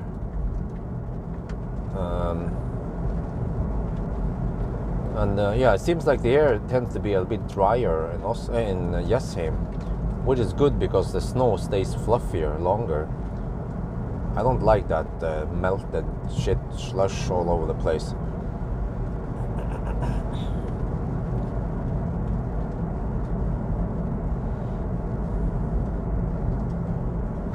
But now it's better. Now it's only -1 outside in Jessheim. And I actually see the big difference. When it was minus 10 degrees or -8 and some wind, the house, or I saw on Tibber that it was pulling around 3 to 4 kilowatts. I bet most of it was just heat pump. But I also heard that the Nibe system there is a PTC also in case it becomes really cold. But I'm not sure if it was activated or not. But now that it's around 0 degrees Celsius, then suddenly the house is pulling only 2 kilowatts. I mean, still a lot, of course, but it's keeping a big ass house heated. And also, not only that, but wifey prefers it very nice and warm. So she prefers 25 to 26 degrees Celsius. Yeah, so yeah, that's what we've been running in the house. And in the bathroom is probably closer to 30 degrees. I haven't measured it yet. Maybe I should get a thermometer and check. And the washing room is also nice and warm. So clothes in there dries really fast. Just in one day or half day it's dry.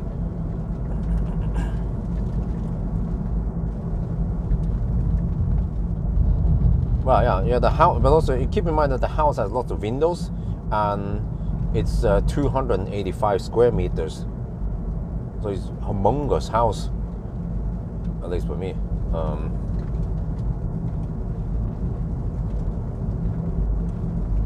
But it should mean that the heat pump system is very efficient, because it's not like we have it cold in the house. It's freaking hot there, you know. Especially if I've done some activities.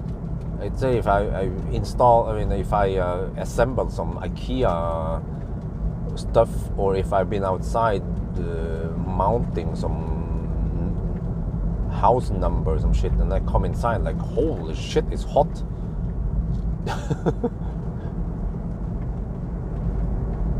But I also noticed when it was -8 outside and I touched the glass,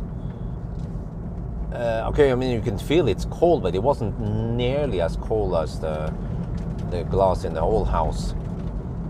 So that's the power of triple layer glass. But yeah, I should make a video while it's still cold. I should make a video showing the thermal camera and the house, and show some numbers and how Tibber, Tibber also, how many kilowatt it pulls. But it's hard to tell what is pulling everything. We have 2 fridges. I mean, they call it kombiskap. So it's a fridge with a freezer, and they are going on and off at some times. We have some facade lighting, I calculated that alone pulls around 200 watts maybe.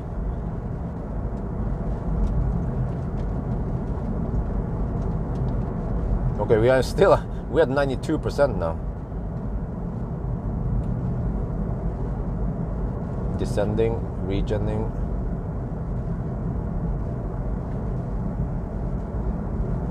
But you have a resistive heater, right?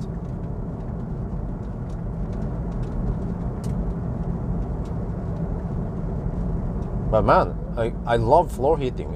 It's nice and warm from beneath. In the old house, I always felt cold in my feet.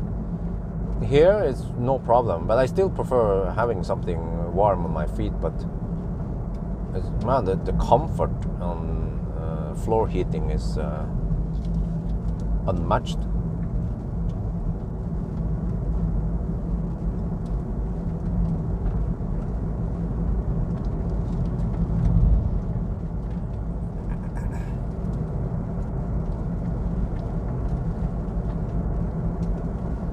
Wow, from what? 2002, and you couldn't consider that old. What about the V1 house? It was built in 19... Well, was again? But I calculated the house was 74 years old. It was built in the 60s or some shit. I don't remember. If it's 74 years old, must have been in the 50s, man. Yeah, the V1 house is quite old. Probably not very efficient.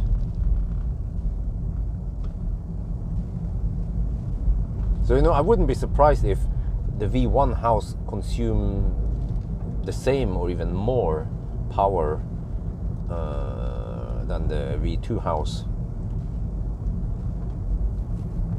And also the V2 house, we actually keep nice and warm throughout the whole house. Whereas the V1 house, it was a bit colder in some places. Yeah, the basement especially. So which means that we kept 26 degrees Celsius only around the kitchen area, the living room and kitchen area.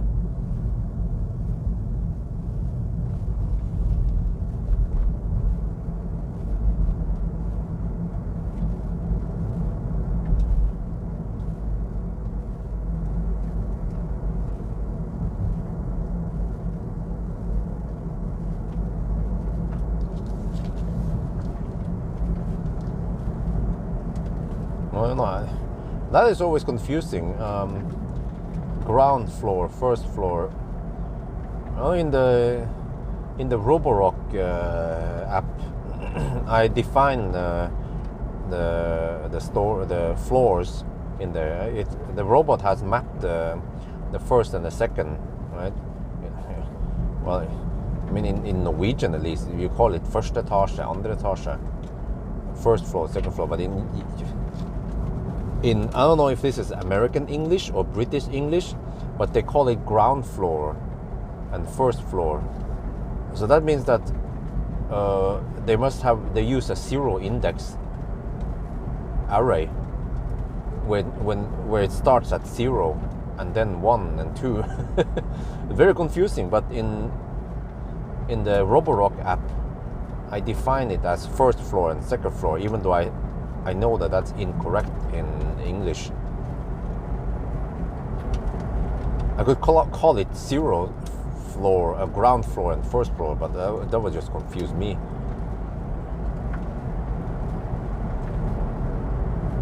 No, we are still at 92%. We spend only 2.5% getting down here. But we've done most of the downhills, but now we can just rest on the tailwind and slight downhills.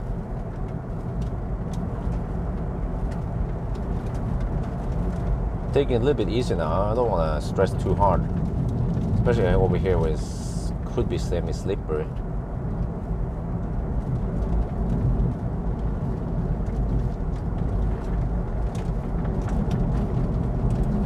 I feel like I should be able to stay awake all the way back home now, since I had that nice afternoon nap. It's rare that I get to sleep 3 hours uninterrupted in the afternoon. Normally I get only 1 hour nap.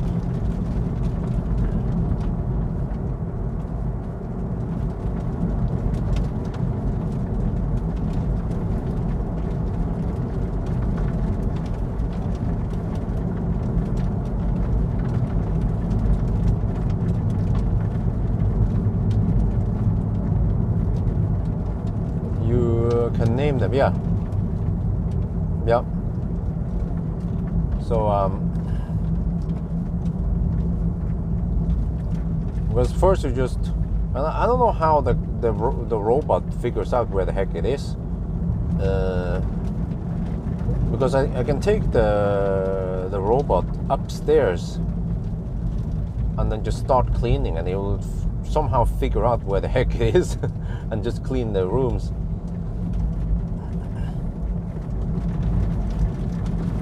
So it's wonderful, man. It seems to do a pretty good job of cleaning. Well, I can see when I empty out the box, what do you call it? Empty out the dust box, or whatever you call it. There's plenty of dust in there. So it must have done a good job finding the dust somewhere.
Minus 14. Okay, it's getting warmer now. Everything is relative.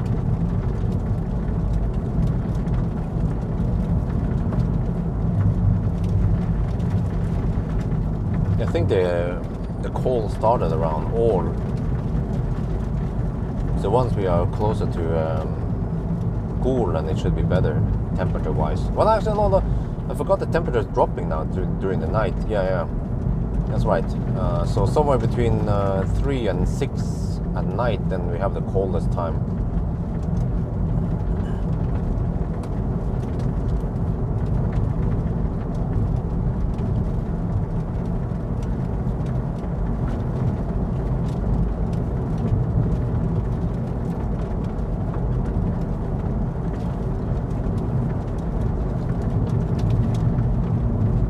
But yeah, so at least for now, yeah, we have okay heat.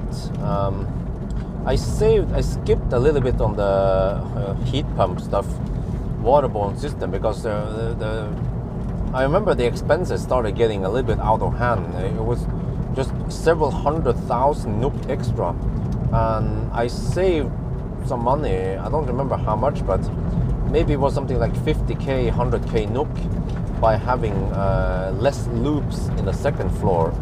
Because I figured that, okay, we have some heat from the first floor, which will rise up and help heat up the second floor. But as a result, some of the bedrooms, they are struggling a little bit to get hot enough, so they stay at around 22 degrees Celsius, which is actually fine for a bedroom in my opinion. But wifey complained that she wants a little bit warmer, so in that case we need to supplement with some PTC heater or resistive heater.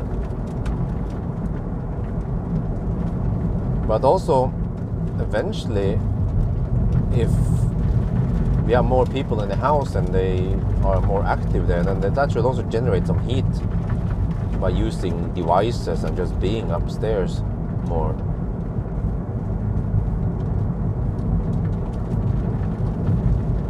I've skipped the entire second floor. No. No. That is not enough. You need to have floor heating also. But so actually the second floor has half loop, or half the density of the cooling loops versus the first floor. But except for the bathroom, they have full loops. So I saved some money there by doing that, and it seems to be sufficient because probably don't want the bedrooms to be too hot anyway.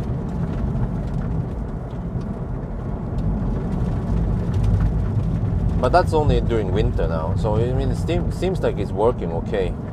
In the beginning, when we just moved in there, then everything was cold and it needed to be heated up. So it took several days before it gained full heat, which wifey didn't understand, of course. But I know that the physics behind it, that even though you heat up the air in the house or in a room, the air might hit 25 degrees Celsius, but the surface is still maybe 15-20 degrees, and it can take several days before everything heats up, and the walls and everything, surface, floor, wall, furniture, everything heats up to 25 degrees. And until that time, then it just feels semi-cold. But what we do is that wifey opens the door from the bathroom, so she gets some heat from the bathroom over to the bedroom and wardrobe room. So that helps.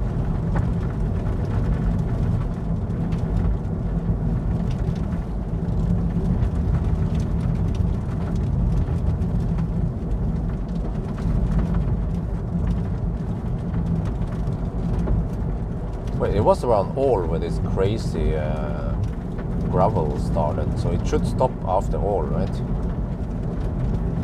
Unless the Sandman went further down the road.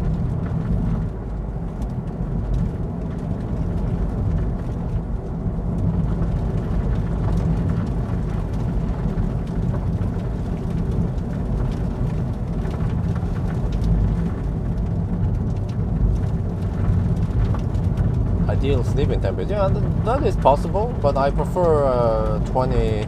I think 22 is fine.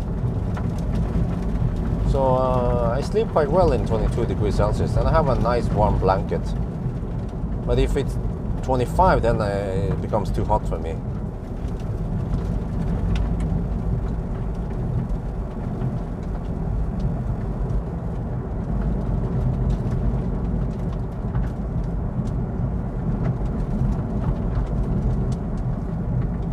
But maybe it's different, Asians versus other people or Europeans.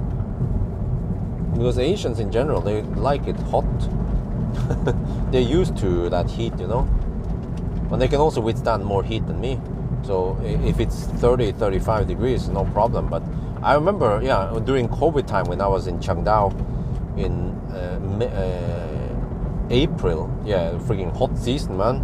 Even in Changdao, in the north of Thailand, during winter it can be as low as 5 degrees Celsius at night. But in summer, man, Changdao, 35 degrees Celsius, and I was struggling, like just outside in the shade, man. We didn't even be in the sun. Like, I was dying in the sun. But even in the shade in 35 degrees Celsius, I was just struggling. I had to go inside the house or in the car and cool myself down. But wifey could take it, no problem. 35 degrees.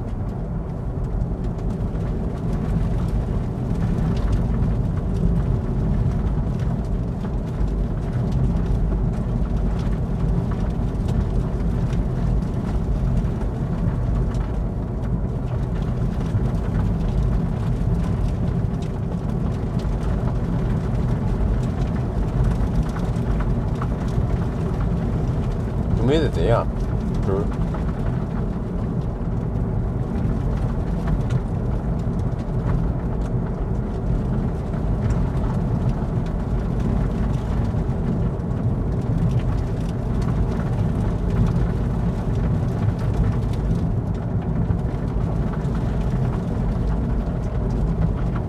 Shit, it's minus 14 over here.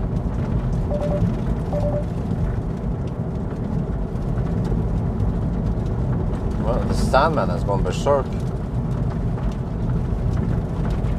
When the heck will this gravel stop, man? Oh, there's not the car.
Sanding all the way to cool, yeah, that's possible.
Sand, man. Never seen this much before.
The consumption has dropped to 165 watt-hour per kilometer.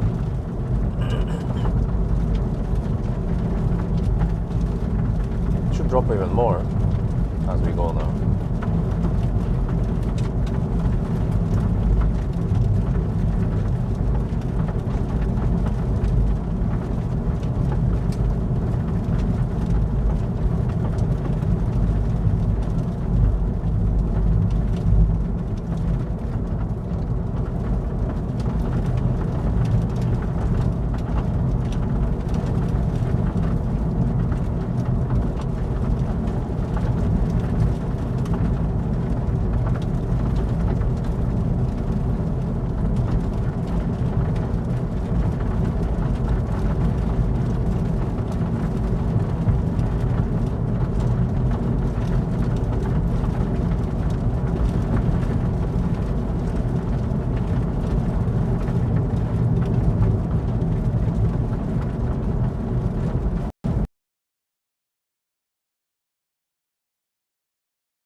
we found it. The Sandman. Yes. Finally. Let's see. Okay, he's not going very fast. I can just overtake him. To check for the curve. Okay, yeah, it's fine. It's fine. Ooh. I was about to say we have to catch the Sandman and overtake him. Oh, oh heaven. Oh, Helga. Oh, so much better now. He's going really aggressive on the sand there, man. You have to kick back on the sand, huh?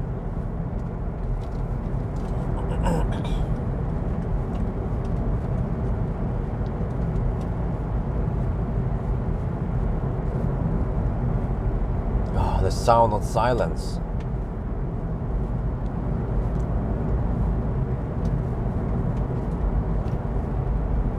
Well, I bet he went to Hagafors and then turned around. First we hammered him earlier, yeah. I bet Hagafors and then turned around, and he got quite far because I was charging even.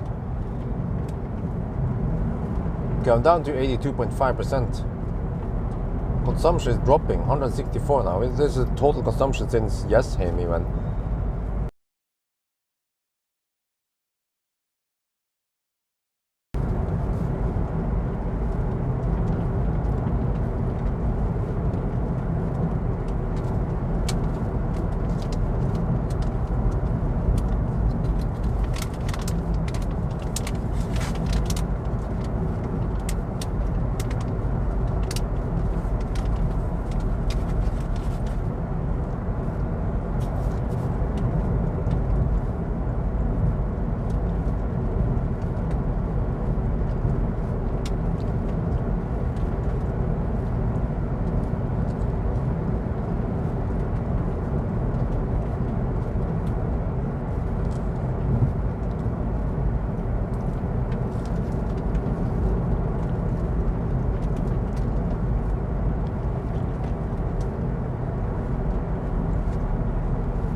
Okay, let me see. It's almost 4 now.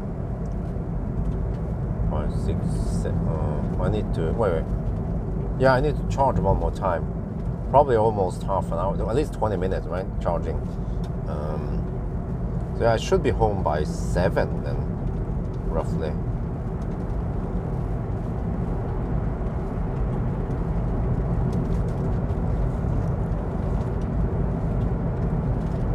Not sure if I can get any sleep once I'm home. I might have to take care of Isabel and then Dolly also. But the plan is to get the nanny between 8 and noon in the beginning, and then once we might expand it once we have more money to be actually we want it 8 to noon in the morning hours, and then also from 4 to 8 in the afternoon, evening. And that will actually be a full-time 40 hour per week work.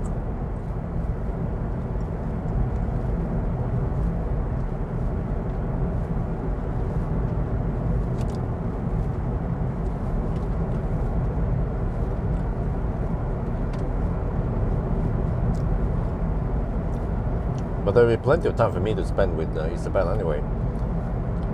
But nowadays I feel like I'm just don't get enough sleep or don't get enough time to work. So the whole idea is that if I spend 15k NOK on a nanny per month, I should make like 15k NOK extra, or at least 15k, maybe more, 20k NOK extra. Freeing up some precious time.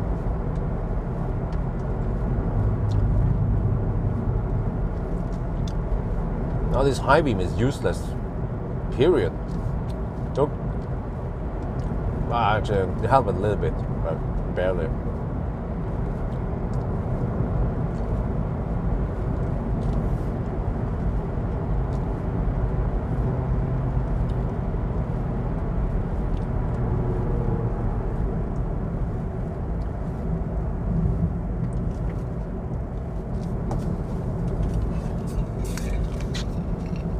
Okay, so there's a possibility we stop at Veme for the first time. I never stopped there before to charge it.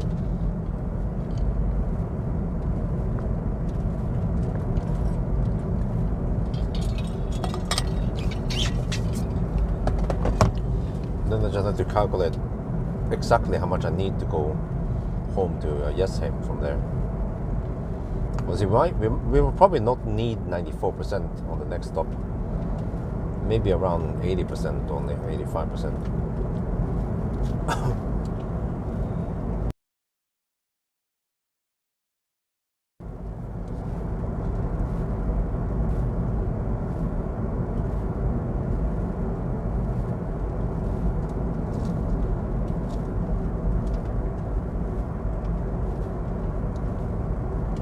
Now the plan is that we will apply for kindergarten.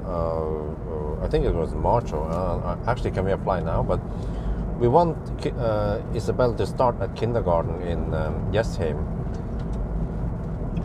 on August.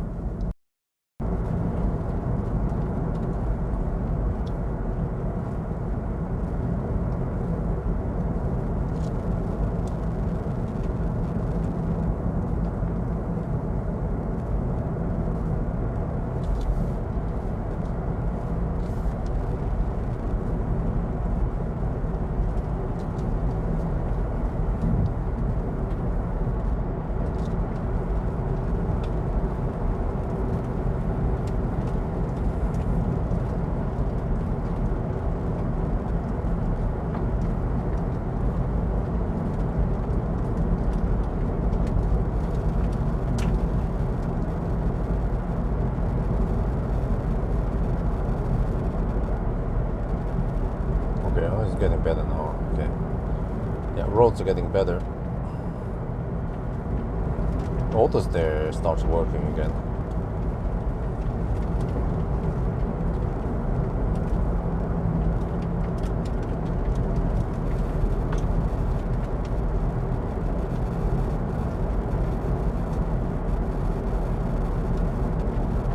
Well, I don't know what's up with that, but it was a hit and miss with the ET5 Touring. I thought people want to see some Geilo test, but the Geilo test got really low view counts. But the Alvdal trip, on the other hand, got lots of views. So, well, my gut feeling says that lots of people will watch the Ioniq at least going to Geilo.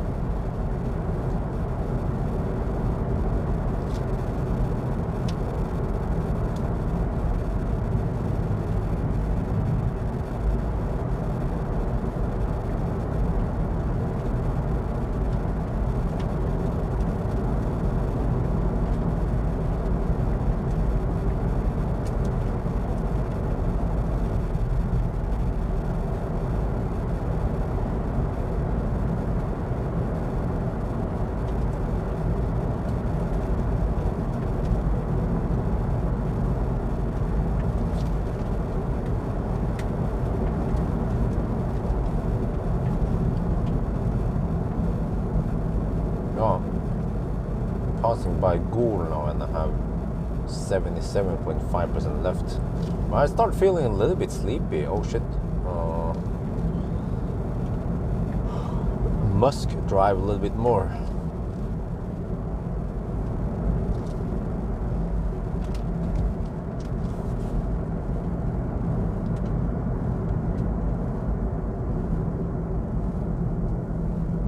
Yeah, I mean, it's impossible to guess what people want to see.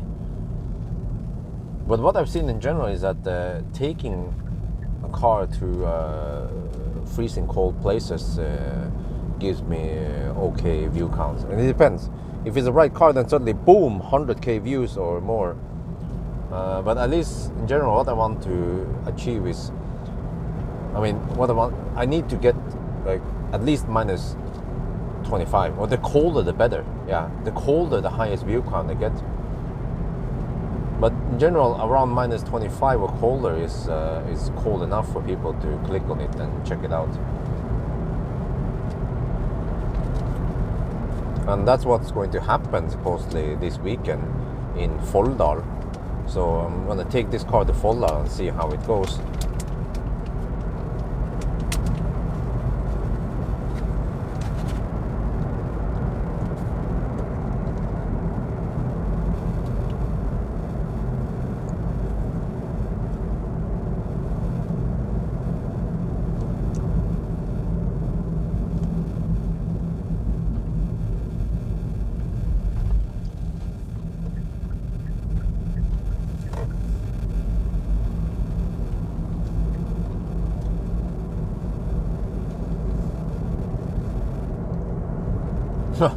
Frankenstein to Folldal, that's madness. Just getting there would take freaking forever.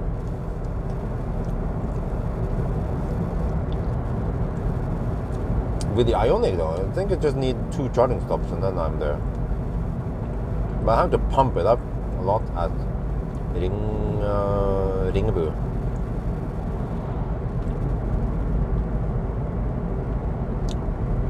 And then also top up at Folldal before I try to camp there for a couple hours.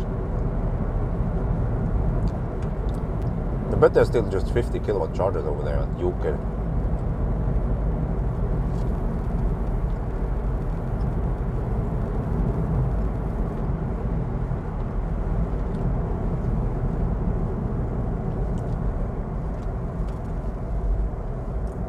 Oh, welcome to Geilo. I used to come here a lot. Why is that a big ass trailer? Yes. Yeah, the old school Geilo chargers.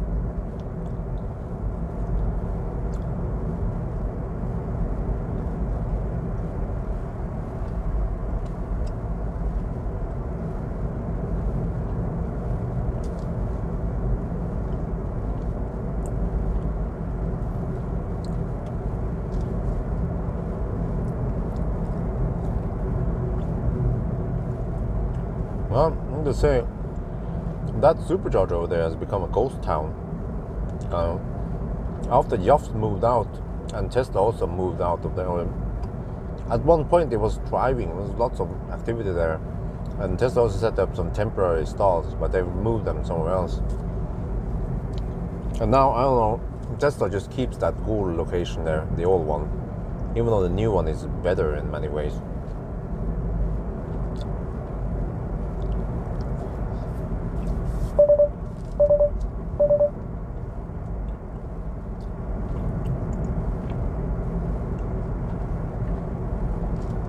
You know, Frankenstein is parked in front of the house now with around 90% battery.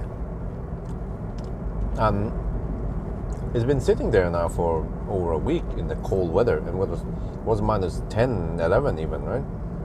Maybe I should try to fire it up and see if he's alive or not. Because I haven't replaced the battery or anything yet. At least in front of the house, it's quite safe. I have all the equipment ready. I can always just move EcoFlow in there and charge up some 12 volt if needed. But if Frankenstein is totally dead, then how the heck do I get access to him? Is there an emergency key I can use?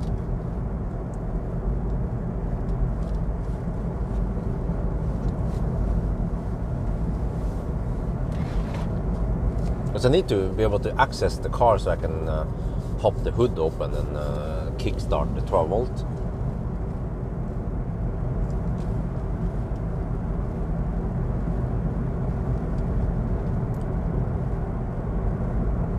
Yeah, some kind of lane departure warning.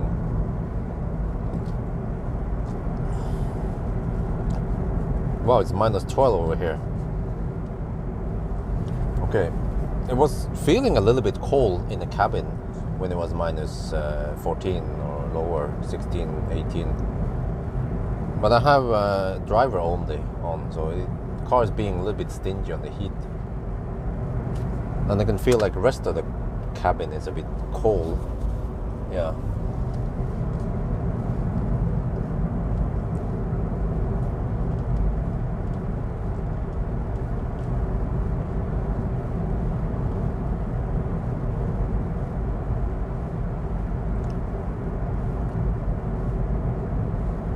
-11. Okay, it's getting warmer. I remember it was only -6 at floor, but that was earlier tonight. Okay, we have 73% battery left. Plenty. How far did we go now? Oh, consumption has dropped to 162. Okay, we have driven 56 kilometers from Geilo. Wow. I don't know how far we can go. I have plotted in Sokna. We are 85 kilometers away from Sokna.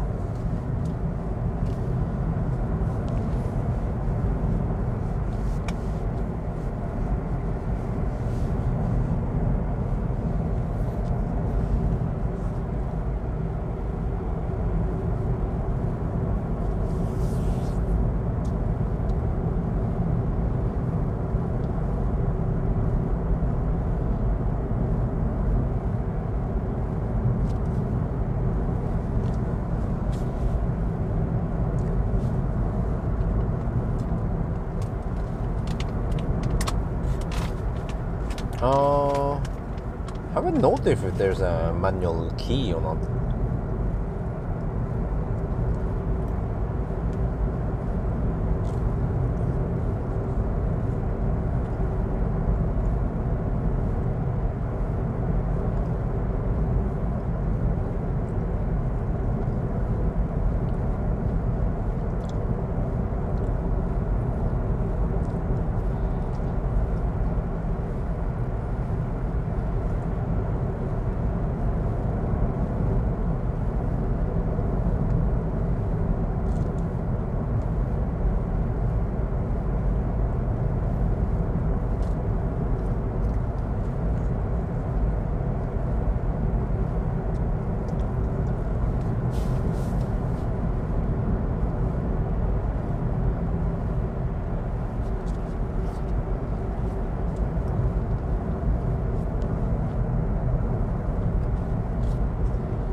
Wow, the battery's cooled down to 16 to 34 degrees.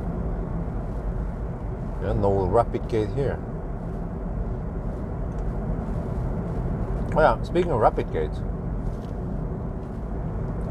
I'm not sure if I should sell Frankenstein. I have to double check with Marcus, but I told Marcus that okay, I can sell Frankenstein, and Marcus will sell it for me for free, so it was great. But then suddenly I don't have a backup car in case Marcus doesn't have a car for me. So I have to be 100% sure that he can always have a car ready for me. And that actually that car might be a what do you call it? Press car shuttle.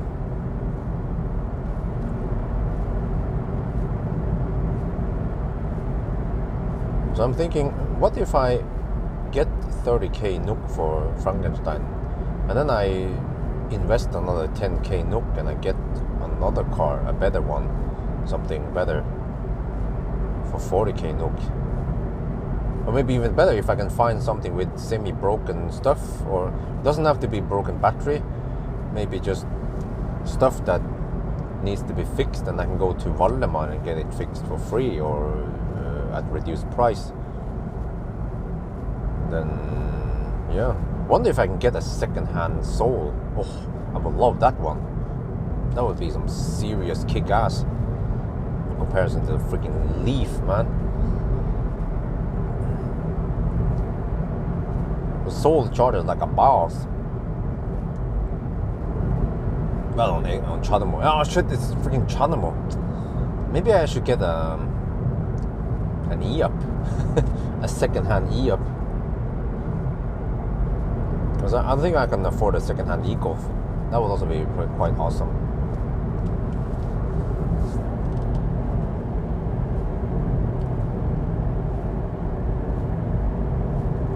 I think City, I don't know, but yeah.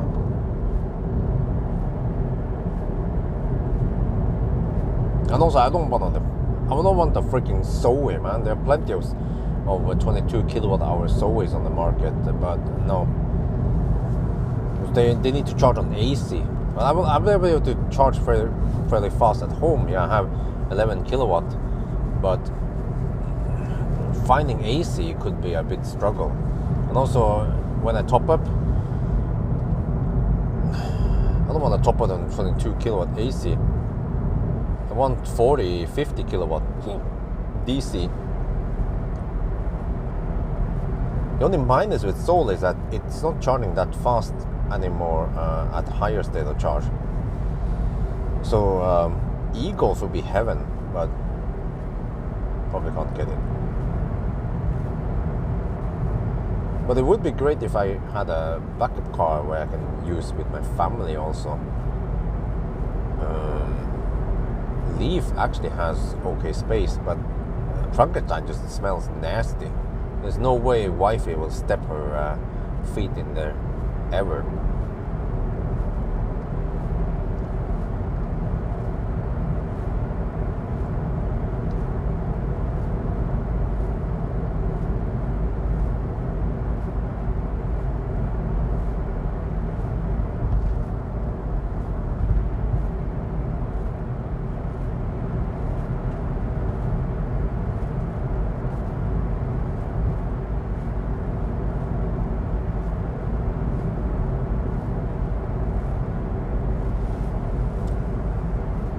Wow, I still have 67% left.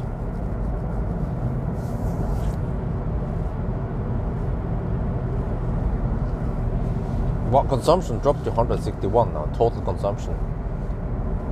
That is amazing.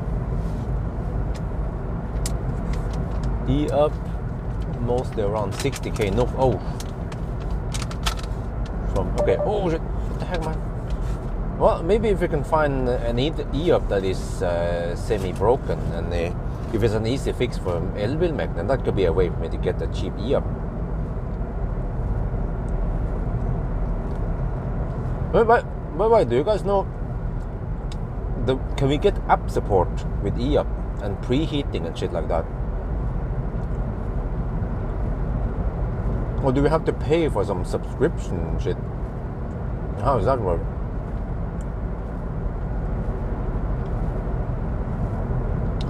E-Golf is, that's a bit too much of my budget.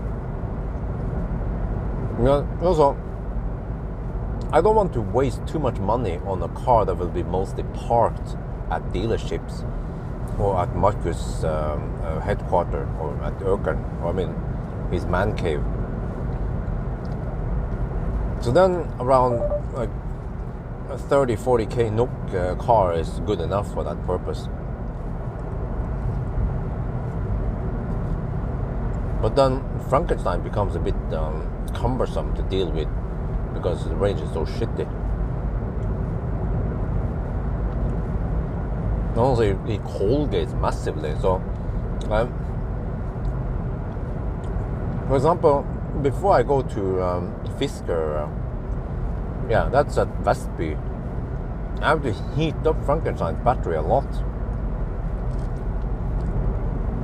And then drive, and probably have to charge up somewhere in Oslo before I go to Vestby.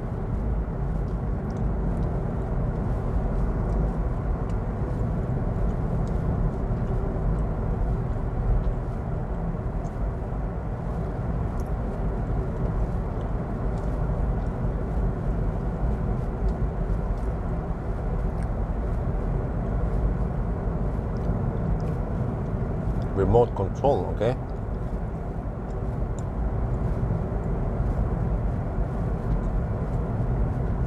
Okay, it's not that much.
Yeah, so is it that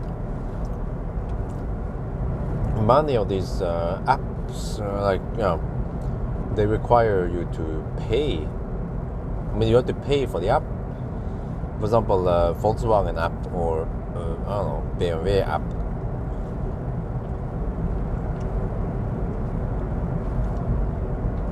Because Tesla gives you free app support. And every Tesla has a SIM card, so they use it for communication. But also use it for update for Tesla's own sake.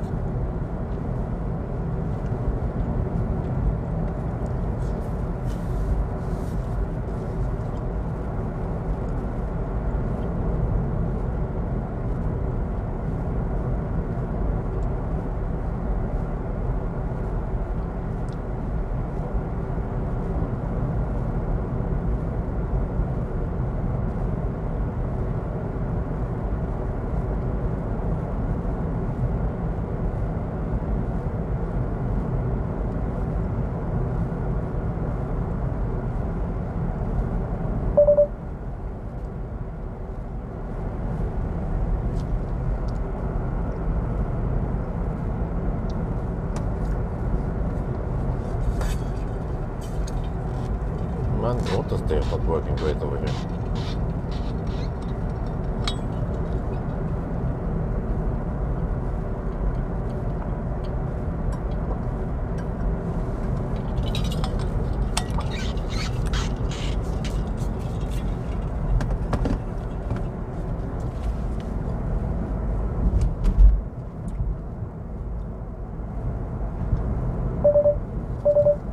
Man, that's loud. Just need to cut the corner a little bit.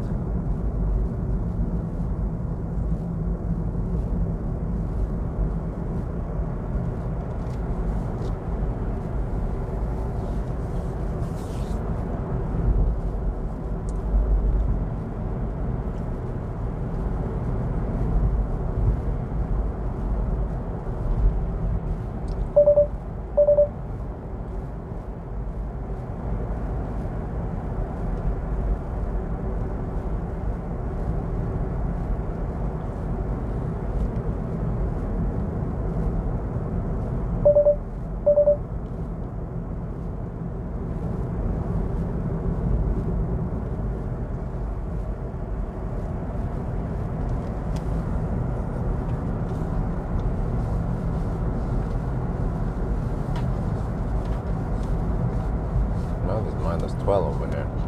Yeah, it cooled down during the night.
okay, they're just behind the snow. And then we have Uno X, 3.5 no per kilowatt hour. That's cheap.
Man,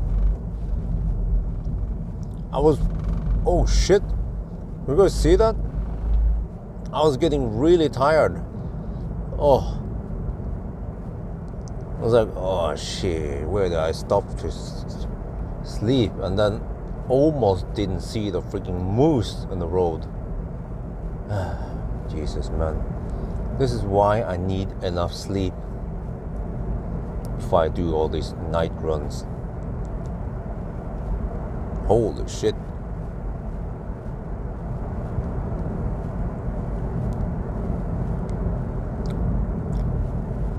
Too bad I didn't catch it on camera. I was getting really tired. I was sleepy.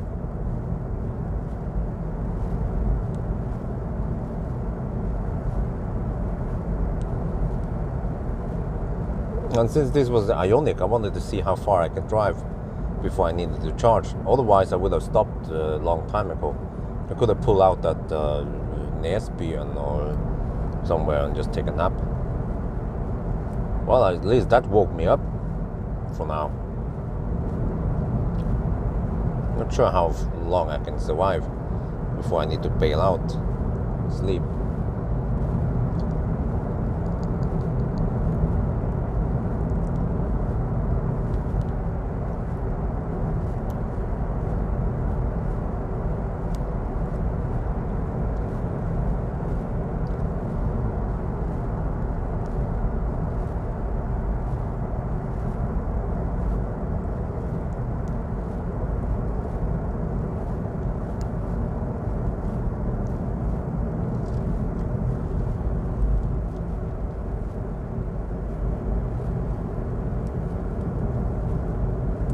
Well, we're getting close to floor. I could stop at floor and then take a nap and then just charge it back to where I stopped at before I kept going. And actually, to not overcomplicate things in the video, I could just leave it out. Because it's not relevant anyway, in a way. If it doesn't affect the result, right? Just like when I take those naps during 1,000 kilometer challenge and I just deduct it. It doesn't affect the challenge at all, barely anything.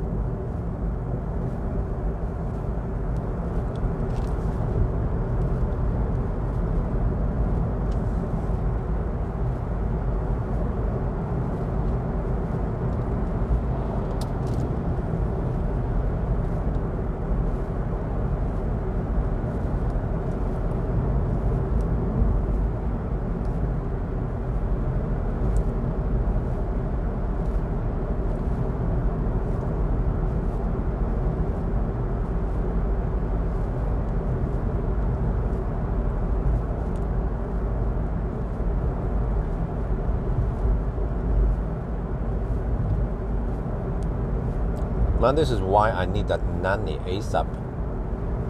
Because lately, the reason why I haven't got enough sleep is because of Isabel.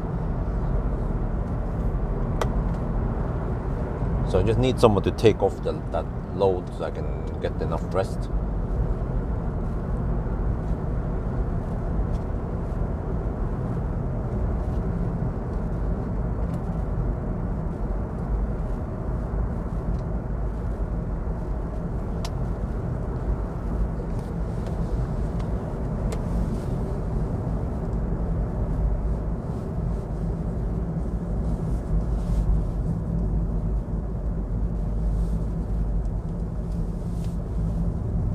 Fixed camera. You know what? Since people are getting kind of lazy nowadays, that's a good question. Maybe, but also AC is. I mean, it's so slow that in many cases you don't even bother with plugging it in, right? It depends on the situation, but on the other hand, at shopping malls, that could make sense. Yeah, if you have, well, it depends. But I've seen it when you have free charging, even if it's just 3.7 kilowatt, like in Sweden, people plug it in. And they also plug in hybrids, but okay.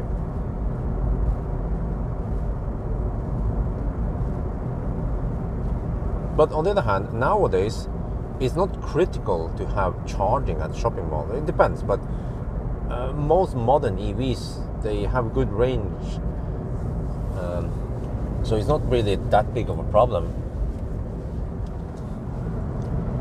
And then the few cars who need the juice, for example, Frankenstein, he could just supercharge somewhere or fast charge somewhere.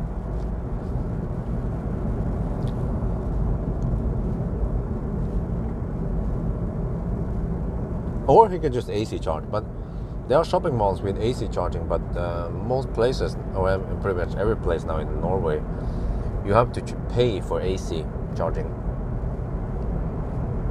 There is no such thing as a free lunch anymore, unlike before, where there will be plenty of 22 kilowatt and even 43 kilowatt AC for free.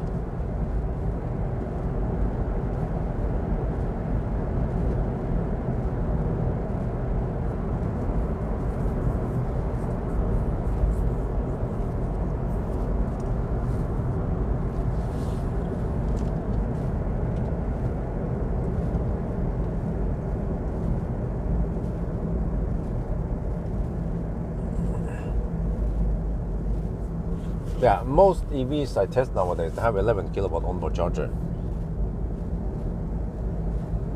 So yeah, I mean, it would work if you stay in a shopping mall.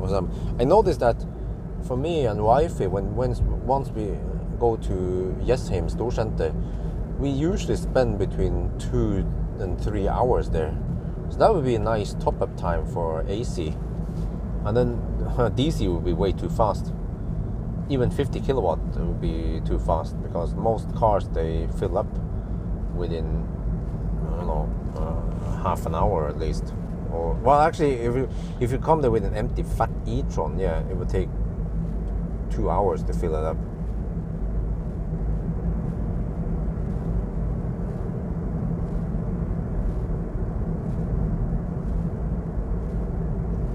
Not everyone is, yeah, I mean, that's true. If they don't have charging at home.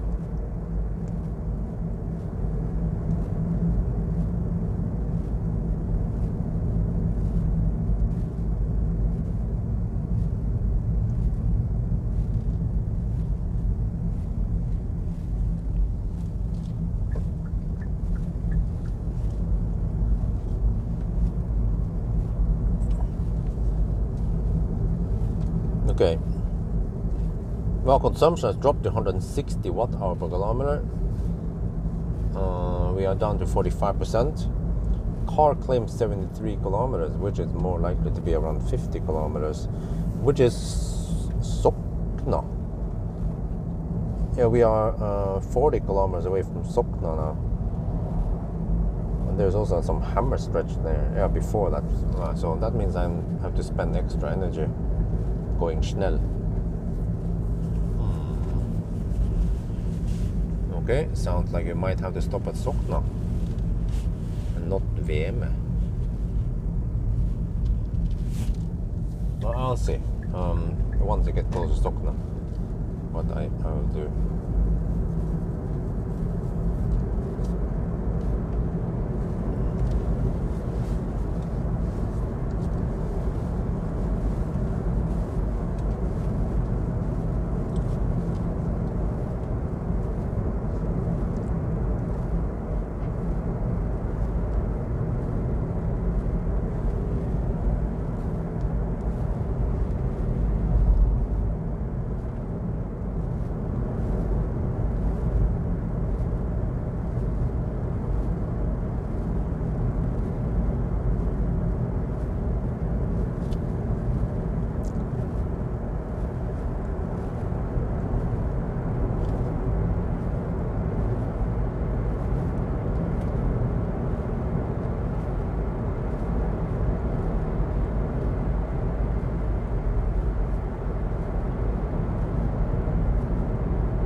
long did I drive now since Geilo? Oh, 104 kilometers since Geilo, okay.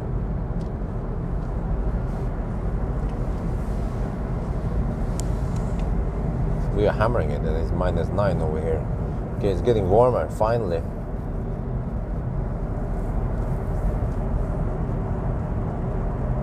Getting more in the lowlands now.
Getting close to Gulsvik, I recognize the place.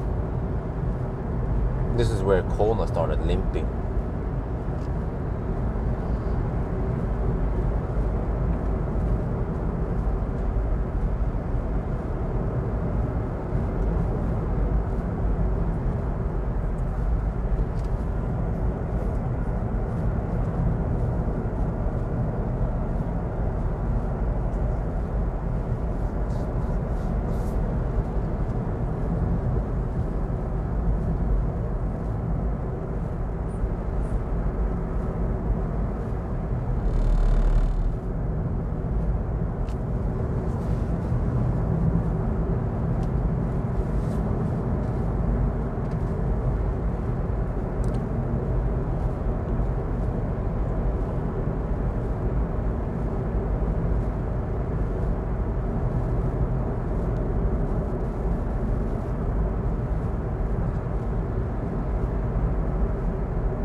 -8 over here. Okay, it's getting warmer.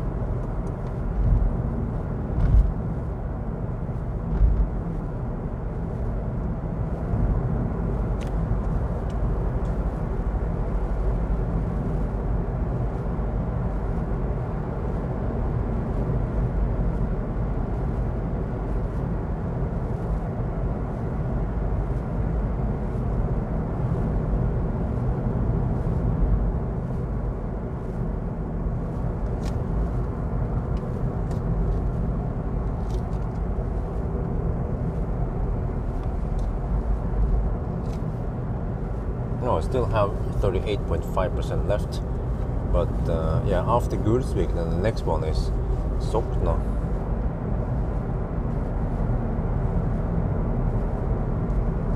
So we should be maybe at 10% or 5% at Sokna.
Yeah, why not?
Yeah, we should be able to get there, but with low is juice.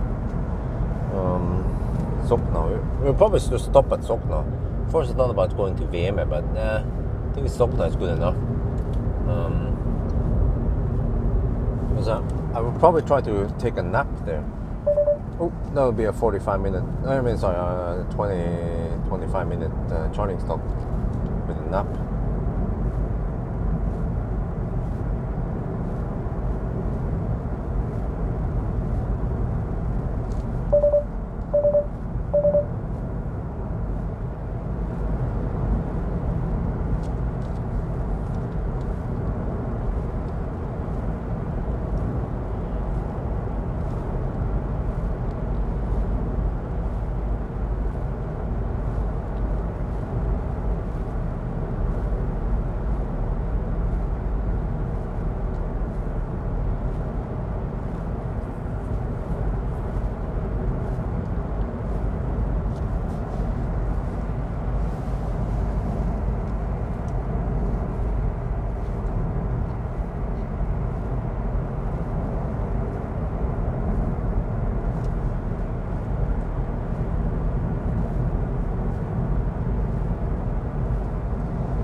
Are we back? Are we still offline?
the Autobahn, well, kind of.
Okay, we're down to 20.5%. We still have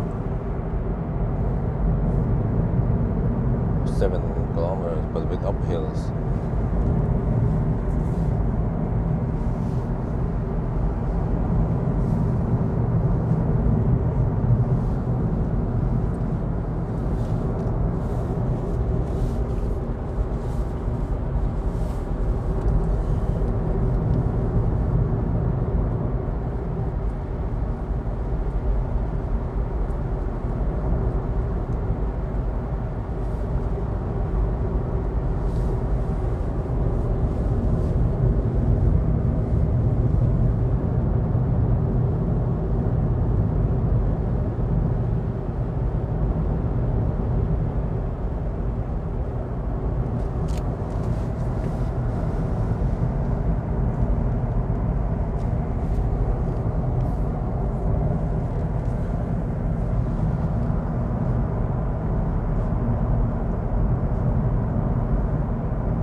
This should be good, deep enough.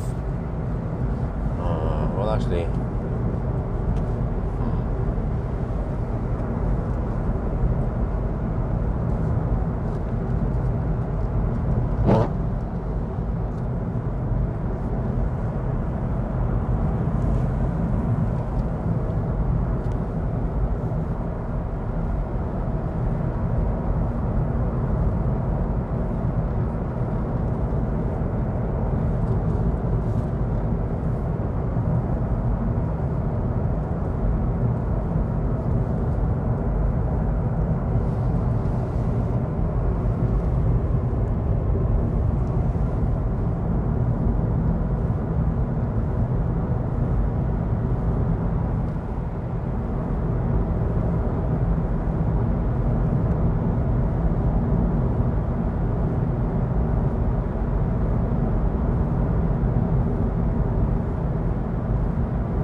is a bit early to plug in, 17.5%, but let's do it.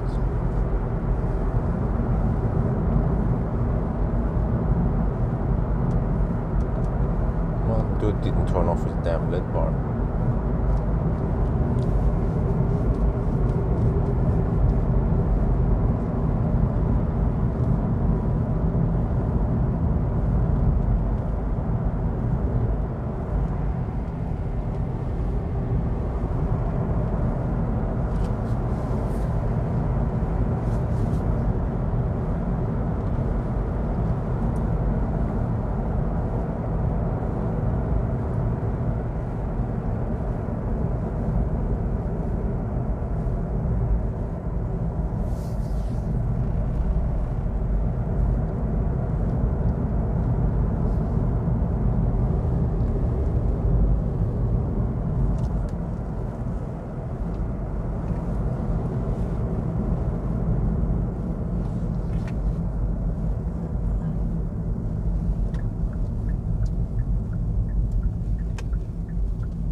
Oh shit, it's minus 13 over here. Damn. Put on the jacket before you go outside.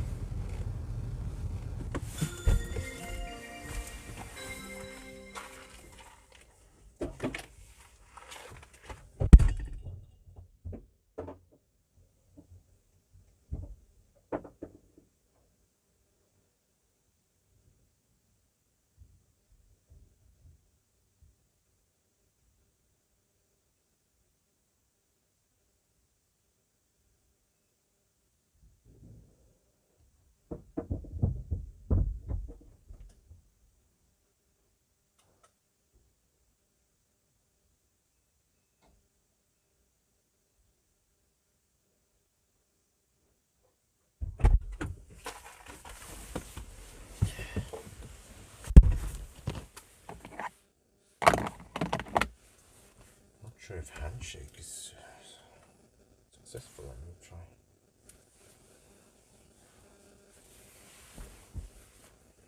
Get the feeling that it will.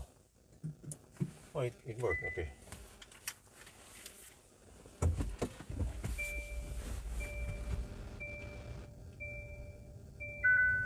We are now at Sokna. We arrived with 17.5%, which is not really 17.5, more like 12%. But yeah, I wanted to bail out here. I could probably go a little bit further, but let me show you that we did drive 141 kilometers from Geilo to here, and I could probably go around 10. Yeah, you see we have 28 kilometers range, at least 10-15 kilometers further, so we could have even gone to VM, which is a little bit down the road here, but I felt like stopping here. So it's 5 in the morning. I think I need to take a nap. Yes, I have to inflate the storm bag pillow and then just sleep a little bit while we're charging.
Good night.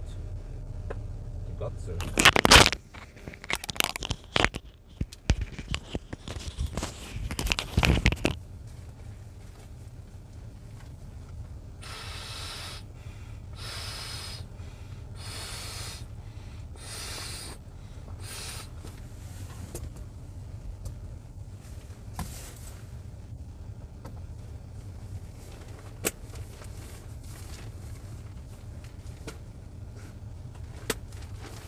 Well, the traffic is gonna start in 1 hour.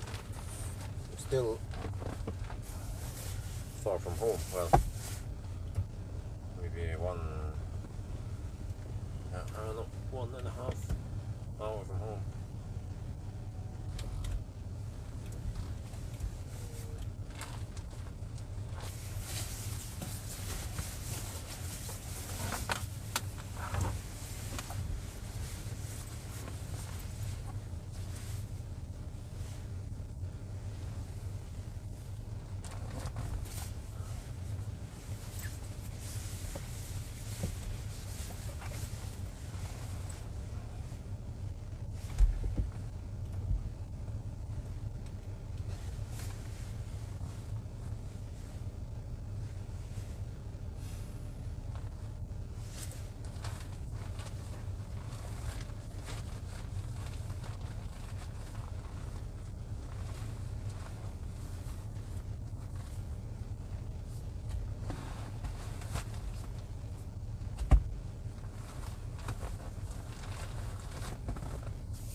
brilliant.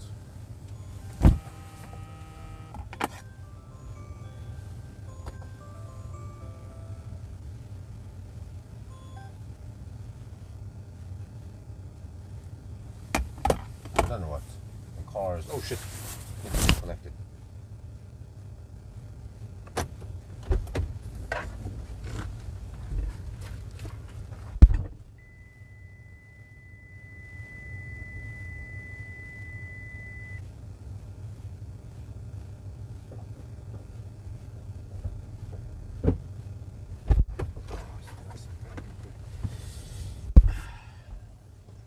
How about to take another nap to pass through the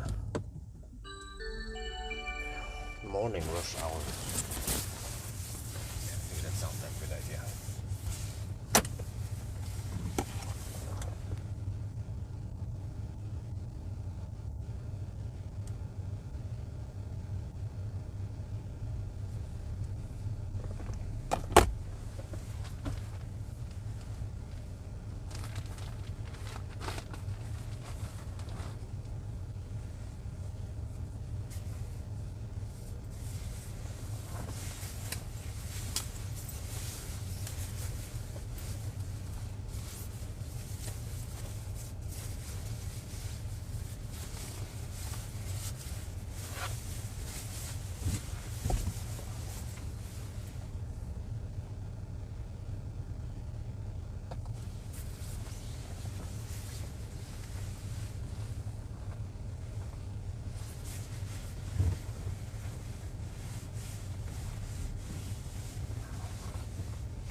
online again. Well, there should be some traffic now. 7 in the morning. Oh, it is the traffic.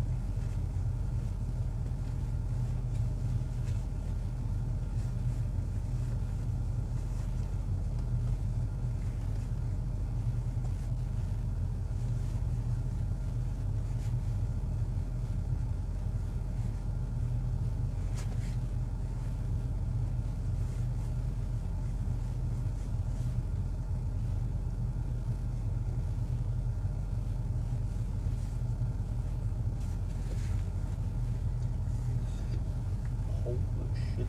Oh. How the heck can I be so tired? I napped for several hours. Oh.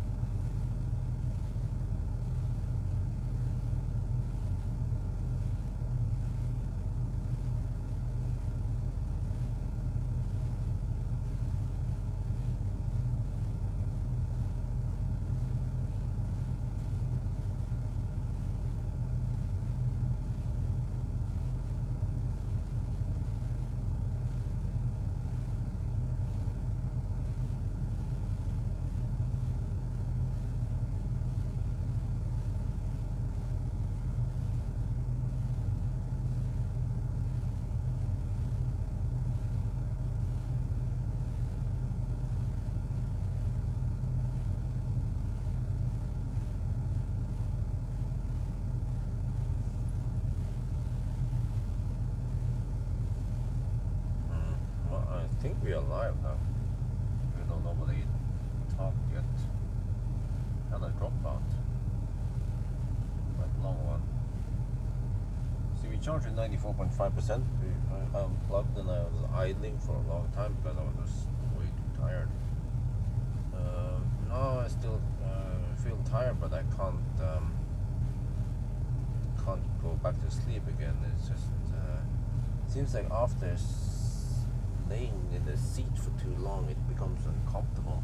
Also, it's a bit cold outside, and then I can feel the cold inside. So the car is not keeping it too nice and warm here, and it's only minus 13 degrees. So it'll be interesting to experience full down in minus 25.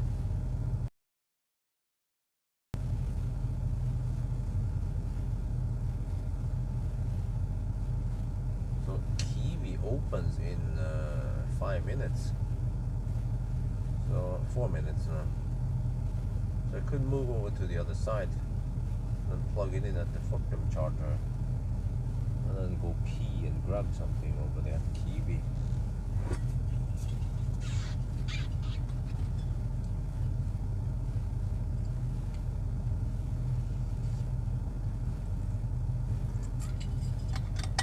It's probably poor insulation. Because if you think about this, the car doesn't have that great soundproofing.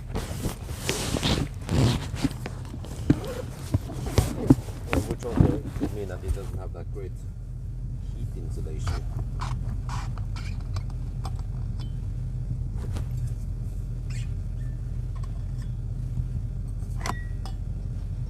In general, what I experience is that quiet cars, they also tend to be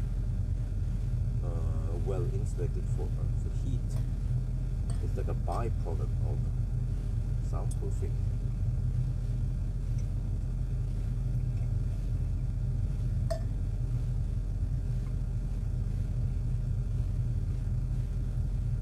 Okay, I have enough drinks at least. Buy a banana or something and go to the restroom.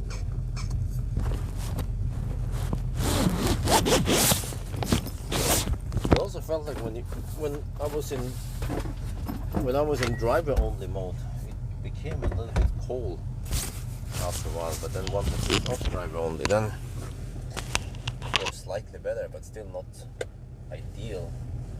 So yeah, do I plug in here? Or do I plug in at Kiwi? They open up the doors at Kiwi now. 2 minutes before 7.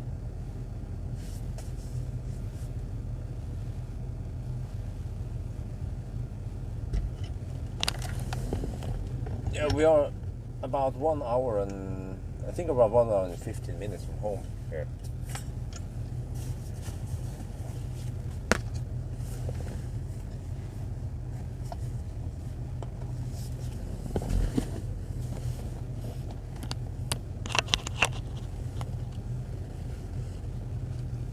And then, yeah, it would be interesting to see if I can make it home in a single charge. So maybe I'll just move over to the other side now. I can plug in the car while I go to Kiwi. Let's see, it is available, right? Yeah, I think so, yeah.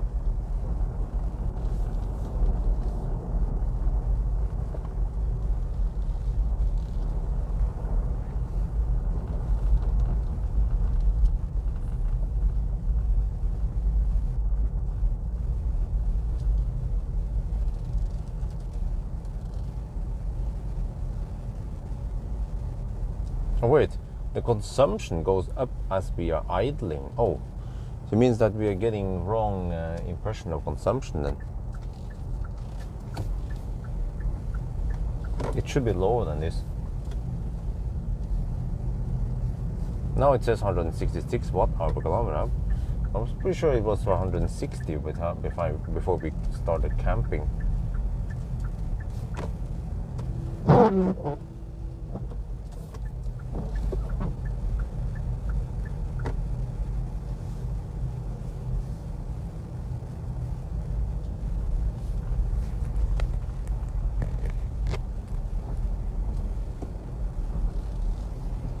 Oh, it means that when I was, when I was charging during the trip, that also counts because I had the heater on while charging.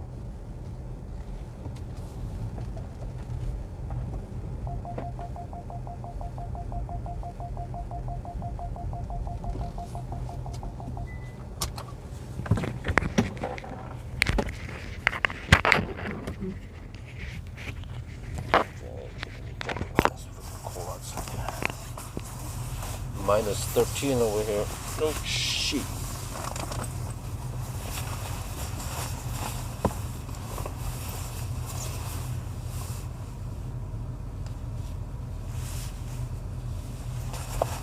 Okay, this time I'm not gonna bother to move the camera over.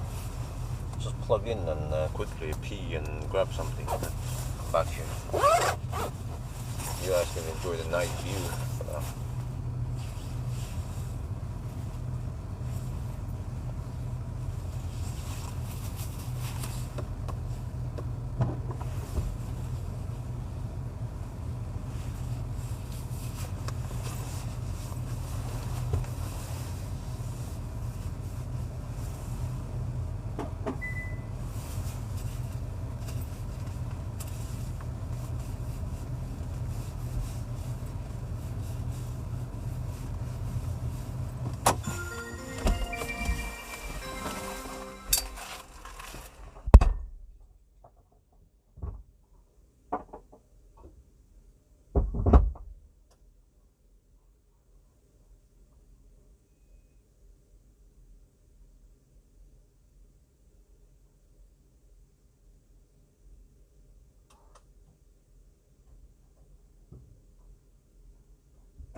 Okay, let me just double check that we get the speed before I leave.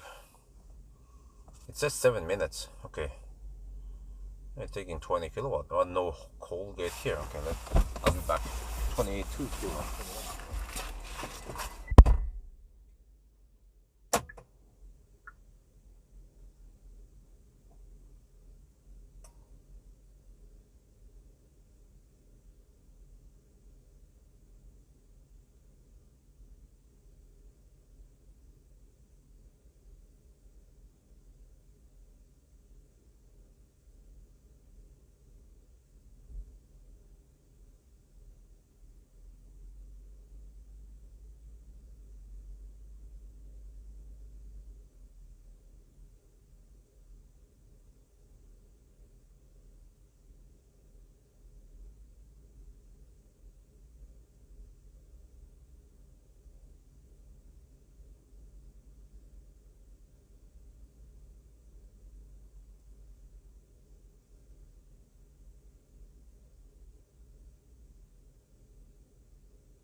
change this time.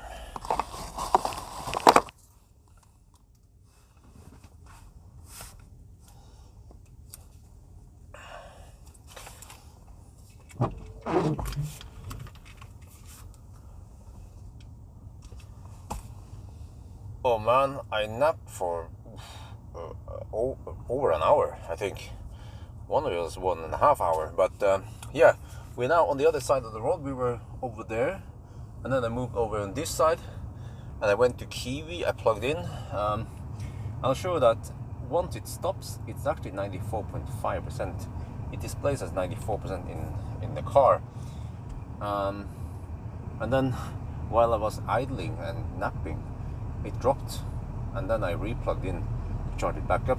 But I noticed one thing is that when you are plugged in and while the car is on, the consumption goes up.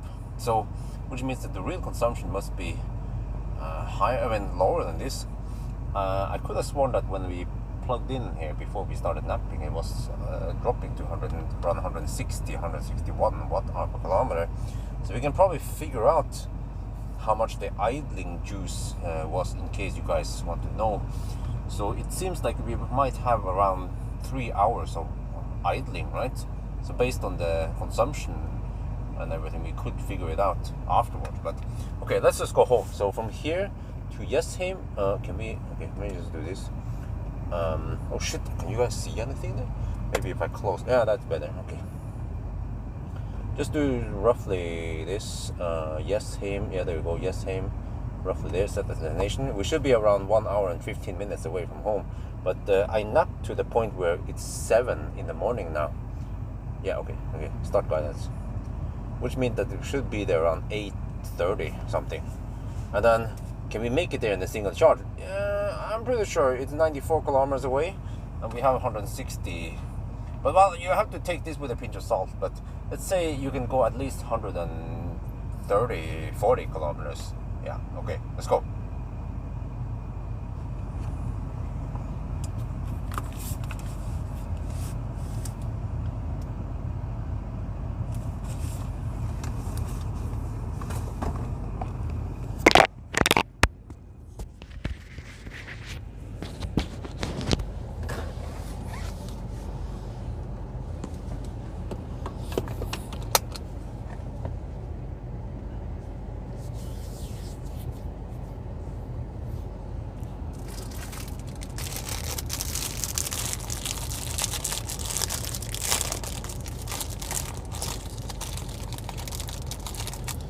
How cold is too cold for Hebron to be too effective? Well, that's a good point. Compared to what, right? Maybe I should turn on driver on there, or yes. No, I feel like I want to have some comfort this time. Okay, let me see. Let's go on this side. Fire up the camera first, maybe.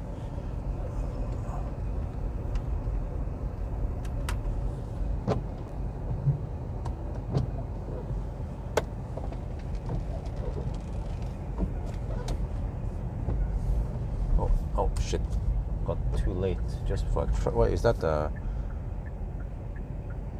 Oh, okay, it went that way.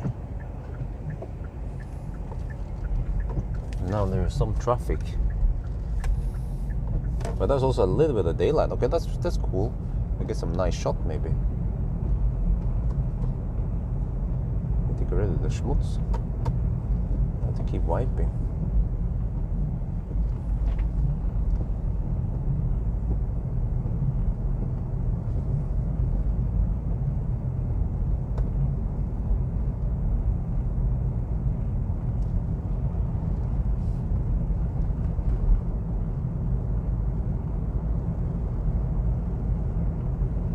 The days are getting shorter and shorter now.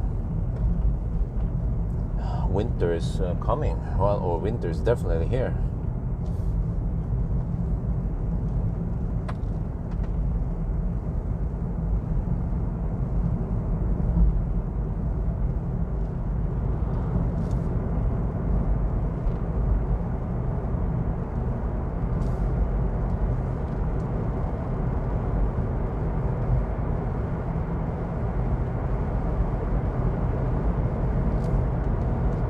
we can do a round estimate. We had 3 charging stops, and each of them were almost half an hour each, plus the last one. So you can say we have roughly 1.5 hour charging stops total, plus the idling time, the nap time, which was also about 1.5 hour, I think. That means 3 hours of idling. And then how many kilowatt are we pulling? Wild guess 1.5 kilowatt. Well, actually could be 2 kilowatt.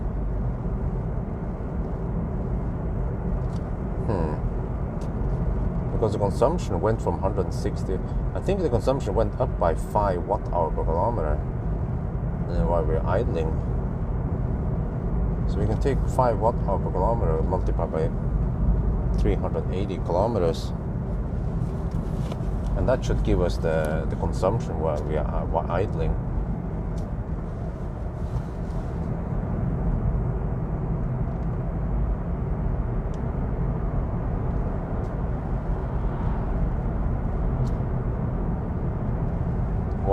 .9 kilowatt. Yeah, that sounds about right. Okay. Wait, that sounds like only 1 kilowatt while idling.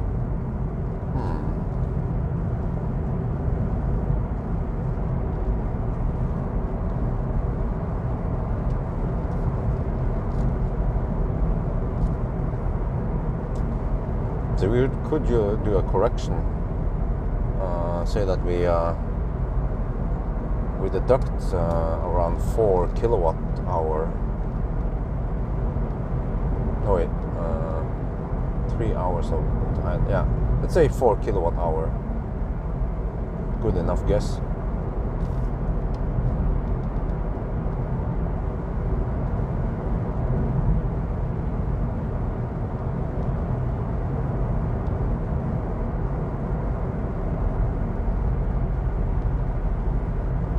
Well, so the question is,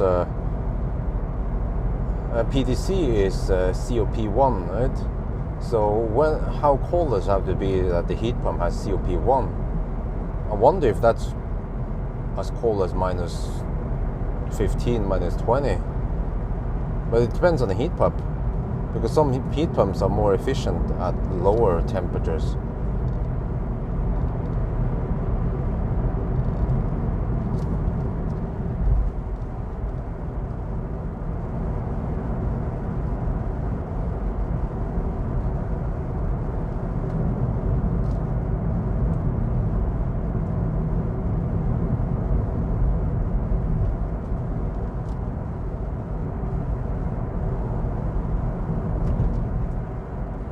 Wow, it's clear skies. Sun is coming up soon. I think sun comes out around 8:30 now. Right, roughly when we are home. So that means we'll be driving into the magic hour.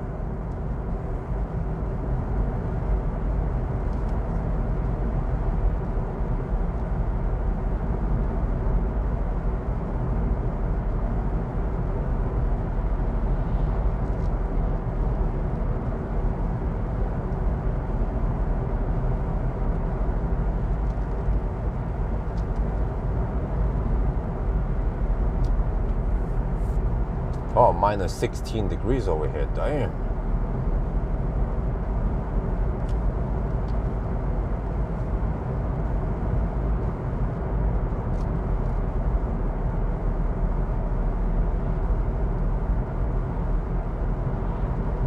Oh, now we hit traffic.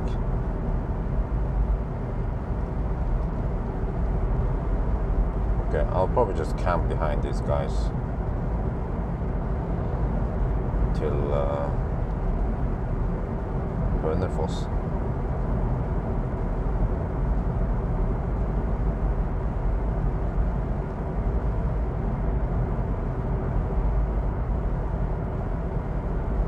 But it seems like the consumption on this trip is below 160 watt-hour per kilometer, which is amazingly good for such low temperature.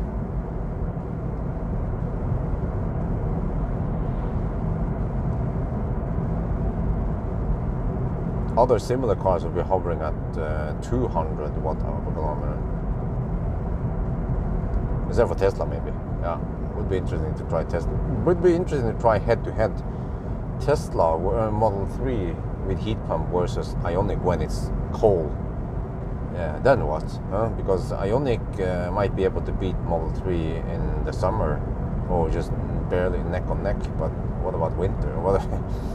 What about if both cars just fast charge? Yeah, then what? The Ioniq doesn't get any advantages there, but Tesla will.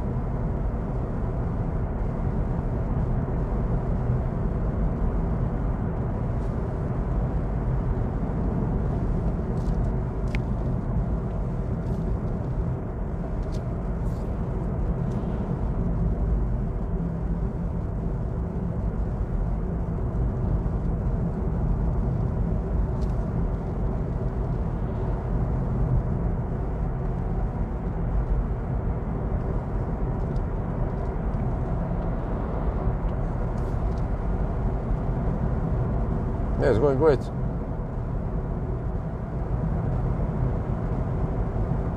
It's amazingly efficient even when it's cold outside. I wasn't expecting that, so yeah, I need to seek some really cold weather and do some 90 and 120 tests. And also I have to check my old video, what the heck I did again. I think I also tested with heater off. Yeah, because I want to see how much the heater is pulling on average. You can see it in the screen, but it just jumps up and down a bit. So just let bring EcoFlow this time, so I don't have to freeze like a dog.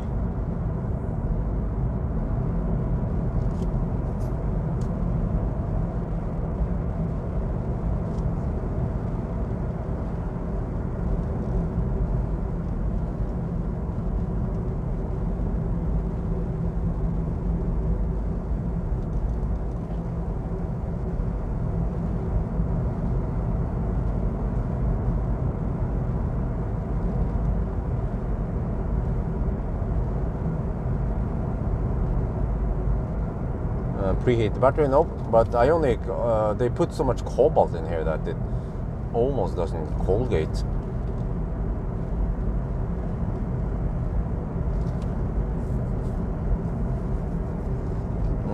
If the min temp is at 14 degrees or something, it already gets the maximum speed.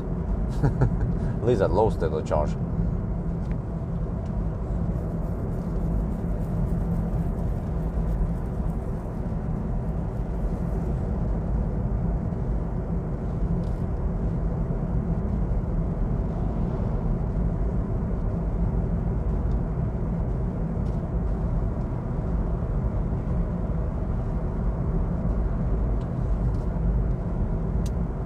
Liquid cooling, nope, it's air cooled battery. It's like a Beetle.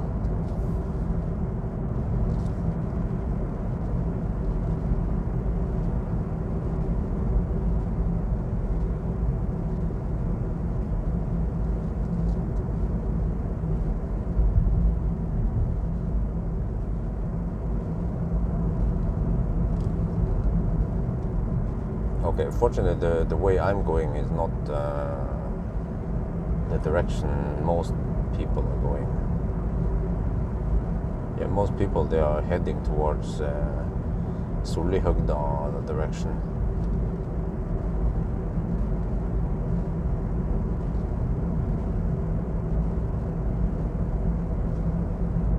Shit, I mean, it's minus 15 even over here. Wow, that's proper cold. But I've checked the weather forecast. It's not going to be that cold in Jessheim. I think right now in Jessheim maybe only minus 5.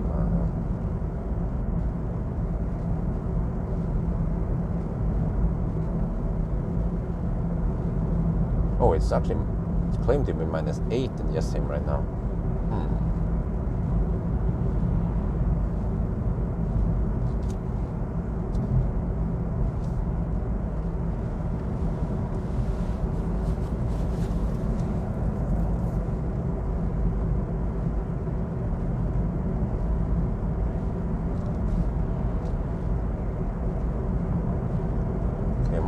hammer this Toyota. Let's see. Depends how slow he's driving.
Good hammer here. Well, let's wait. Not that stressed.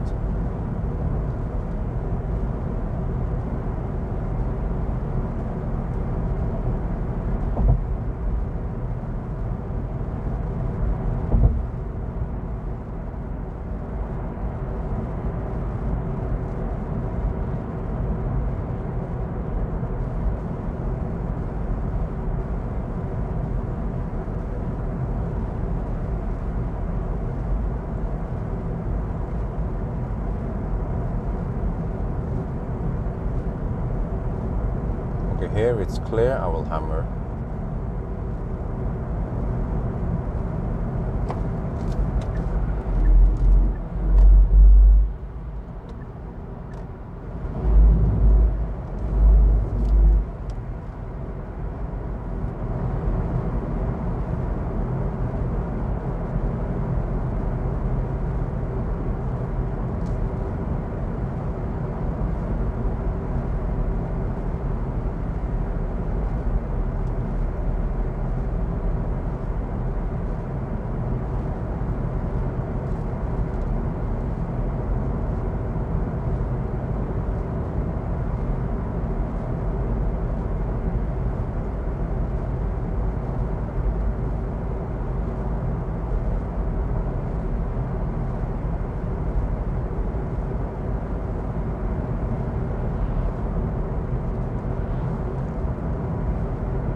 Yeah, that's right, -8. Well, that's still cold, yeah.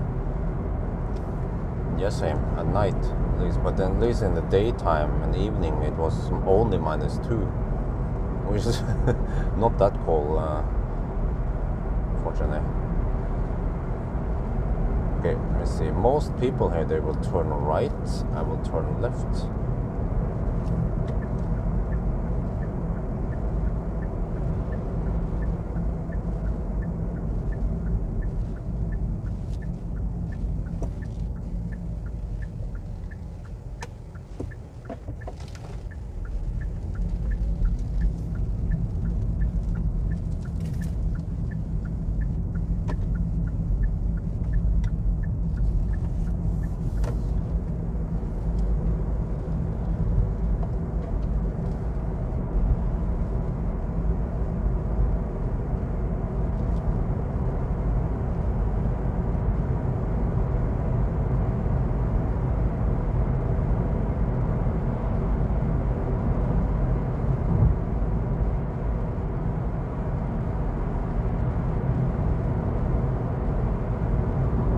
Oh, there's some auto steer here. It works amazingly well. I'm impressed that this low-cost car. Remember that when it came out, it was quite affordable. This car has ventilated seats, heated steering wheel. I wonder if it has real cow leather seats even. And auto steer and fast charging. Insane efficiency. What other cars can match this one in this price range and this age, right? There's nothing. Nothing can match this.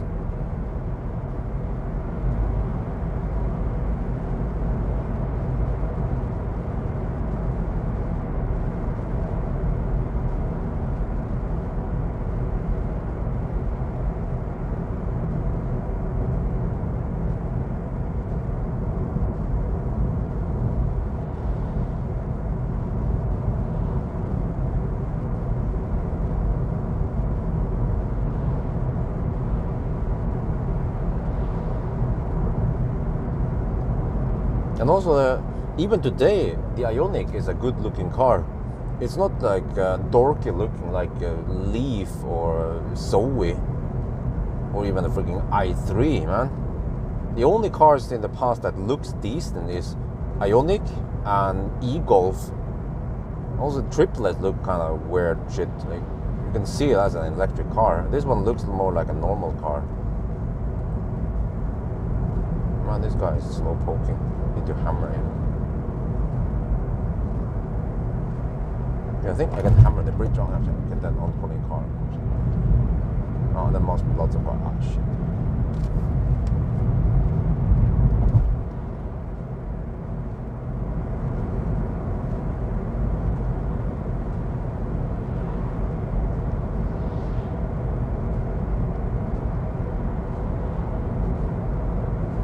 The i3 is kind of cool. I see lots of i3 fanboys trying to defend i3, but for me, I'm like,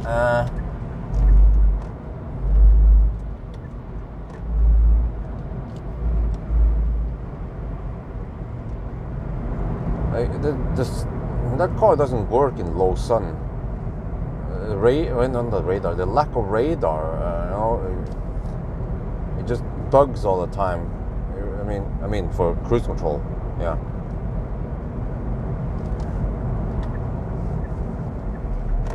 And it's not that stable at high speed. It doesn't charge that fast. It's overpriced. It was always overpriced. Except for you get some good deals if you have, I don't know, there's some people will get a great deal on it, but I still think it's overpriced.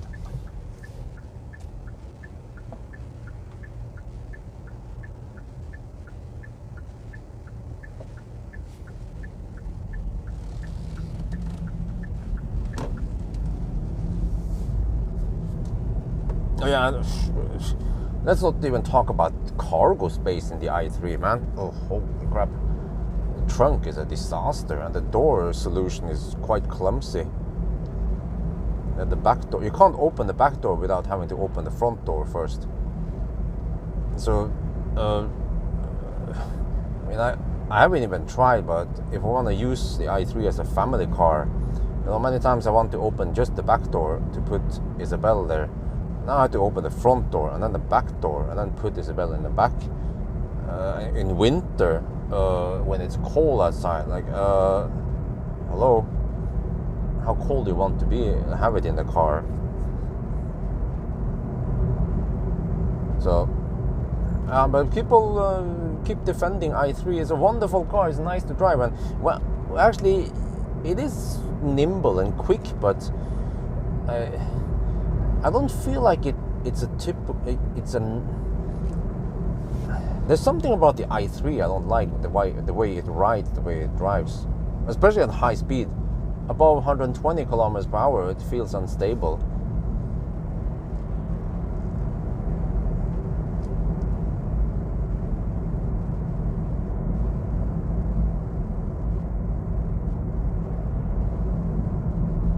But I don't know, like, Because it's not like I don't like BMW. I used to own a BMW, and for example, the i4 is wonderful to drive. Okay, it might not be the best for cargo, but i4 is superb. Also, iX3. I was very impressed of iX3. How nice the interior was. That it was actually quite efficient also.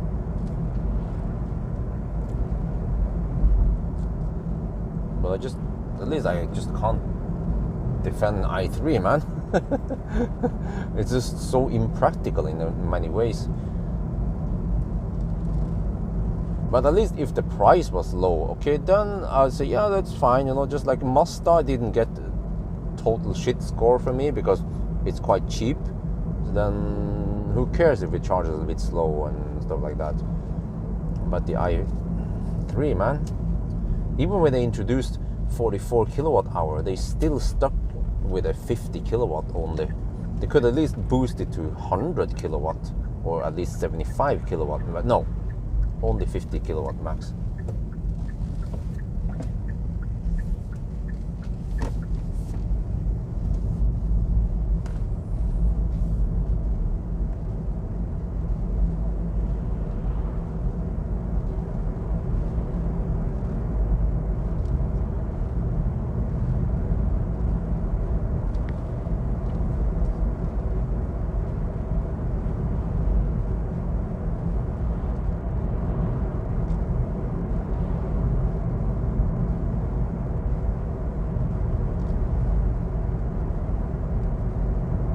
Well, I'm yet to see a Geilo test at night where I can just go non-stop without having to take a nap. Oh, I should have been home an hour ago.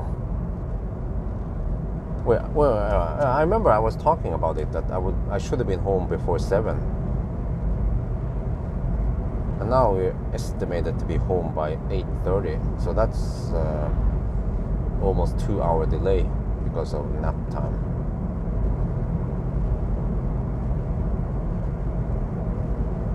So this would be a quite clear sign that I need that nanny so I can get fully rested before I do a trip like this.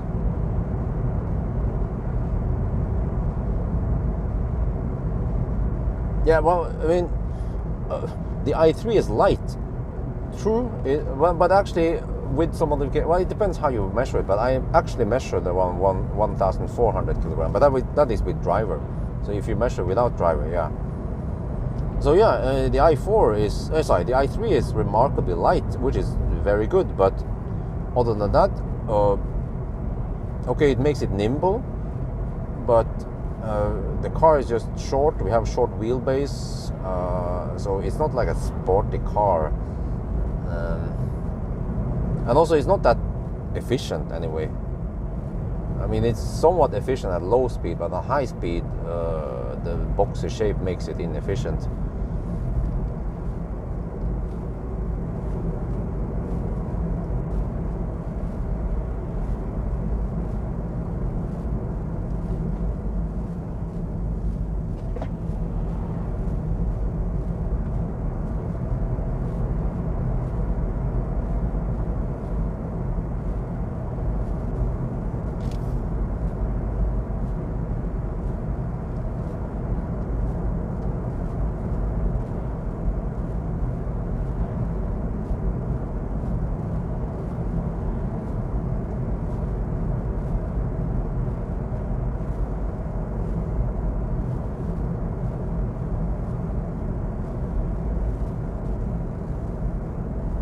Well, I would like to get back home before 6 in the morning, because then I don't have to get stuck behind traffic like this. Okay, and he's driving so slow now, uphill. Seems like he's too lazy to downshift. He's going on 10 kilometers per hour under the speed limit. Okay. Why do these fossil cars perform so poorly?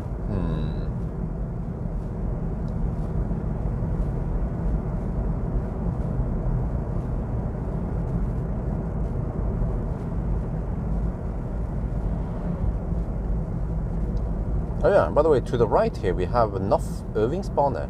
We have a a test track, or more like for educational purposes. So I live just 45 minutes away from it if I want to come here and test something on a track. But it's not a race track, it's more like a what do you call it, driving school track thing. Not sure what, maybe they have slippery road here, or I'm not sure what you can achieve there.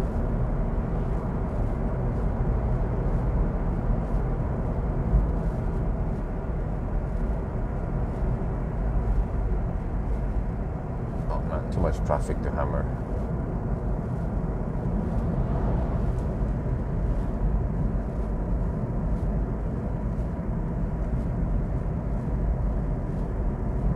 Well, maybe I still can. Okay, let's go.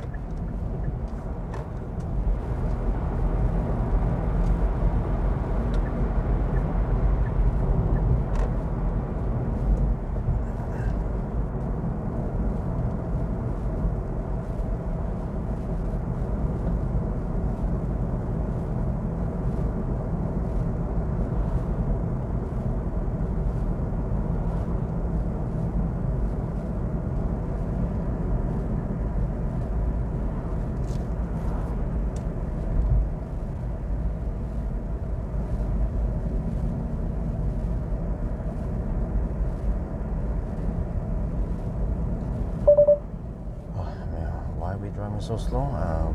We all want to go to our destination, right? Well, let's go home. Shit, we're doing 60 in the 80 zone here. Shit, man.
San Francisco. Oh, how is the weather in San Francisco now?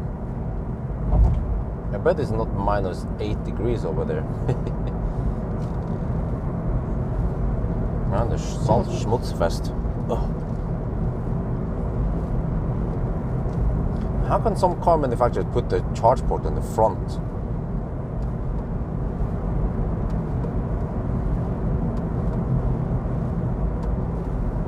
If they experience Norwegian winter, they will not do that. The front gets so dirty from schmutz.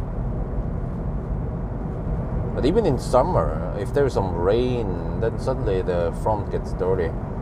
And if it's a manual charge port, then you have to touch it to open and close it, and then your hands get dirty. Why? Right? Because think about this. Do we have any fossil cars with a fuel opening, fuel lid in the front? No. Why the heck do we have a charge port in the front then? The fuel lids, they're always on the side of the side of the car.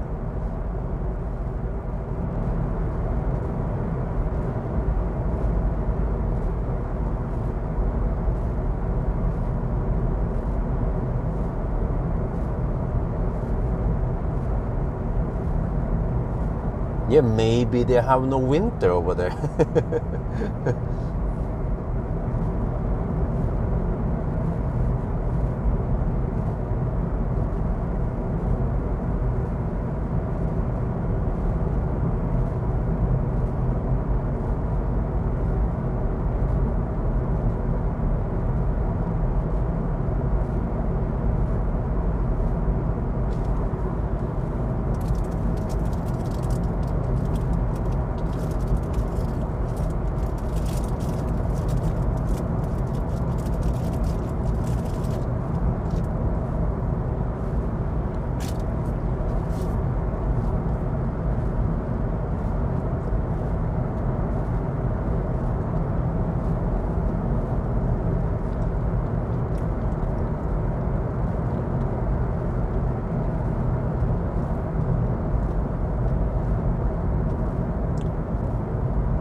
18 degrees. Oh, nice.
Lid in the back. Yeah, I've seen there's some classic cars, veterans. They have a lid in the back. That's interesting. What if you get rear-ended? Is the shit gonna blow up then?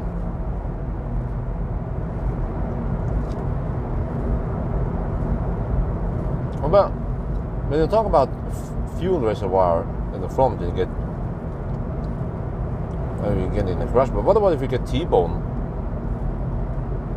and the fuel lid cap is in the side, right? Same problem there, isn't it?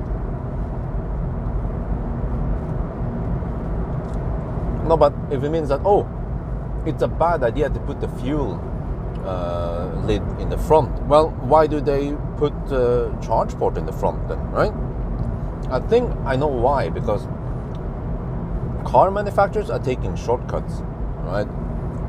They'll be like, well, we already have an engine bay in the front. Okay, we can just put the electronics. Just toss in the onboard charger and the motor there. Naturally, you just put it there, right? No need to engineer too much.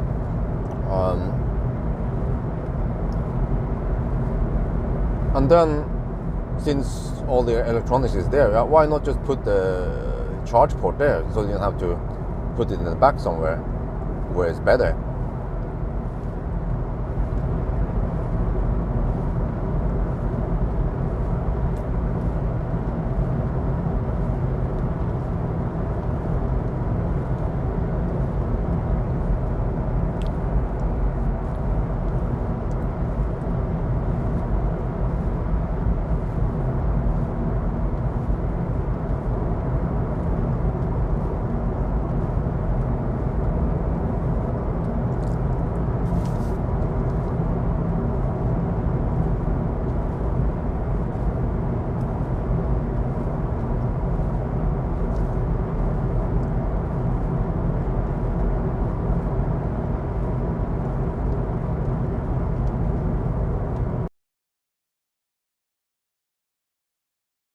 That's good.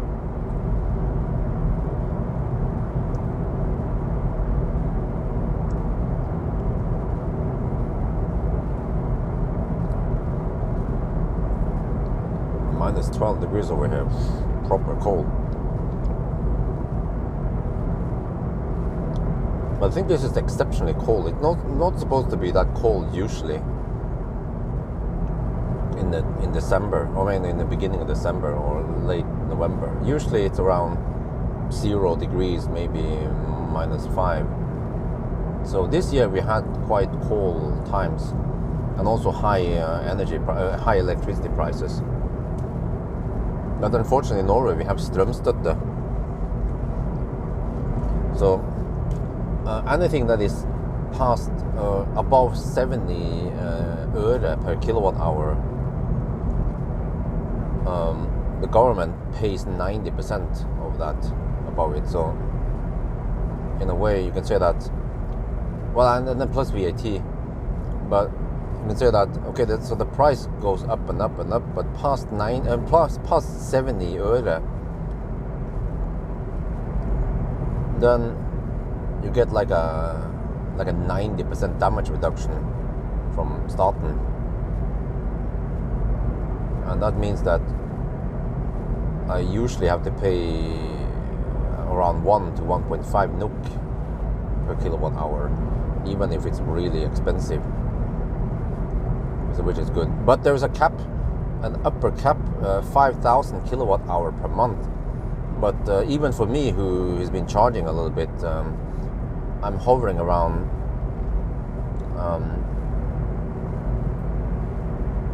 3,000 kilowatt hour. But that's also included in the beginning of November, where we initially had to spend lots of extra energy heating up the house. And also there was, we also lost, the house chilled down quite a lot when we moved in, and we had to open the doors. So hopefully I should be below 5,000 kilowatt hour per month. Has no on in my van. Oh wow. And also, now that I have Tibber Pulse installed, Pulse has this, they call it load balancing, and then you set how many kilowatt you want to stay below, and then supposedly it will throttle the charger. So it will then throttle Easy or any charging stations you have hooked up. But if they can do it, but Easy can do it. So I think I set the limit to 25 kilowatt, because if you go higher than 25 kilowatt, it becomes quite expensive. But then with that one, then I'm not sure if I need to have the Easy equalizer on, because I don't know how it works. Maybe you guys can tell me. Tibber Pulse, it's hooked onto the hand port, and then that's Tibber product, right? But then Easy equalizer also needs to be hooked onto the hand port. So can I split the hand port and double penetrate it? Can I double penetrate Han?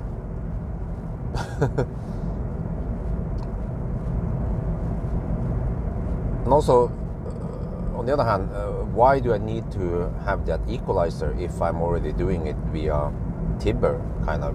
The equalizer will probably just balance. Let's say if I, with the equalizer, which is an Easy product, I can say, okay, so across the 3 Easy boxes, I don't want to pull more than 20 kilowatt. Well, what if the house is pulling 10 kilowatt? Then suddenly I pull 30 kilowatt total, right? But with Tibber, it should be better, because if the house is not pulling, if the rest of the house is not pulling too much juice, then I can go wild with charging. I have to send an email to Tibber and ask about this. Tibber and also to Easy. See if they can explain to me how this shit works. But also pretty cool. Tibber shows me monthly average or daily average peak, so you can see how I'm doing it. So there's some kind of peak hour control there. So that's quite awesome. And it also calculates, so it will calculate the hourly peak. So even if I'm peaking at 40 kilowatt just for a minute, no problem. The hour peak will be lower than that.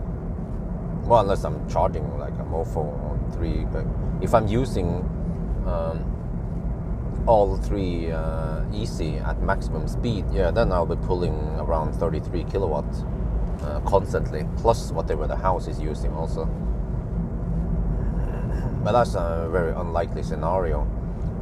In most cases, I only charge 11 kilowatt on one of the boxes at a time.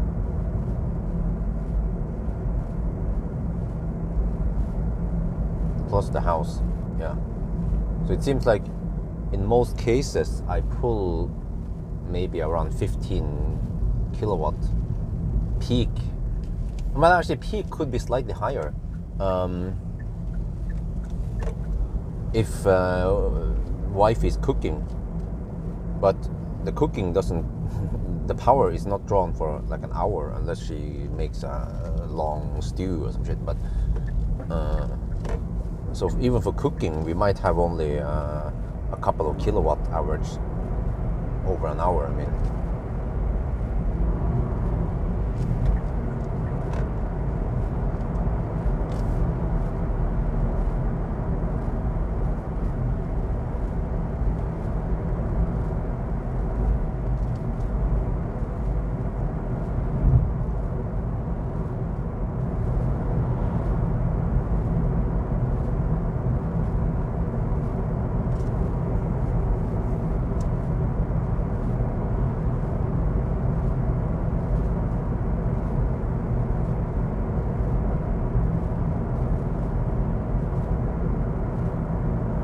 Oh, minus 14 over here.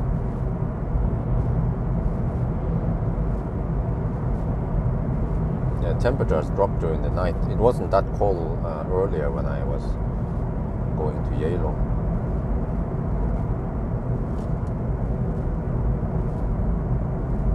And it's funny that in Geilo, the name Geilo is pronounced with a J, but the Geir is pronounced with a G. The wonder of Norwegian language, very confusing, with lots of rules and exceptions and exceptions.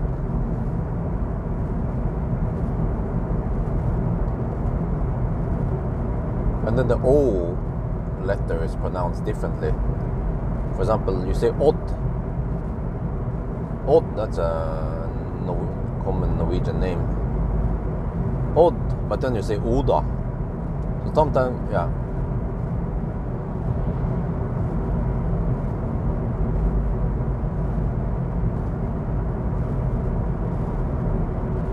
Okay, fortunately, most people, they are heading towards Oslo. Not many people will exit here. And then I can always hammer in the tunnel.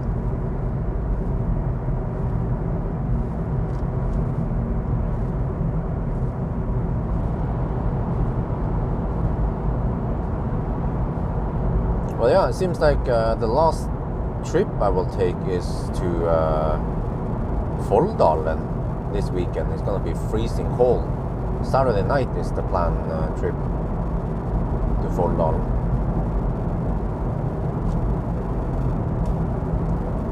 And then we can sell the car. It was a very short visit of the Ioniq.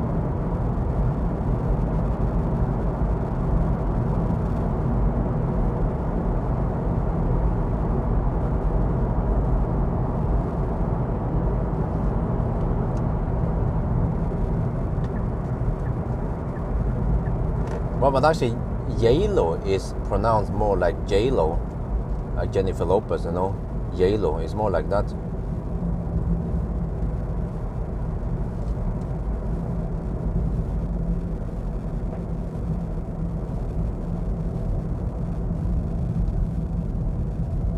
Okay, it's kind of slippery here, but it could be slippery.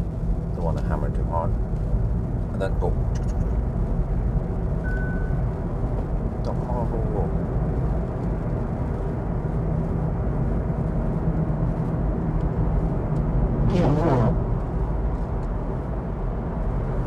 Oh shit. Forgot about this one.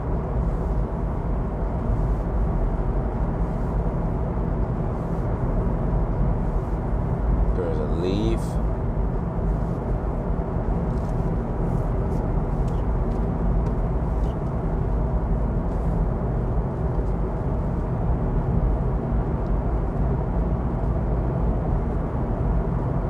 It's a quick little bugger, 120 horsepower in this Ioniq, but it's not that heavy, so you can still hammer it. So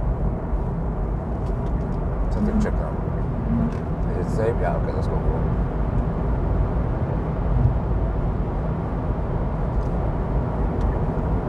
Tunnels are perfect for hammering.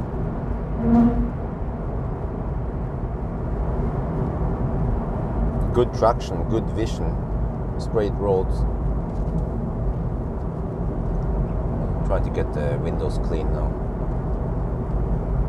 while we're in the tunnel. There are 2 kilometers left, so it's nice and warm in here.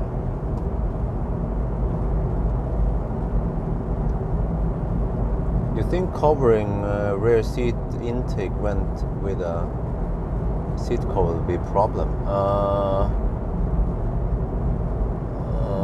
Yeah, possibly. Because you block the intake for the cooling.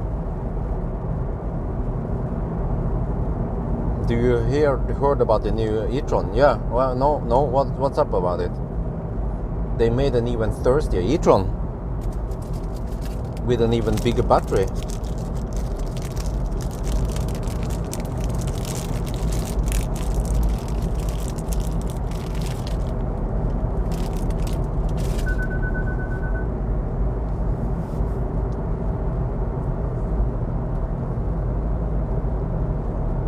Yeah, e-up was very light.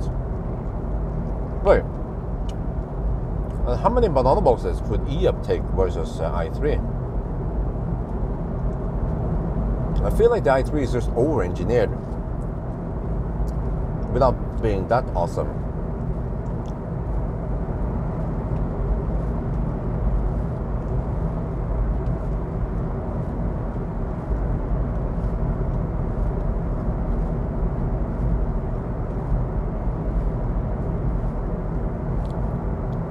But you see, I'm not just bashing a brand for no reason, you know. I'm going for a specific model that I feel like is not that great, or if, for example, this Ioniq, classic Ioniq, I love it for the price, for the performance you get, for the time when it existed.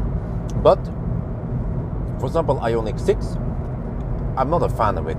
I feel like it's overhyped. It's not that practical. I feel like I have better headroom here than in a freaking Ioniq 6. So Ioniq 6 doesn't get my seal of approval.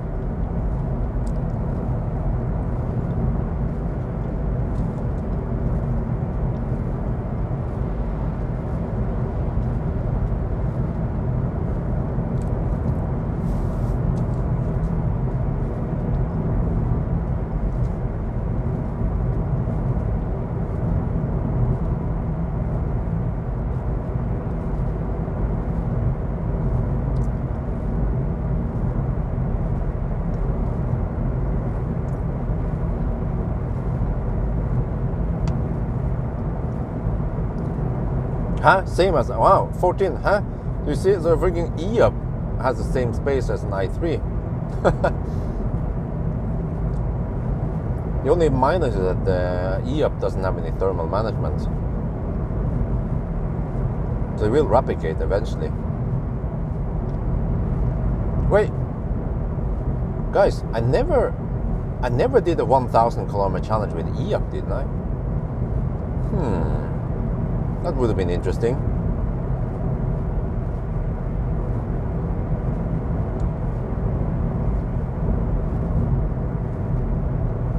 And e-up should be supported by car scanner.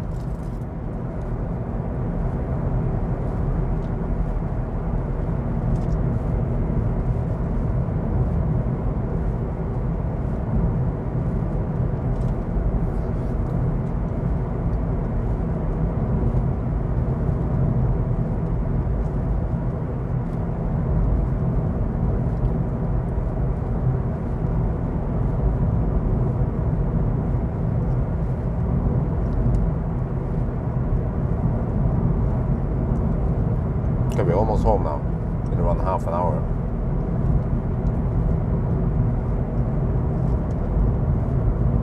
Right in time to catch Isabel waking up. Then usually wifey will just go back to sleep because she'll be dead tired. Because Isabel keeps waking her up at night. And also, since wife is pregnant now on the, I don't remember, the 3rd or 4th month, then the tummy starts growing and she has to pee a lot. Well, not actually, not pee a lot.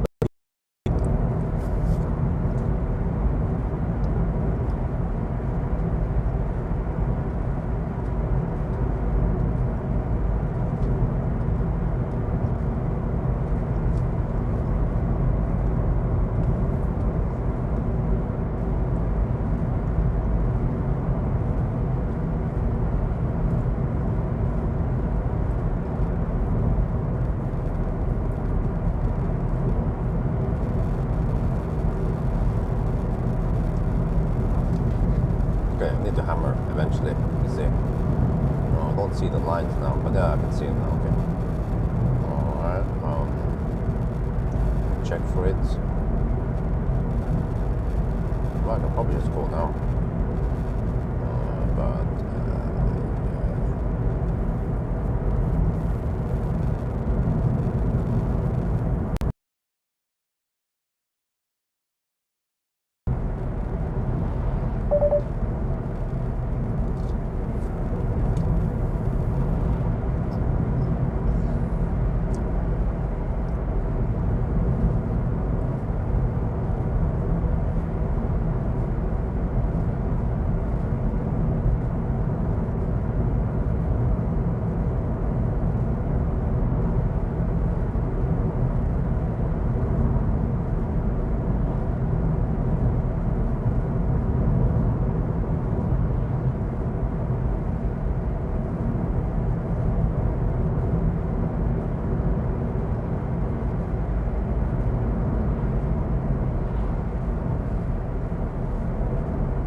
Good hammer. Whoa.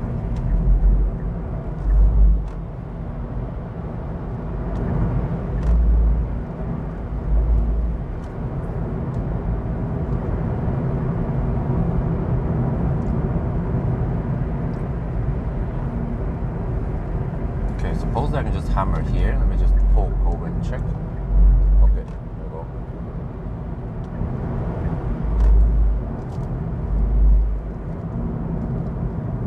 Schmutz. The Schmutz is real.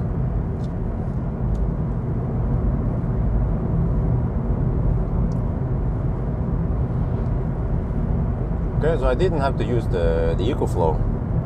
I just had it with me, just in case.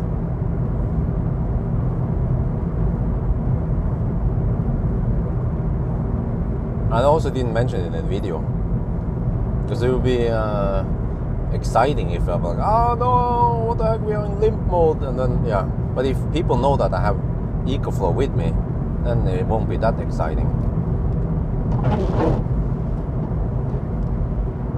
Oh shit, that was a bad idea.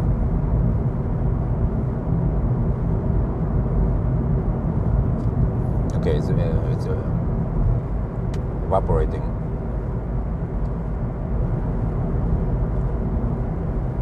You can supposedly dry clothes even in minus 10 degrees Celsius. Maybe I should test it one day.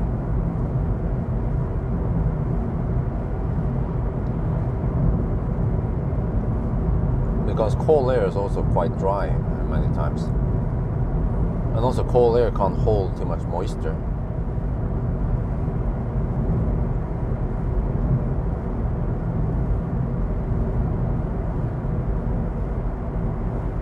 Well, maybe I should go check out Finn and see if there's any affordable cars there.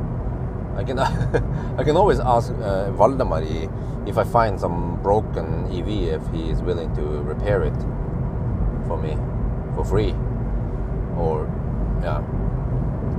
But it has to be something not too expensive to repair.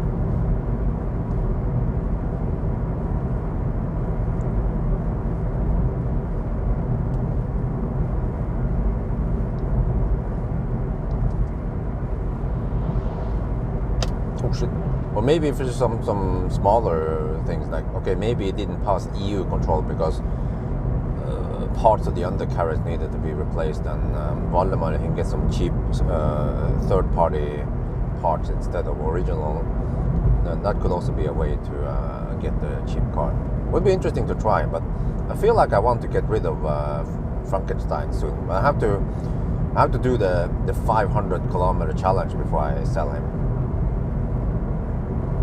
And I was gonna get some LED bar and some stuff, but now at this point I'm not sure. I have to ask Sondre again, but he hasn't told me about it, about if he's ready or not. But I requested many months ago to get some stuff, and he said, yeah, he's waiting for parts. I'm not sure what the heck is up with that, so I might just skip that if he hasn't ordered anything, or yeah. wanted to add some extra door seal, for example, because I hear lots of noise from the ground on wet roads. Like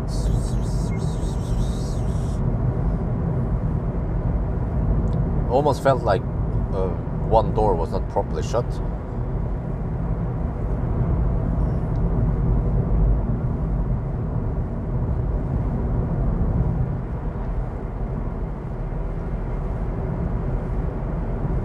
But yeah, the problem is that I think besides from Leaf and in that price range, at the bottom there aren't that many other cars out there with I need DC fast charging and okay range. Zoe, nope, Zoe doesn't have DC fast charging. And then when come and say, oh, but you have 43 kilowatt AC. No, it's non-existent in Norway.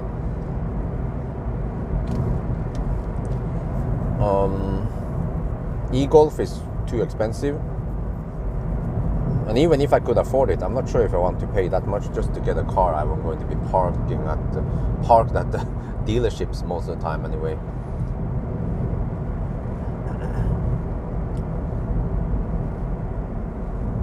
Linus, you can't have a space between the command and the keyword, so it has to be exclamation mark upcoming in one word.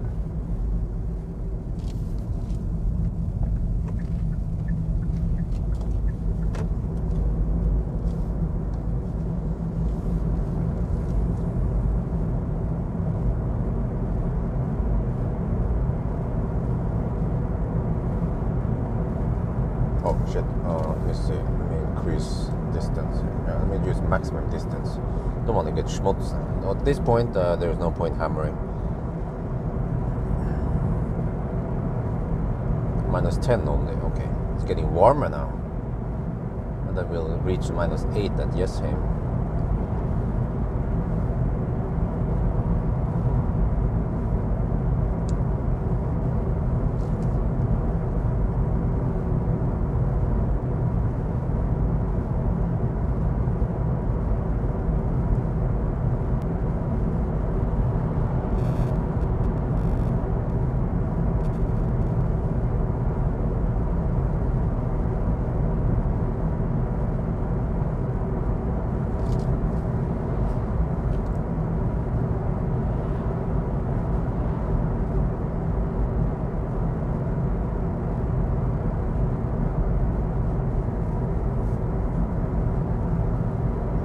See, we have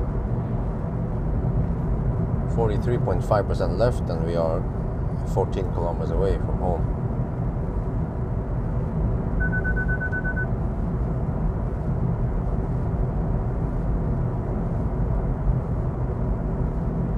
What happened? We are almost home now.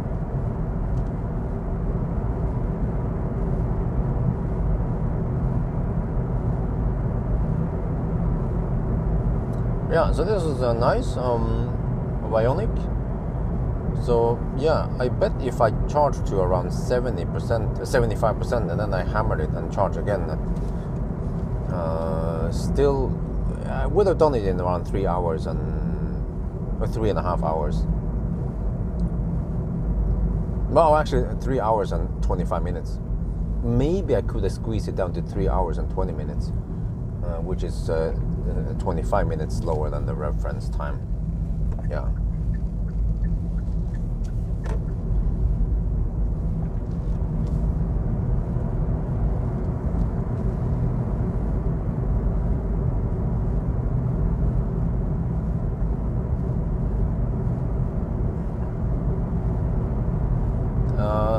No trip to Thailand.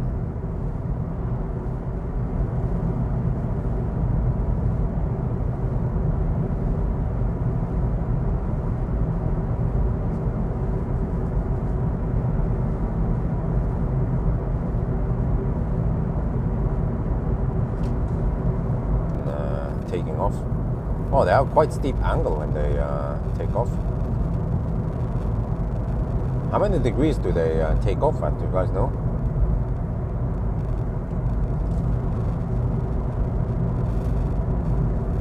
maybe some nerds will even find out on flight radar what aircraft that is.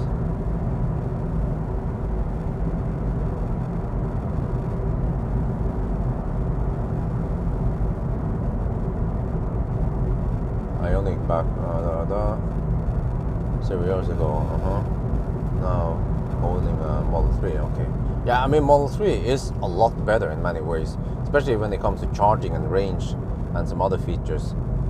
But given the price, though, the Ioniq is probably the best value for money, like period. You know, or maybe only matched by Model Y rear-wheel drive and some other cars. But even considering all the cars today, then Ioniq is probably the best value for money, like the best all-time low-cost car.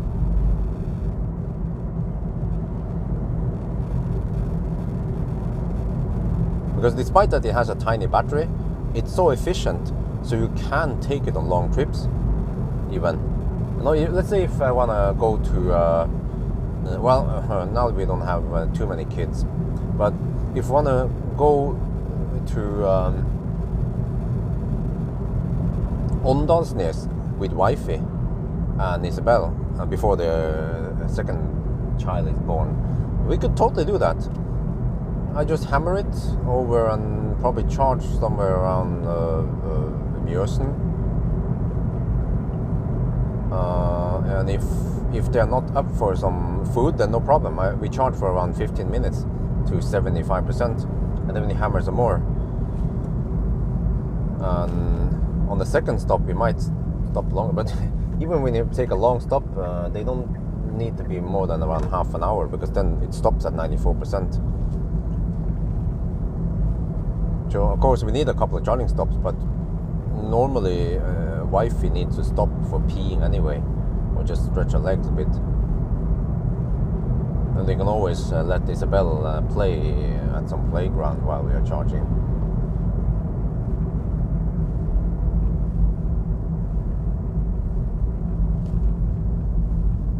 So in summer we can easily do almost 200 kilometers between each charge. On typical Norwegian highways.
No, there's an airplane coming in for landing now. It's gonna fly right over the cars.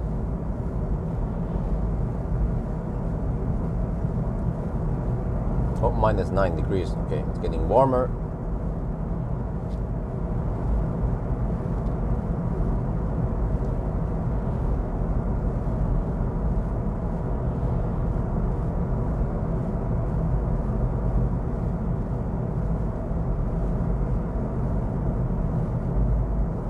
Oh yeah, there's another runway over there.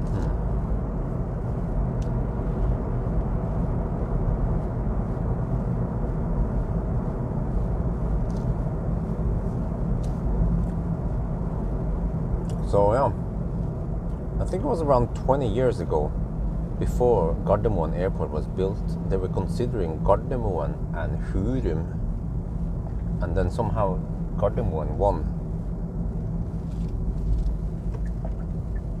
But many people were against building airport at Gardermoen because of fogging and I don't know what else, but Yeah. If Gardermoen Airport wouldn't have been built, then maybe Jessheim wouldn't have been that big either. So Jessheim and the areas around it grew also because of the airport. So there are some hotels and some shopping malls because of that. Well, I can smell jet fuel now. Shit, may recirculate, or more like jet exhaust.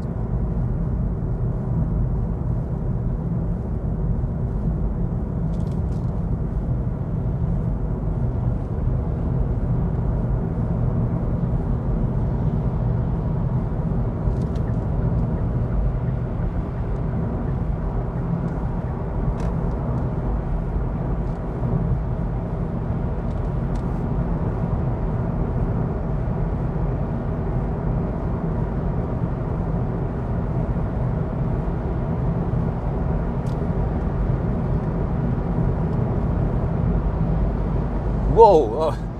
What? Flying right over me. Damn! You guys see that? Crazy.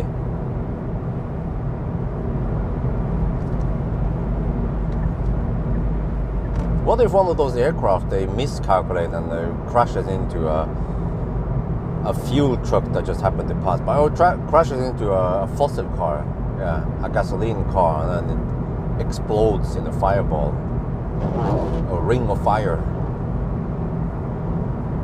a great balls of fire.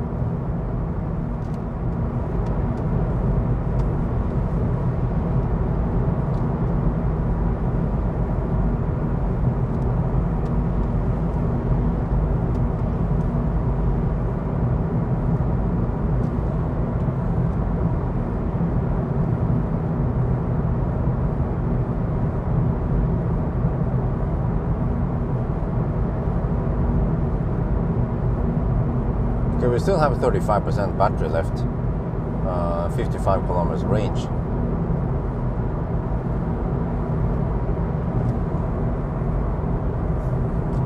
Yeah, I can show at arrival how many percent we arrive with.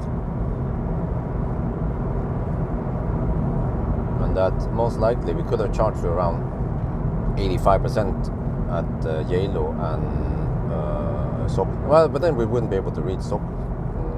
No, we did reach it with 18%, isn't it? Yeah. So 2 times 18%, 85% would probably be sufficient. And it wouldn't take forever to charge it then.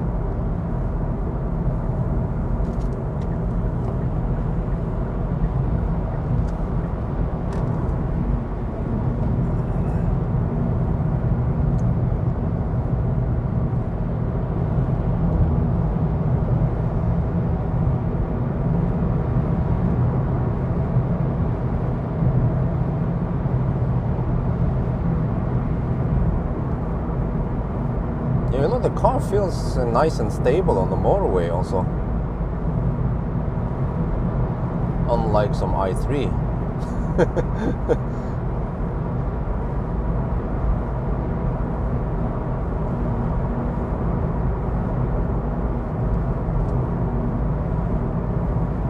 Now this was the glorious day of Hyundai Kia when they build great cars. Oh no, you're the freaking left lane hookers.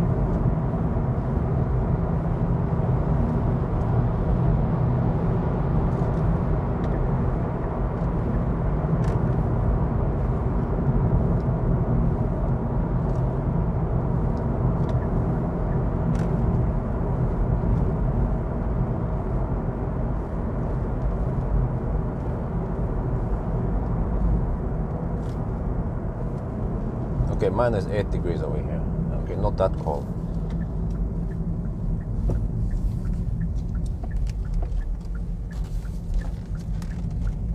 Oh, welcome to Yes Home. Too hard? I like the firmness of the suspension.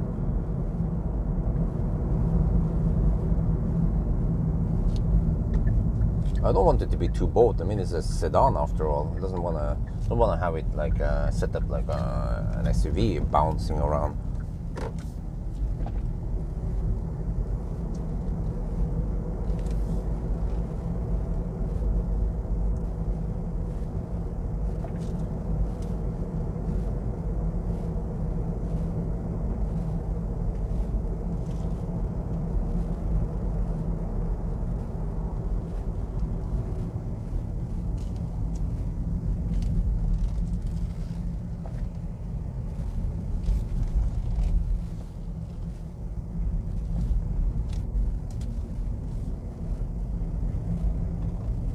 it's slippery here. Okay.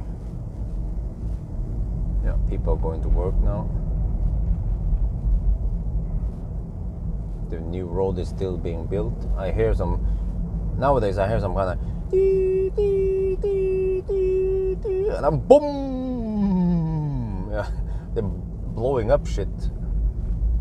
But it's a bit far away from here, so they're still not done with the road. Oh damn, a freaking Paxter. Oh shit, damn, that guy's hammering with a Paxter. You guys didn't see it maybe. He's using a Paxter in -8 degrees Celsius. Holy shit, man.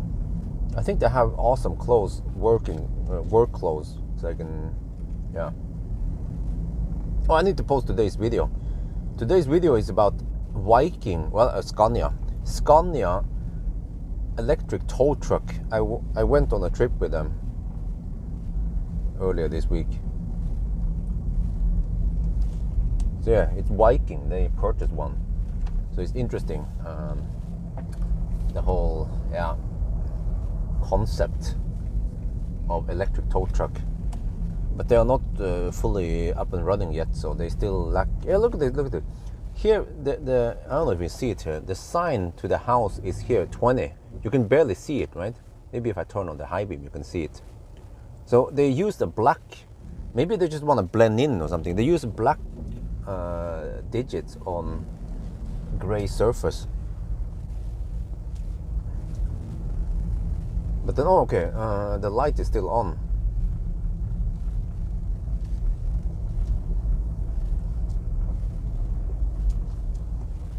So let me see. I wonder how strong that double side tape is, and if it will fall off or not. You can see. Let me see if I can align here, kind of.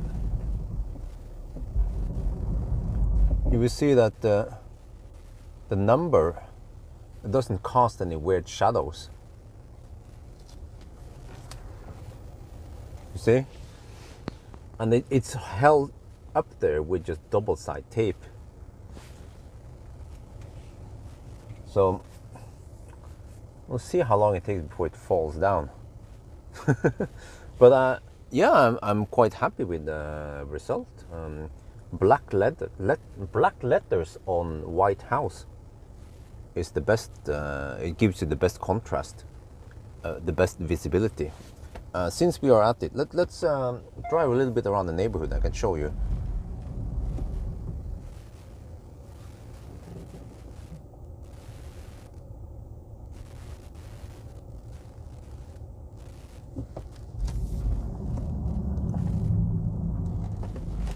And the good thing is that this neighborhood, I rarely hear the airplanes. And also over here, it's very nice and quiet. If I wait, I'm not sure if I can show you guys, but if I open the window, oh, there's a guy. There's one of the neighbors has a Polestar.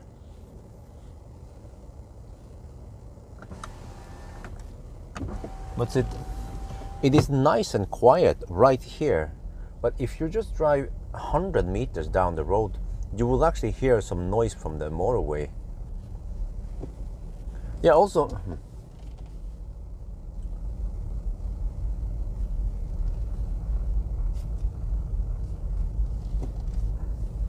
so I can tell you the story around here is that, so for example, the house to the right here was finished around 1 year ago. And that's a fairly big house. But I'm not a big fan of this kind of structure, because in order to enter the house, you see, that's the entrance. You have to walk up the stairs. I mean, it's very practical with a garage there and there's an entrance right into the house, but man, I'm too lazy to walk up the stairs up and down there. If I buy shit, I need to carry it up and down there. Like, yeah, I'm behind the hill, which is freaking awesome. I realized that is quite awesome. The hill blocks sound. Also, the house blocks sound. So when we are behind the house, we will have a nice and quiet time there. And you see that to the left we have some funky's house, but these houses were not built by Idehus. Idehus was just maybe just our house.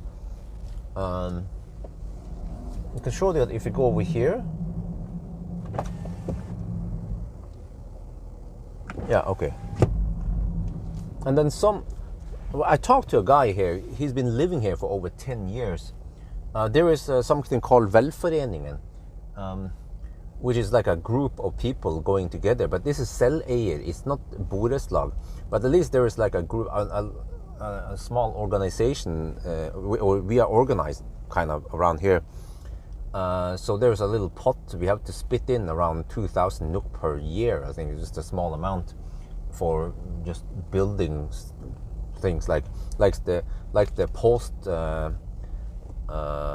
call it the mailbox stuff here was installed not long time ago.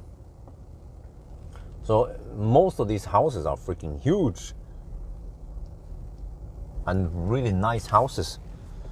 This, this style here right in front here is more like our style, like classic style. But then here we have Funky's house, modern style.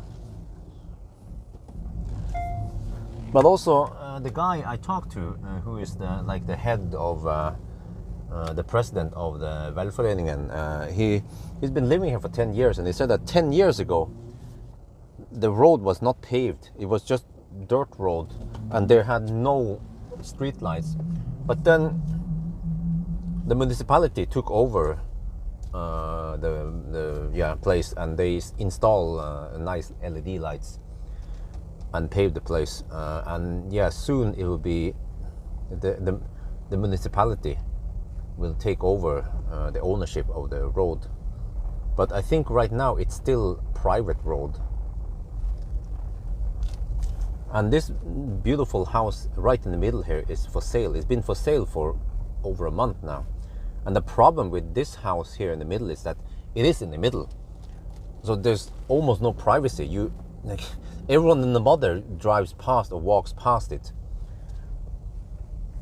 And then supposedly this house here, you see right in front of us, it took 5 years to finish it. I don't know what the heck was the story behind it. Yeah. So you see that our house seems to have one of the bigger lots, or the bigger properties, and we just have to slap down a pool there and have a large entrance. And we just happen to be on the end of the loop, so that people who needs to go, for example, I have to show you guys. This house to the right here is freaking insane. Must be some rich people there. They have some art. They have open glass solution, and also lots of German cars parked here. It's i3. No, sorry, BMW. So, well, we just happen to have one of the best locations. Probably also expensive. So I wonder why ours was sold late. Maybe because the other guys, they just went for more affordable lots, and they just left this one for us. And I said, oh yeah, I grabbed it just in time.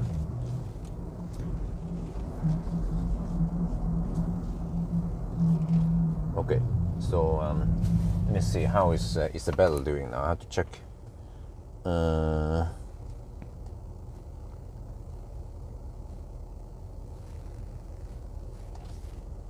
Oh, they are awake. Oh. Look.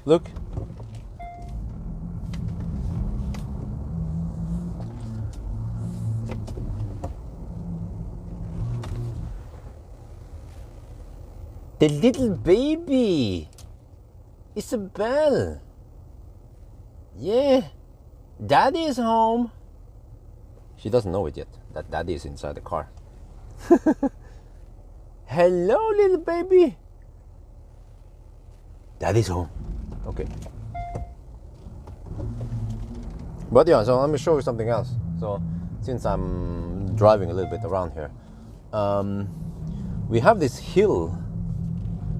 There, I can show that those houses there, it was a company that built several of these houses. It's split in the half, right? It's vertically split, and that was a company that built it and then sold it to private persons. So those were not custom made houses, but many of the other ones is probably custom made. So yeah, like that neighbor over there with the BMW, like, that's some kind of rich some kind of rich people living there. It's insane. That house, man. It's that one. Let me just show you that one, man. That house there is just insane. They have several chandeliers in there. There's some art showing off, and it seems like there is an entrance.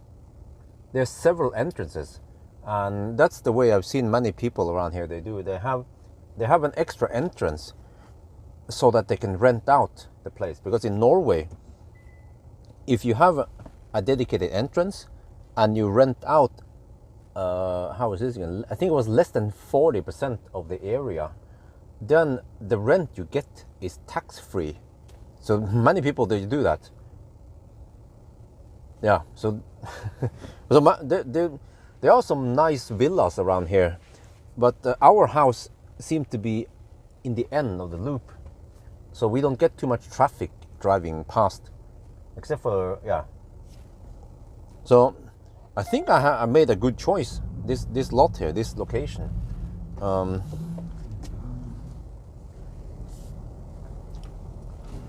We also want the chandelier, but the problem is that the chandelier we want cost 90,000 NOK, but it's just insane. I can maybe afford it by the end of next year. Maybe. But I don't know, maybe by that time it's already sold. Yeah. It's just some kind of made in US chandelier thing. But we can probably buy something else instead. Let's get inside here. Okay.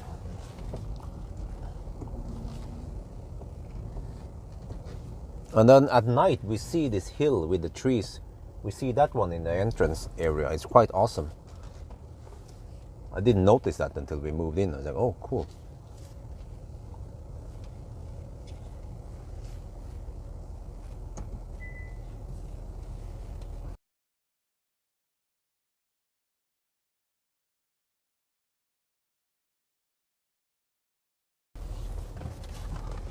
Okay. Yeah, so we're done. Let me just check the distance now. 478.3 kilometers.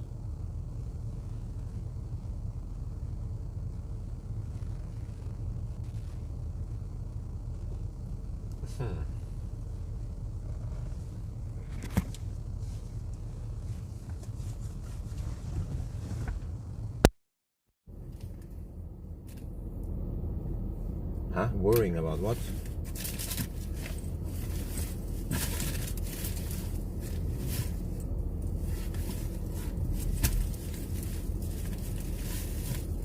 Pack my shit now.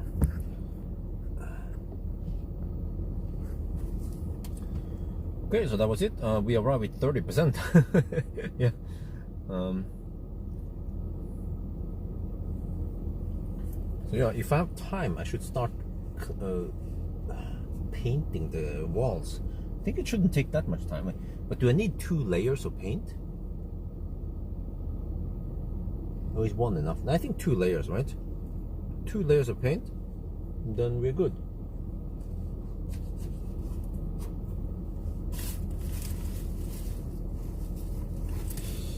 Okay, I might wanna keep everything here intact since I might need to live stream going to Folldal. 2 coats of paint, okay, yeah. Nice Friday. Yeah, Uwe Höppner, yo, yeah. Live stream this weekend, yeah. I might live stream going to. I might live stream on Saturday night, going to Folldal. This time via Gudbrandsdal, that route, and it's supposed to be in minus 25 degrees or 26 or something. I'll see once we get closer to that date.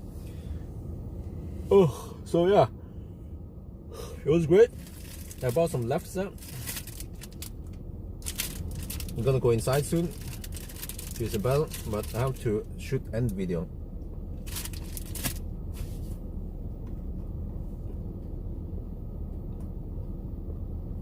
Maybe pack my shit.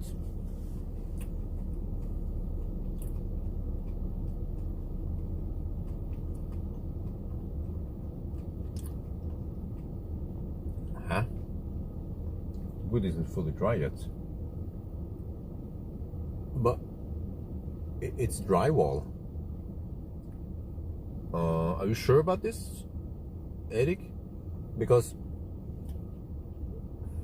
inside the house, they put up the drywalls and then they started painting it just weeks after, you know.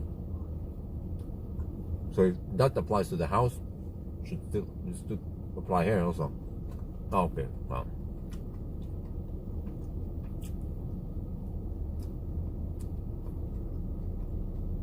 But yeah, the balcony, that one is wood, but it's they call it impregnated.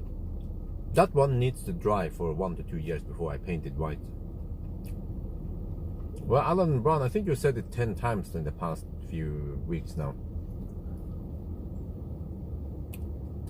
But okay, anyway, yeah, let me pack my shit.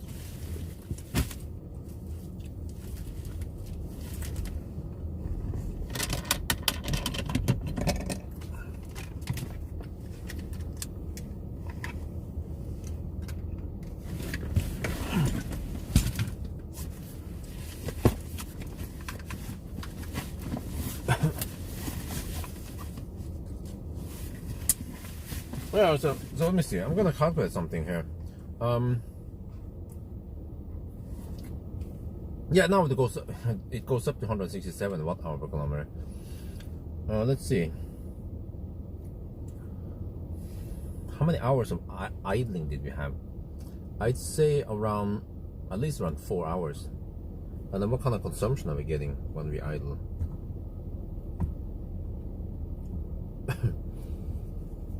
Maybe 1 kilowatt, or yeah. So if we take 4 kilowatt hour, well, possibly more, I'm not sure.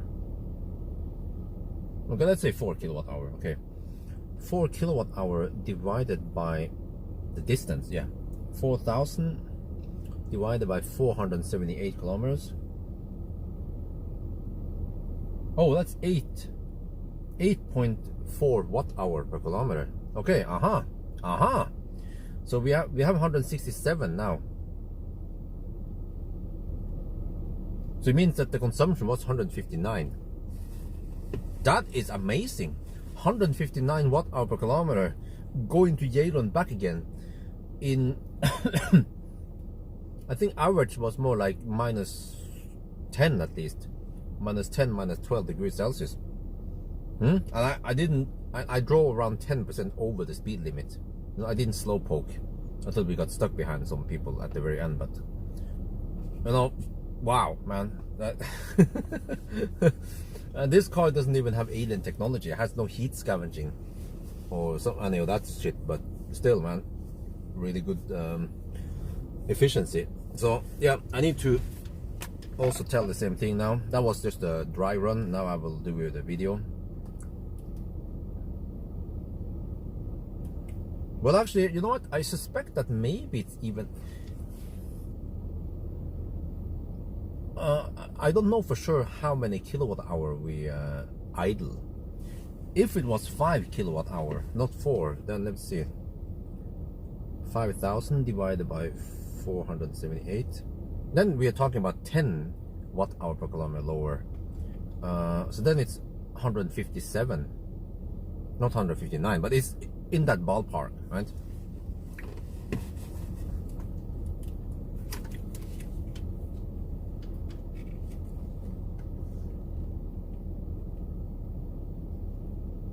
Wait, let's see. Oh shit. We're back home now, and I had 30% when I arrived. We have been idling a little bit here.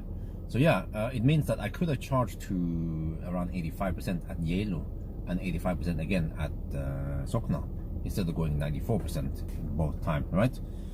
But look here, okay, so I'm going to show you guys something, how awesome this car is. So you see, we consume 167. When I roll up here, it was 166, and then they pop up to 167, so it counts while we are idling. But if you look here, the total distance was 478 kilometers. And if you do the math, that how long did we idle? Let's say around 3-ish hours, or let's say we spend around 4 kWh while idling. If you take 4 kWh divided by this distance, you then get around 8 Wh per kilometer.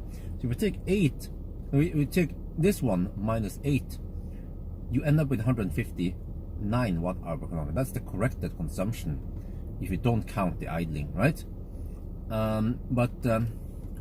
If we spend more idling, if we spend 5 kWh, then we have roughly 10 Wh per kilometer that we need to deduct from this one, and then it becomes 157 Wh per kilometer.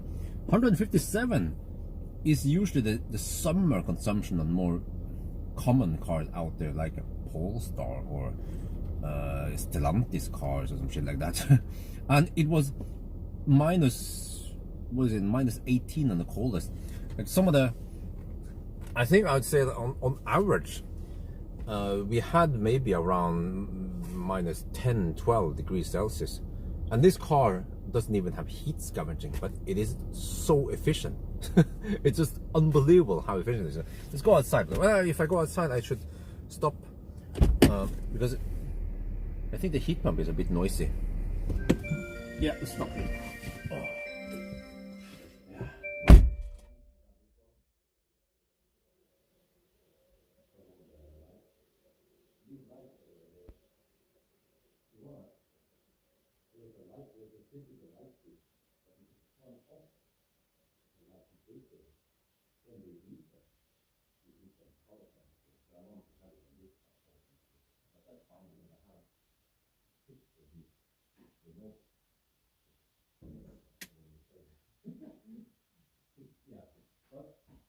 There's a kind of this classic Ioniq.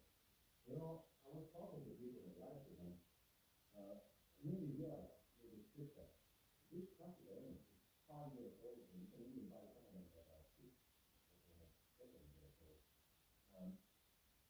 But you know, in this price range, this age, if you want to buy a second hand, this Ioniq is probably one of the best value for money when you compare what you get here. You get ventilated heated steering wheel. You get some kind of orchestra that seems to work even better than some cars today. And the thing about it, smaller, they put so much power in it and good performance when it comes to regulation and holding better parking, stuff like that. So, man, it's one of the best cars out there, really. In that price, I don't know what else to say, man. And also many people who own the car, they can confirm. We should, and we do different stuff. For the other hand, do something else. So I think that's going to do it for now. Hope you guys enjoyed the video. As always, thanks for watching, and talk to you later.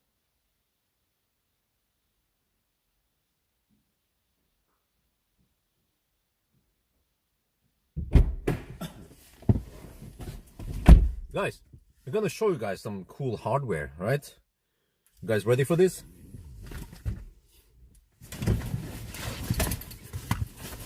First, let me just pre-pack my shit. Well, the EcoFlow. Yeah, I'm gonna take the EcoFlow out.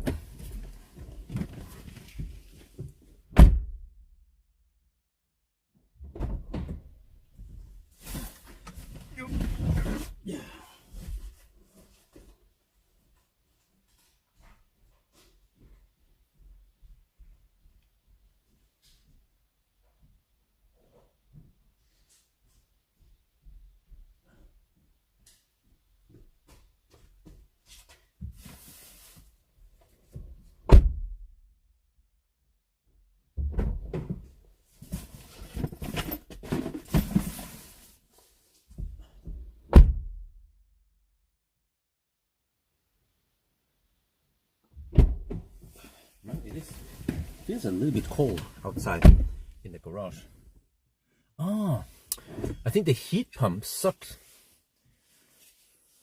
The heat pump sucked the heat out of the garage into the car while I was idling. Yeah, so that's a fun fact.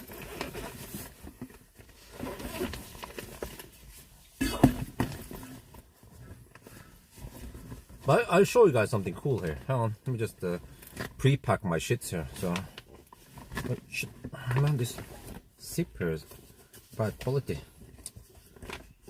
It's a nice cooler box, but holy shit, are you crazy? Are you serious? There. Okay. Okay, but look at it. Wait.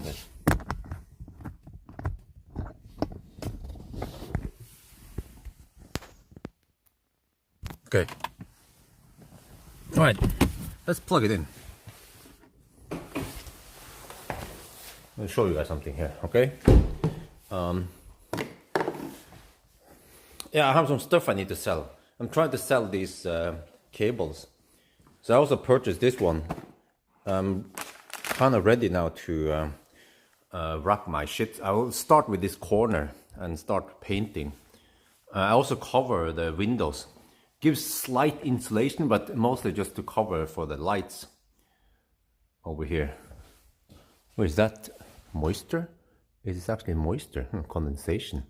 Because that part is colder than the inside here. Interesting. But okay. I'm gonna show you something here. Okay. So if you take this one,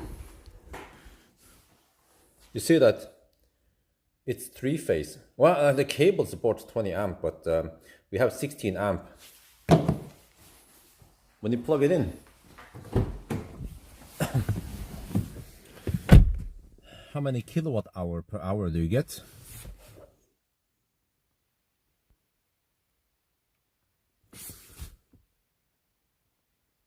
3 kilowatt, right?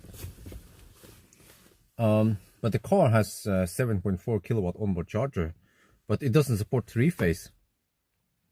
So this is what you get, 3 kilowatt. And then if you look here, easy, there, oh wait, there. You see, it's pulling 15 amp on one phase. Yeah, okay. And now, so this is it, right? You can get 3 kilowatt into the battery, all right? Now, look at this magic. Unlock, disconnect, and then I do this. I pull out this one, and then I add this one instead. So this is a bit weird. We have this Wall-E thing here, but it has a red plug interface, and I don't have a red plug. But then Metron, they made a Type 2 to red plug for me. So this is probably not legal because you can unplug this while it's charging. But whatever, you know, okay, barely legal, that's my middle name. So then we just do this. There are some buttons here to activate handshake. And then this one lights up. And it's ready. And then I take this one here. Ah, shit.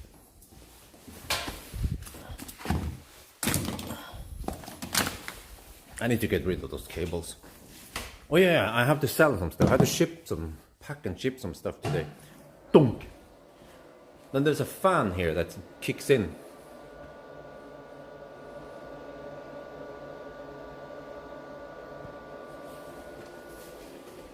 Okay, I'm gonna get this one ready.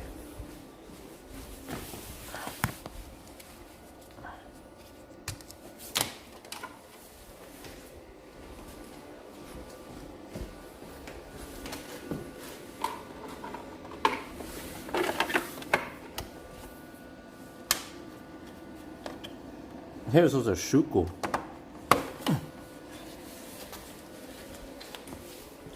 But now you see that, oh shit. Oh, a small detail. When you unlock the Ioniq, you don't stop the charging on AC.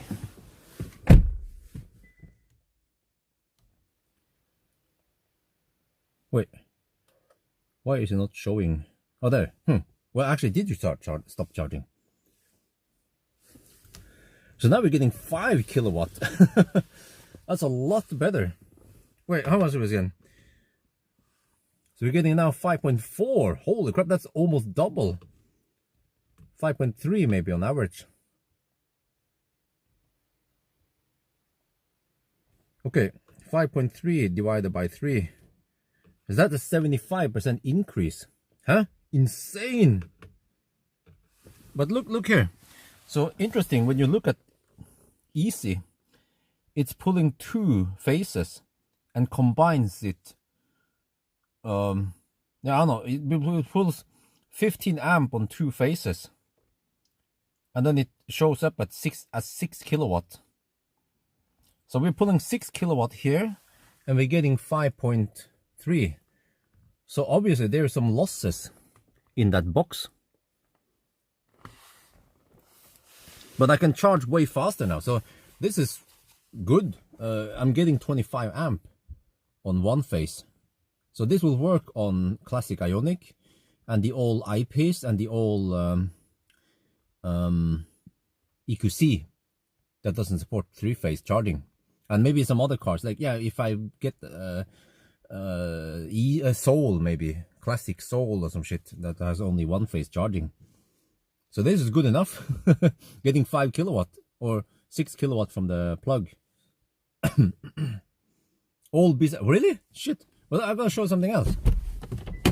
Look here.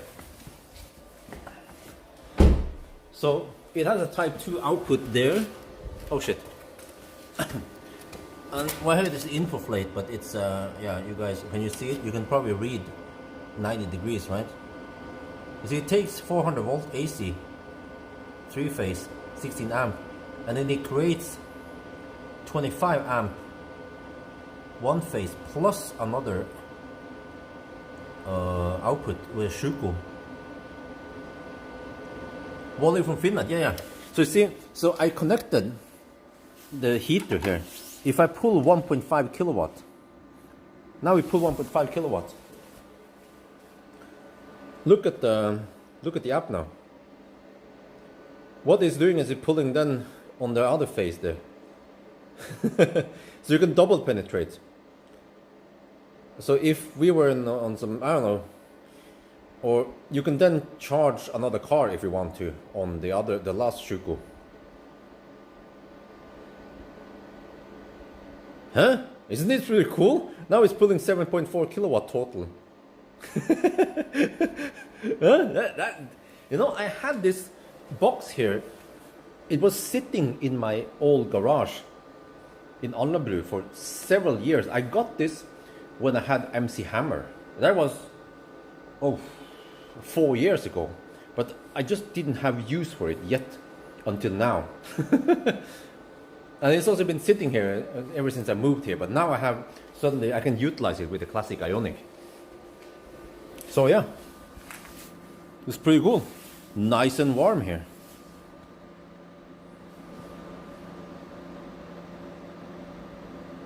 Yeah, so this adapter here, Metron, will do the conversion from Type 2 to red plug, so I can use it. So I already shot this video in the first Ioniq video to show it. What kind of wizardry this is. But anyway, I need to go inside because I have to take a shit. Yeah, it's heating up now. The temperature dropped. It's usually around 8 degrees Celsius in here, but the temperature dropped when we opened the gate. Plus that the heat pump in the car was sucking heat from the garage into the cabin. I think I need to clean the car soon, but okay. But anyway, I'm gonna go inside now and end the live stream. Oh, look at this. Oh yeah. So now it's gonna take oh, you can see it. No, you can't see it.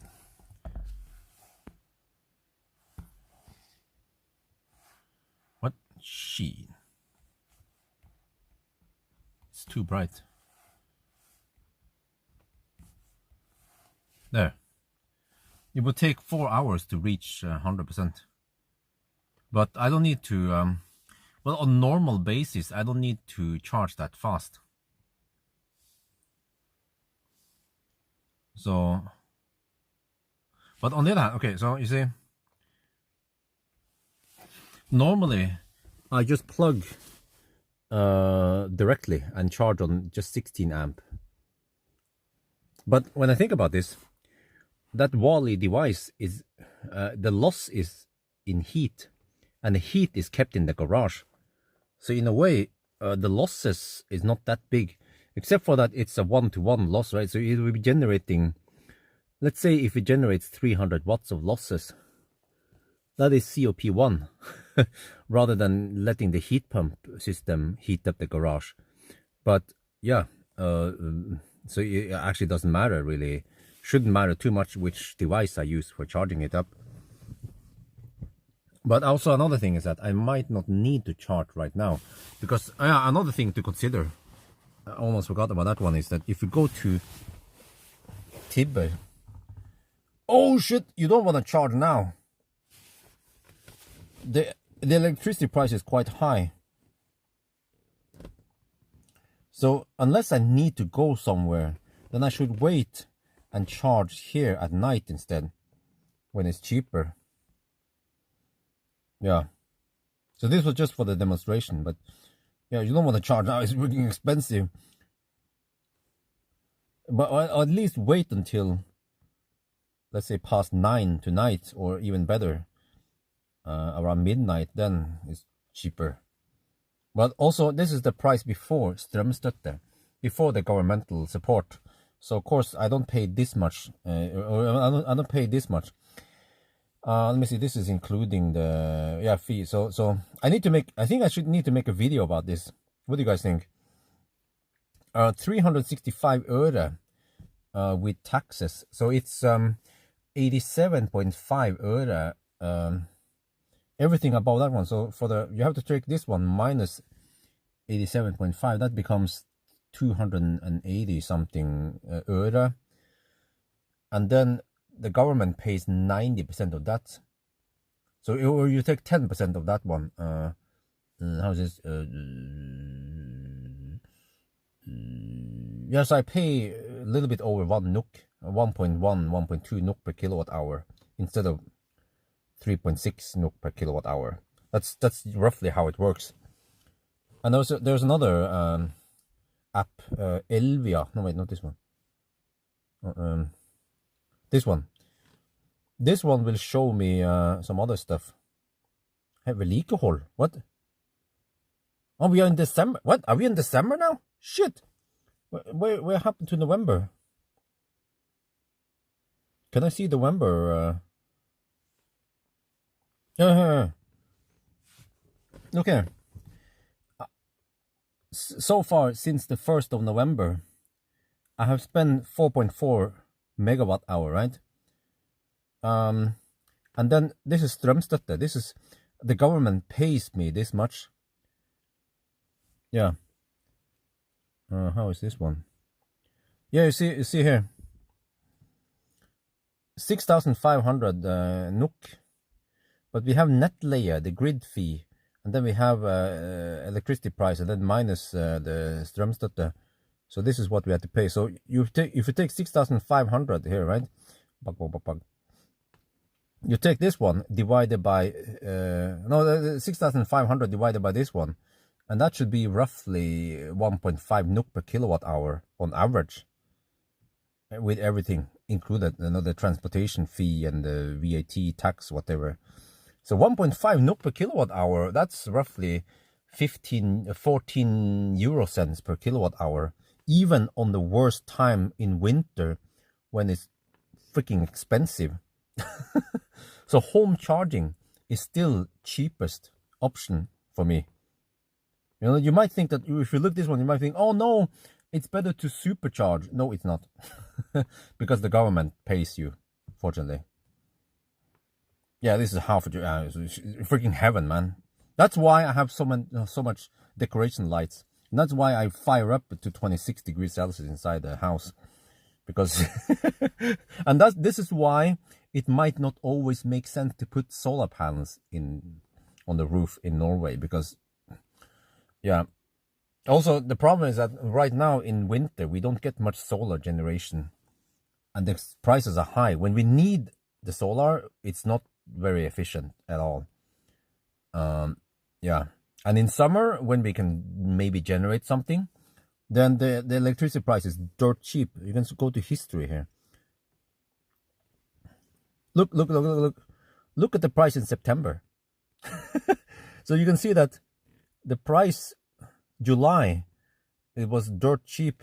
But this is also exceptionally high. But yeah, like the electricity price in Norway in general is really low during summer. So yeah, but wow, it goes through the roof now. Shit. Okay, anyway, so yeah, this is a whole topic about electricity price and Tibber and Elvia, and yeah, this is the Roborock thing. I have Roborock S6 Max. Oh yeah. So yeah, now you guys got a little glimpse of that one also. So yeah, if I have time, I should make a video about electricity prices in Norway. Why solar panel doesn't make any sense in Norway. You know, I need to make some kind of catchy, some maybe not click. Yeah, I could call it clickbaity, but in not in the sense that I'm lying about anything. It's just that I would trigger people into clicking on it, and every after they watch it, they still should be satisfied that they watched it. They might not agree with what I say, but yeah, that's a different story. So yeah, anyway, I'm gonna get the heck out of here now. So do my daddy work. Disconnect. Okay. Yeah, also, of course, yeah, normally I would be in Thailand. That's also another thing, yeah, to consider. That I'll be in Thailand. It's just a little bit exceptional now. We are here, baby's getting ready and shit like that. We just moved in here. There's some stuff I need to want to set up. But yeah, normally I'll be in Thailand. And then everything will just be at like the lowest shit. I'm not sure about the garage, if it's possible to turn it completely off, but probably not. But I will just keep it at the lowest setting, which is 5 degrees Celsius. So it should just maintain some kind of heat-ish in here. Also in the house, I will probably lower the temperature in the house to only 10 degrees Celsius for the months we are away. But then I haven't figured out how to do this. There is a Nibe app I install, but I haven't figured out how the heck I can control the temperature yet. So yeah, I need to ask some people. Maybe Tibber and the guys know how to set this up. Yeah, they should know this. They are really ninjas when it comes to smart houses. So yeah, that's how it is. So oh yeah, I can ask Tibber. I want to get some thermometer probes. They probably have it in the Tibber store or some shit. Okay, anyway, I have to go inside now. This was awesome as usual, and Ioniq still impresses me even after all these years, man. There's nothing that comes remotely close to Ioniq in performance and value for money. Yeah, I mentioned that in the video also outside. Maybe you guys heard it. It's awesome, man. Too bad I have to sell it, or I mean not me, but Marcus, he has to sell it. But the small minus I forgot to mention is that it has no app support. Yeah. Okay, anyway, let me see. I should stop charging now. Yeah. Okay, I just charged, so I have a little bit of juice. How much do I have then?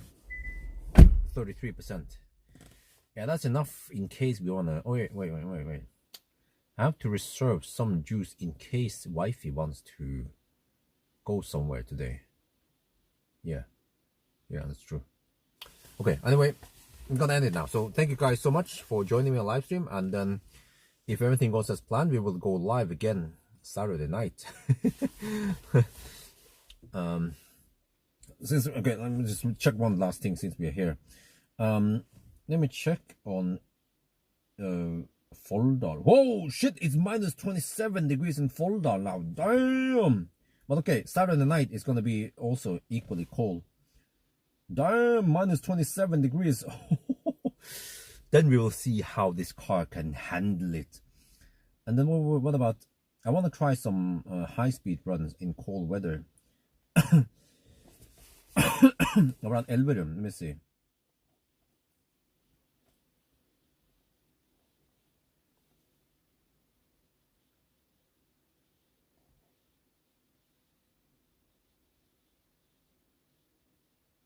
It doesn't get that cold.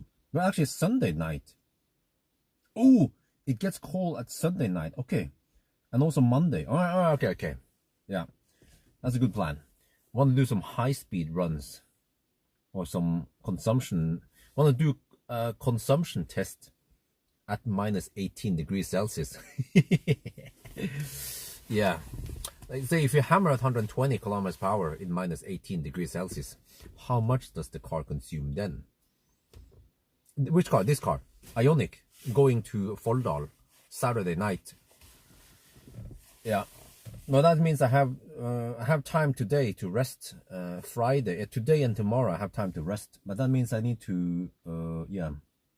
Oh, maybe I should also do a little run with the ID3. Okay. Anyway, yeah. Let me get inside now. So that's gonna be it, guys. Hasta la vista, and talk to you guys on Saturday night, hopefully. So bye bye.